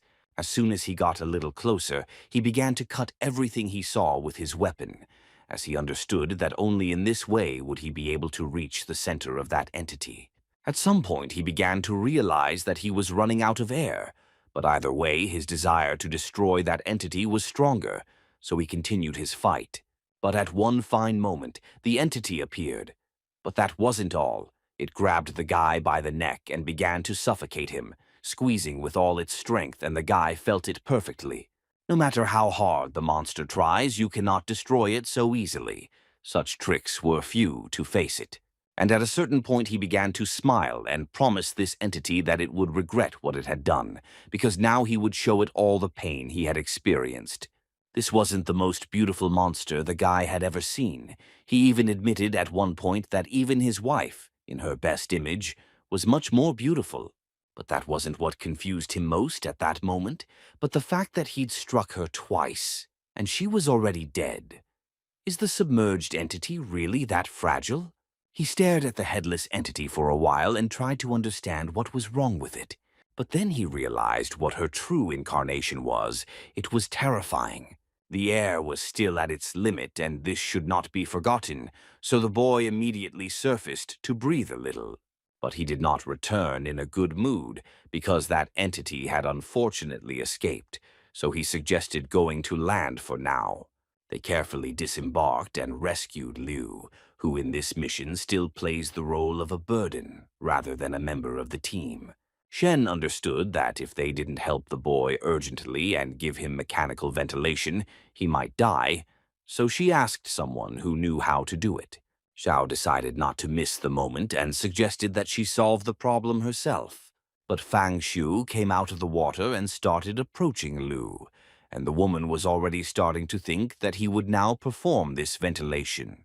The guy was, of course, crazy, but not that crazy. He decided to solve the problem in a slightly different way and simply slapped the guy in the face so that he finally came to his senses. And no matter how weird it was, it helped him, and he spat out absolutely all the water from himself. But still, the consequences of this blow were serious. His cheek, which Fang Shu hit him with, hurt for a long time. Shen and Zhao asked him to stop pretending. If it weren't for Fang Shu, he might never be able to feel pain. He should be grateful. The discussion was interrupted by Fang Shu himself, who told them that he had seen a woman's corpse in the background, and when he tried to cut it, for some reason the hair immediately separated from it. So it is possible that the hair is the essence itself. And the woman's corpse is a puppet, and what's more, the boss's hair is the same as the corpse's. Shen understood perfectly from the fellow's words that they shouldn't return to the village now. It was better to set up camp now, spend the night and recover their strength, and then completely deal with this entity. Feng Shu couldn't even imagine that such an experienced esper could think like this. But anyway, he called his friend to help him a bit. The man asked Fang Shu to send a detachment to Haishui village to pump water from the lake. But they answered the boy very rudely and told him directly that he did not have to do what he was not told, just what was in the task. Although the boy was refused, he still believed that it was necessary to make the most of the organization's capabilities, and in any case, it was necessary to pump water from the river to reach the bottom that contained this monster. Shen said that before she thought that only an esper could deal with the entity without the help of people, but now she understands that they still cannot live without help. Fang Shu thought that he didn't really care about all of this. He just wanted to make these creatures feel all of his suffering and torment for themselves. The next morning it's time to wake up and hit the road, because today will be a difficult day. Even though the weather wasn't so sunny today, the boy still decided to put on his glasses and then asked them to speed up a little, as they were now heading straight to the river. They passed a field where locals were working, who were very curious and looked at them as if they had never seen anyone before. Shen even caught two girls arguing about her outfit and hair, which looked fine to them, though she still looked like she had been hit by a hurricane. Zhao and Liu noticed that each of them had simply beautiful hair, as if they had all just been born. Could all of this really be the entity's tricks? After some time, a detachment arrived at the place to clean the lake and wet the water, although they were unhappy because the one who called them thought that this was their land. So they looked at the boys and were a little indignant at such illegality. They asked everyone to leave immediately and as quickly as possible because they were following orders, and these guys, coming out of nowhere, were interfering with them. But from behind, Fang Shu's voice responded, presenting them with a paper on which it was clearly visible that the organizer of that action was Fang Shu. The head of the cleanup approached investigator Fang personally and reported to him that the 10th cleanup squad had received his order. The girl standing nearby attacked him immediately because she didn't know he was in charge there. But Fang Shu asked them not to touch him because he was not in the mood to talk to people like them, so he asked them to leave as soon as possible.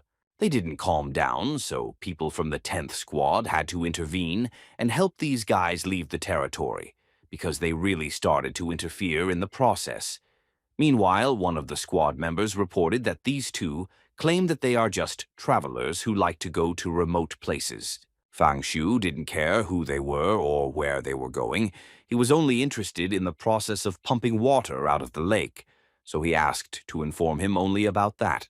The squad leader understood him perfectly, so he immediately reported that they had everything ready and could begin, which was good news for Fang Shu, who ordered them to begin immediately.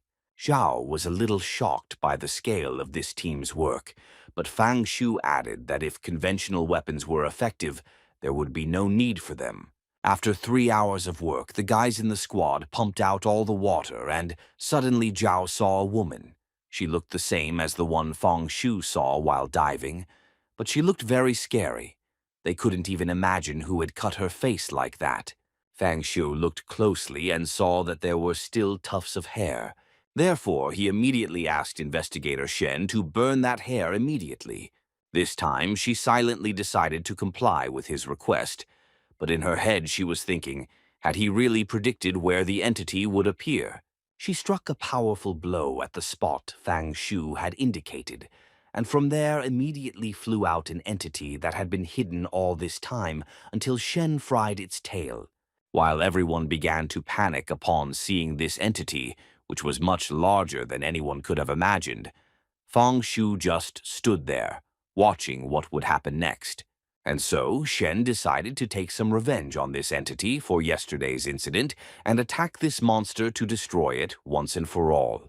Fang Shu was watching the entire scene intently when he suddenly heard the sound of a gun's safety being removed. And as soon as he turned around, he saw everyone from the same squad 10 aiming at him. Zhao immediately tried to convince them that they belonged to them and that there was no need to shoot them. Shen, once he dealt with the monster, also joined them and politely asked the boys to lower their weapons for now. The commander of this detachment was the only one who managed to explain anything and asked them to leave here immediately because he does not control his body. Therefore, he is not responsible for what he can do. But still, he did not have time to warn in advance, and immediately after these words pulled the trigger and, together with his unit, fired. Fang Shu understood that he couldn't bear this again, so the next time he tried, he decided to be extremely careful. And he decided to start with those travelers he expelled.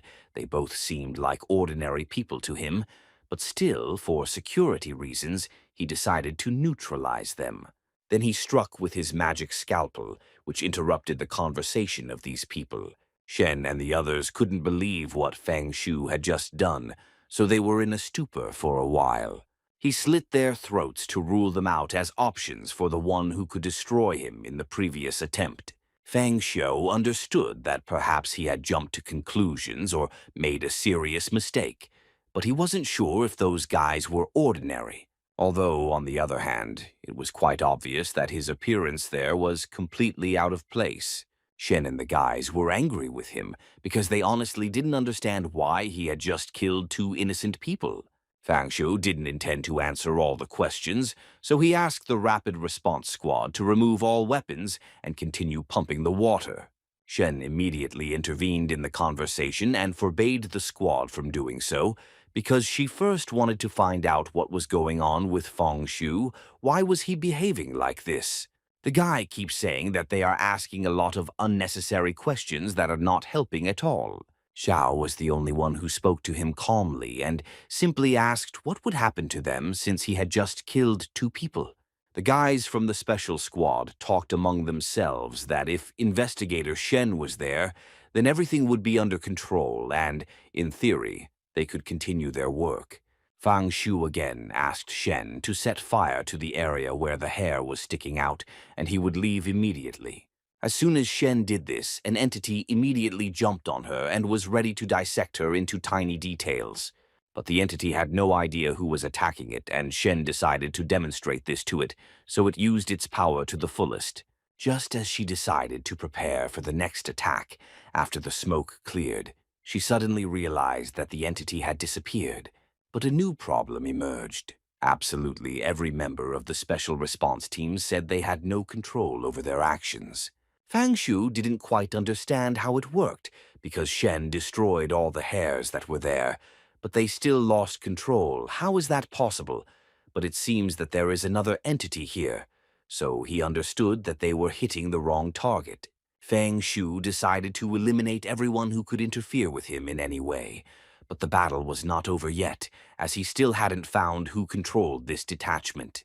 After that little battle, they tied up everyone who managed to survive, and all that was left was to wait until Fang Xiu could think of something.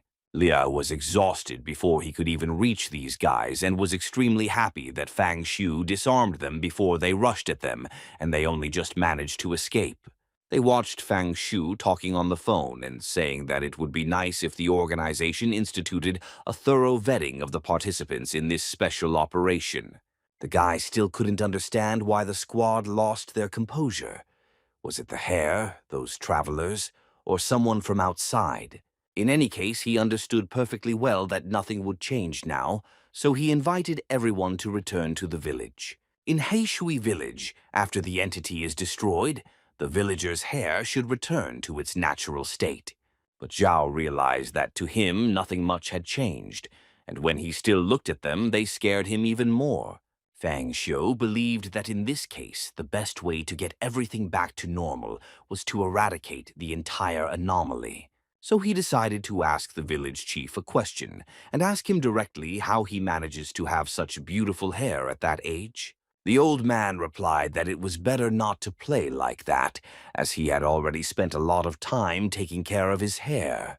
Fang Xiu had really expected the man to respond exactly like that. So immediately after his words, he took out his scalpel and decided to eliminate the old man, saying that he had finally been caught. Shen tried to rush to help the village chief, but it was too late. The man managed to brandish his scalpel. She couldn't understand why he did this and wanted to start yelling at him until she saw how, after Fang Xiu cut her neck, the same hair started coming out of it, which made it clear that it was the old man who arranged all this. His body literally flew immediately into the sky and was just another entity that managed to capture not only the old man's body, but that of the entire village. But that wasn't the main problem, because when they turned their heads back, they saw a crowd gathering, ready to cut their entire squad into tiny particles. Shen immediately realized that all these people were controlled by the old man, so she added that this was definitely not a Class 4 operation, but at least a danger level 3. The guy started to destroy each one of them little by little, and at the same time he didn't understand how they managed to hide for so long. It's possible that they didn't need to feed on human flesh to maintain their vital functions. Shen yelled for everyone to stay behind her, and that she would try to clear a path for them so that everything would be all right and they could finally leave. The guys ran as fast as they could and tried to hide behind Shen. But Lu was unlucky again and was grabbed by one of the monsters, who wrapped him in its hair. The guy wasn't the only one who was taken over by this infection, because his power also affected Shen, whom even his superpowers couldn't help, and now she's simply suffering from the fact that this hair is sucking all her strength. As a result, the situation became very stagnant. All of Fang Xiu's friends were essentially eliminated. He understood that he no longer had any trump cards, but at least he knew who was in charge all this time. But the absence of his friends in his life is simply unacceptable. So he made the right decision to try again. But this time he decided it would be better for him to commit suicide than for the entity to do so. Fang Xiu understood that the further they went, the more questions they had. So this time the man asked Su Kekshin to order the Special Forces Group to buy all the gasoline at the nearest gas stations and leave it at the entrance of the village, while they return to the headquarters. A detective's job is to uncover the truth, and Fang Xiu's job is to destroy entities, so he sometimes decided to do crazy things, which greatly surprised his friends. So if they still didn't understand, he would cheer them up with a smile, because soon they would all burn the village together. The same woman from the club was sitting on the back of the girl who lied about being a traveler and thought that Fang Xiu was not such an easy opponent. Of course, it wasn't difficult for her to send these two puppets to infect the Special Forces squad, but she didn't imagine that Fang Xiu would think of sending them. She was furious that she had missed this opportunity, because it was wonderful, and now he's going to burn down the village too. What bad luck. But she didn't care anymore, so she simply ordered her dogs to put out the fire that Fang Xiu was going to start. Fang Shu assumed that there were no more healthy people in that village, so he decided that once they found the source of the infection, they could eradicate it completely. Shen told him that if he was right, then this entity was at least third class, so she suggested asking for help in this case. Fang Shu asked her to think about the proposal again and asked how many espers she thought the organization had in reserve and how quickly they could send help. Or maybe she thinks he's doing something wrong. But he added that if he had a life, he wouldn't take such a risk. But even so, he was sure that that village should no longer exist. Before 10 o'clock at night, Zhao and Liu had poured out all the gasoline, as Fang Shu had said, and were ready to accept the next instructions. And the guy's next instruction was very simple.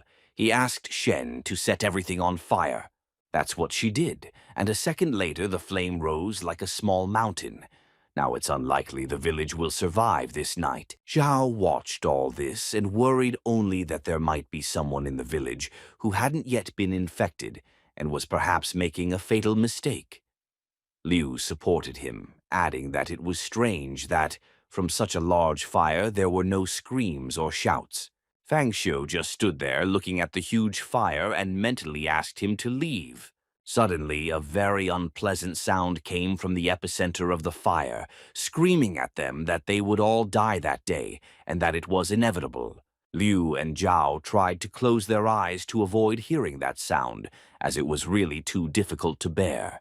Fang Shu couldn't help but smile at this moment, and after using his bloody eye, he thought about what the true form of the essence was. The entity continued to speak and said that it did not intend to destroy them, but they destroyed its home, so it simply had no other choice. So she decided to use all the skills she had at her disposal and destroy them all at once. Shen looked closely and realized that it wasn't an entity, but a woman. So she was also a second-rate esper, capable of controlling water. Furthermore, it was clear that her hair was part of an entity that could take over people's minds and control them. Fang Shu thought that if you looked at it from this angle, then yesterday she was able to take control of even a woman's corpse at the bottom of the river, and this couldn't help but be surprising. This woman wouldn't wait for them to come up with a new plan to destroy her, so she ordered her subordinates to destroy them all immediately. They heard her and immediately entered the battle. Now the squad was in danger, because there were many monsters there and it was unlikely that they could cope with the fire alone. Shen said aloud again that she was a second-rate esper and that her group of slaves was too strong for them, and she simply didn't know how they could win this battle. But all the boy did was smile and assure her that victory would be his alone, regardless of the size of her army. He understood perfectly well that she was obviously an esper, but with the help of bribes he could find a way to defeat her. But now that is impossible. It was necessary to guess the moment when she would reveal her abilities to the maximum. At that moment he would be able to improve his skills and thus become much stronger. The guy still hasn't forgotten his main task, which was to make all entities in this world feel pain and suffering. After some thought, he decided to give Liu the same sword he managed to take from the madman, and told the guy that his main task was to push them back with that sword. Liu was shocked to learn that the guy gave him a spiritual weapon, but he also knew very well that it was a candlestick that could only be lit with fresh blood, and the guy had a lot of blood. The guy was a bit unpleasant for being considered just a bag of blood, but Zhao explained to him that Fang Shu was counting on him, so he just needed to give it a try. Liu realized he had no other choice, so he attacked the first entity he saw and literally crushed it with the help of his new weapon. After a few hits, the guy realized that the sword worked perfectly, but he still couldn't use it anymore, as he didn't have enough blood to carry it forward. Zhao grabbed the boy's hand and sword, who told him that he was not alone there and that he would help him with this, then asked him to simply move forward and not give up. Shen warned them that she couldn't use her full strength there, so she was counting on them. After that, she created a huge fireball with which she simply wanted to eliminate that woman and her slaves from the face of the earth. But the woman easily repelled the blow and tried to fight back against Shen, wanting to drown her. The woman spoke and cursed Shen in every possible way, saying that she didn't need to think that she was no longer there, because her flame was actually not as strong as she thought. Shen would not remain silent and responded, but she was not in such an advantageous position to count on victory, especially after another wave covered her. The woman looked at Shen and simply laughed at her, because her attempts were so pathetic that there was no point in discussing them. She just added that if the blonde wants to save the world, she needs to be much stronger. But for now, let her lie in the dirt for a while. Liu and Zhao could no longer resist this attack, even together. There were too many of these monsters, so they asked Fang Shu to do something. The boy knew very well that he was still very far away, and his eye could only see up close. He decided it looked like he would have to try again or reveal his trump card right now, but he wasn't sure about that. But suddenly his thoughts were interrupted by a male voice, who asked the boy not to disturb him and to move away. Fang Shu didn't know who he was, and moreover, he didn't even realize how he got there. This guy reminded him a lot of Zhao, and what's more, he knew his name. And Zhao said that his ability only manifests after 11 o'clock at night, and then he can hypertrophy his muscle mass and strengthen his body. Fang Shu was almost certain that it was still him, only his strength was capable of that, and this was confirmed by the guy himself, who added that it was still him, and Fang Shu didn't need to worry. But he also added that it was too early for them to be surprised, because he believed that now they would definitely be left speechless. After that, he landed several heavy blows on those creatures, and it was clear that his body was now several levels higher than before. He began to destroy one monster after another, and didn't even need the spiritual weapon Fang Shu gave them. Liu was even a little shocked that Zhao had become so strong, but Fang Shu wondered if the guy had seen how he had changed. The boy told him that for a second, horror appeared on his face, and who would have thought that after 11 o'clock, he would begin to shine. He changed not only externally, but also internally. Furthermore, Fang Shu didn't understand how his hair had changed. How could it maintain its shape for so long without hairspray? Liu told him that this was probably due to his strength, because he himself saw him spit on his hands and pull his hair back with them. As Zhao fought with a crowd of monsters, they stood there staring at him, and he didn't understand what the problem was. In any case, he didn't stop and continued to crush the monsters one after another, and at the same time he still had a lot of energy. The woman could not tolerate this and decided that she would use her power even more to destroy them once and for all. Zhao tried to convey to her that they were on different levels with her and that she would never be able to stop him with such techniques, so he advised her not to even try. But Zhao had overestimated his strength and consequently underestimated the enemy's strength, because the woman's hair was much stronger than he expected. After a few minutes and countless attempts to get out of their nets, only Zhao needed help, so with the last of his strength, he asked Fang Shu for help. Fang Shu didn't wait long and immediately decided to help his friend and, using a scalpel, cut all the wires that kept him tied up. As soon as Zhao was free, he immediately told the boy that he could be proud of himself, that they had come this far, but that this was far from the end. He gathered all his strength into a fist and immediately charged straight into battle against that woman, who had not expected such an attack.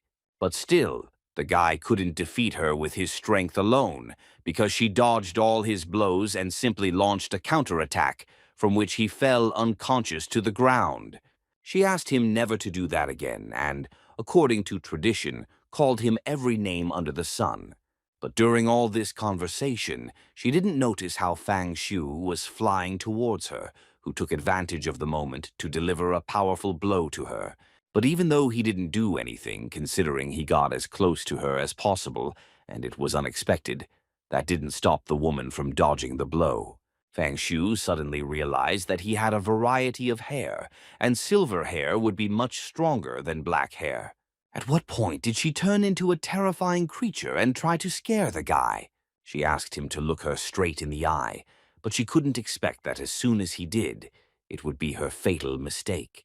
The bloodshot eye the guy has immediately started to have a very negative effect on her, and now she is clearly the one who needs help. The man immediately struck several times with the scalpel, but suddenly raised his hand in the air because he heard footsteps and laughter behind him. As soon as he turned his head, he saw someone who brought an incredible smile to his face, as he was really looking forward to her visit. This was the same woman who arrived on the battlefield with her puppets and immediately ordered the subject to be destroyed. Fong Xiu understood that he wouldn't be able to defeat them all at once, so for now he decided to hide behind a rock and think of a plan of action. While the boy was hiding and trying to invent something, the woman ordered her slaves to bring her the essence she controlled. She revived her with several spells and ordered her to kiss her feet, after which she named her Van Ernie and asked her to join her mistress. She enjoyed what she was doing. Now she is a second-class Esper and a third-class entity, and when she returns, she will immediately become the main one, and the rest will be her hunting dogs. But her dreams were interrupted by Fang Shu's voice, who asked how much longer she would dream. She was pleasantly surprised that Fang Shu met her in person. It was an incredible honor for her. She was very grateful to him for bringing with his own hands an Esper with her pet on a tray. But she didn't have much time, so she immediately asked him to come over and kiss her foot, and then promised that he would immediately become her puppet. Fang Shu replied that he was very worried that she wouldn't dare to show up, but it still seemed like he was worrying in vain.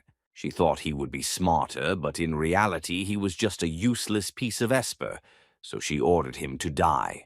But she understood that the guy alone wouldn't do it, so she kindly asked the big guy, who was stronger than all her puppets, to do it. To his surprise, Fang Shu didn't run away or even care about it. He just stood there watching everything with his usual smile. First, Fang Shu took out his scalpel and then revealed his true self, which looked very terrifying and dangerous even for a woman. She couldn't believe the fact that the guy managed to appease the chaotic essence that had penetrated him, so she started yelling at him and saying that he was simply crazy and definitely insane. Then she ordered that he be eliminated urgently.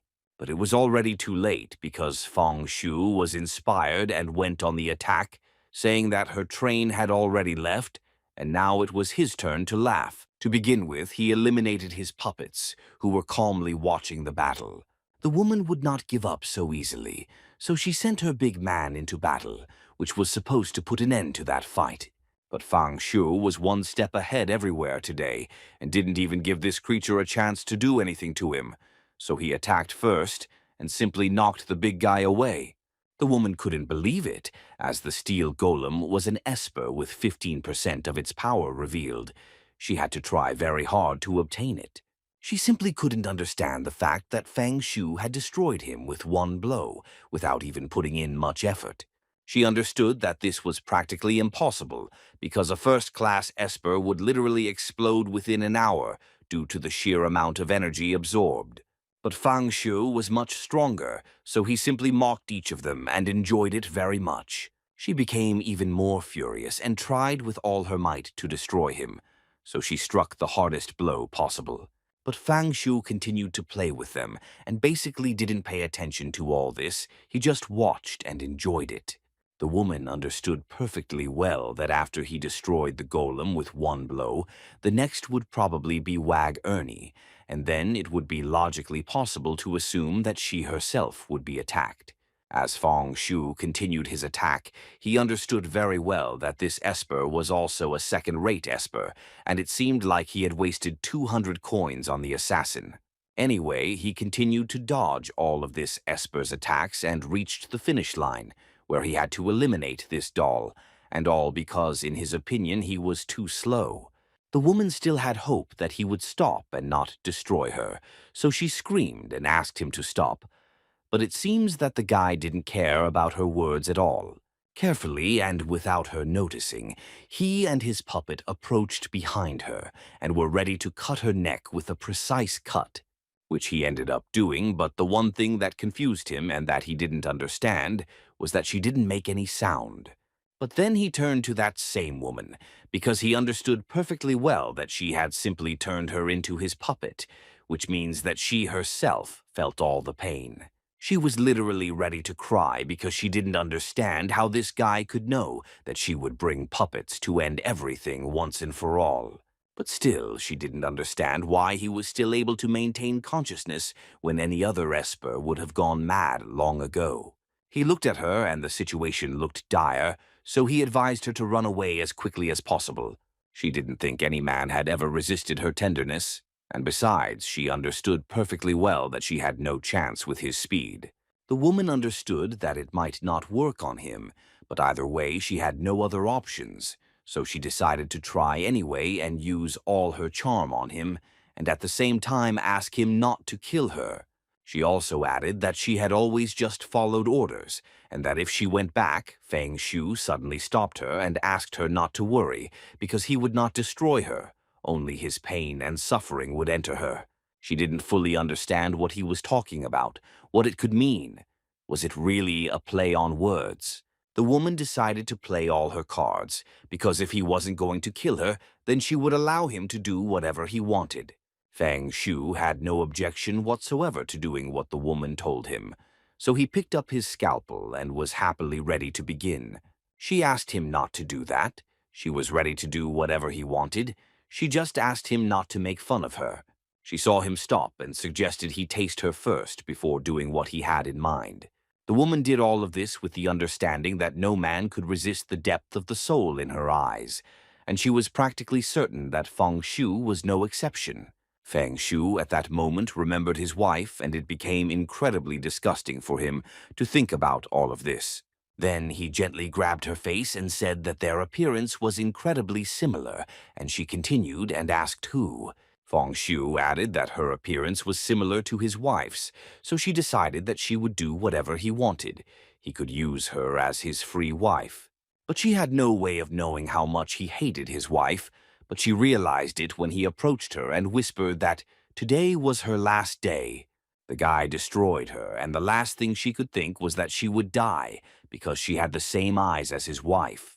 Fang Shu even felt a little regretful because her attempts to make him feel sorry for him didn't work, but he still hoped that she would like it. But suddenly his thoughts were interrupted by strange sounds coming from behind him, and when he turned around he saw her hair flying somewhere. The boy immediately replied that she wouldn't be able to escape so easily. But the guy didn't have time to reach them so quickly, and this hair dominated his girlfriend Shen. Fang Shu was not surprised and did not think for long, after which he delivered an incredibly strong blow to Shen's head so that she could rest a little more. He stood over it and understood that if he cut the root, the absorption would stop, so he did it without any hesitation. Fang Shu cut off all of Shen's hair and she was almost bald. But this hair didn't give up so easily and wanted to enter Feng Shu's body. And the boy himself wasn't against it at all. A second later, they became a part of it, but not for long, because after a second they realized that they simply could not cope with such a master, and as a result, died forever. But suddenly all the guy's thoughts that he was still capable of defeating these creatures were interrupted by a strong blow that came from behind, from which he simply fell to the ground.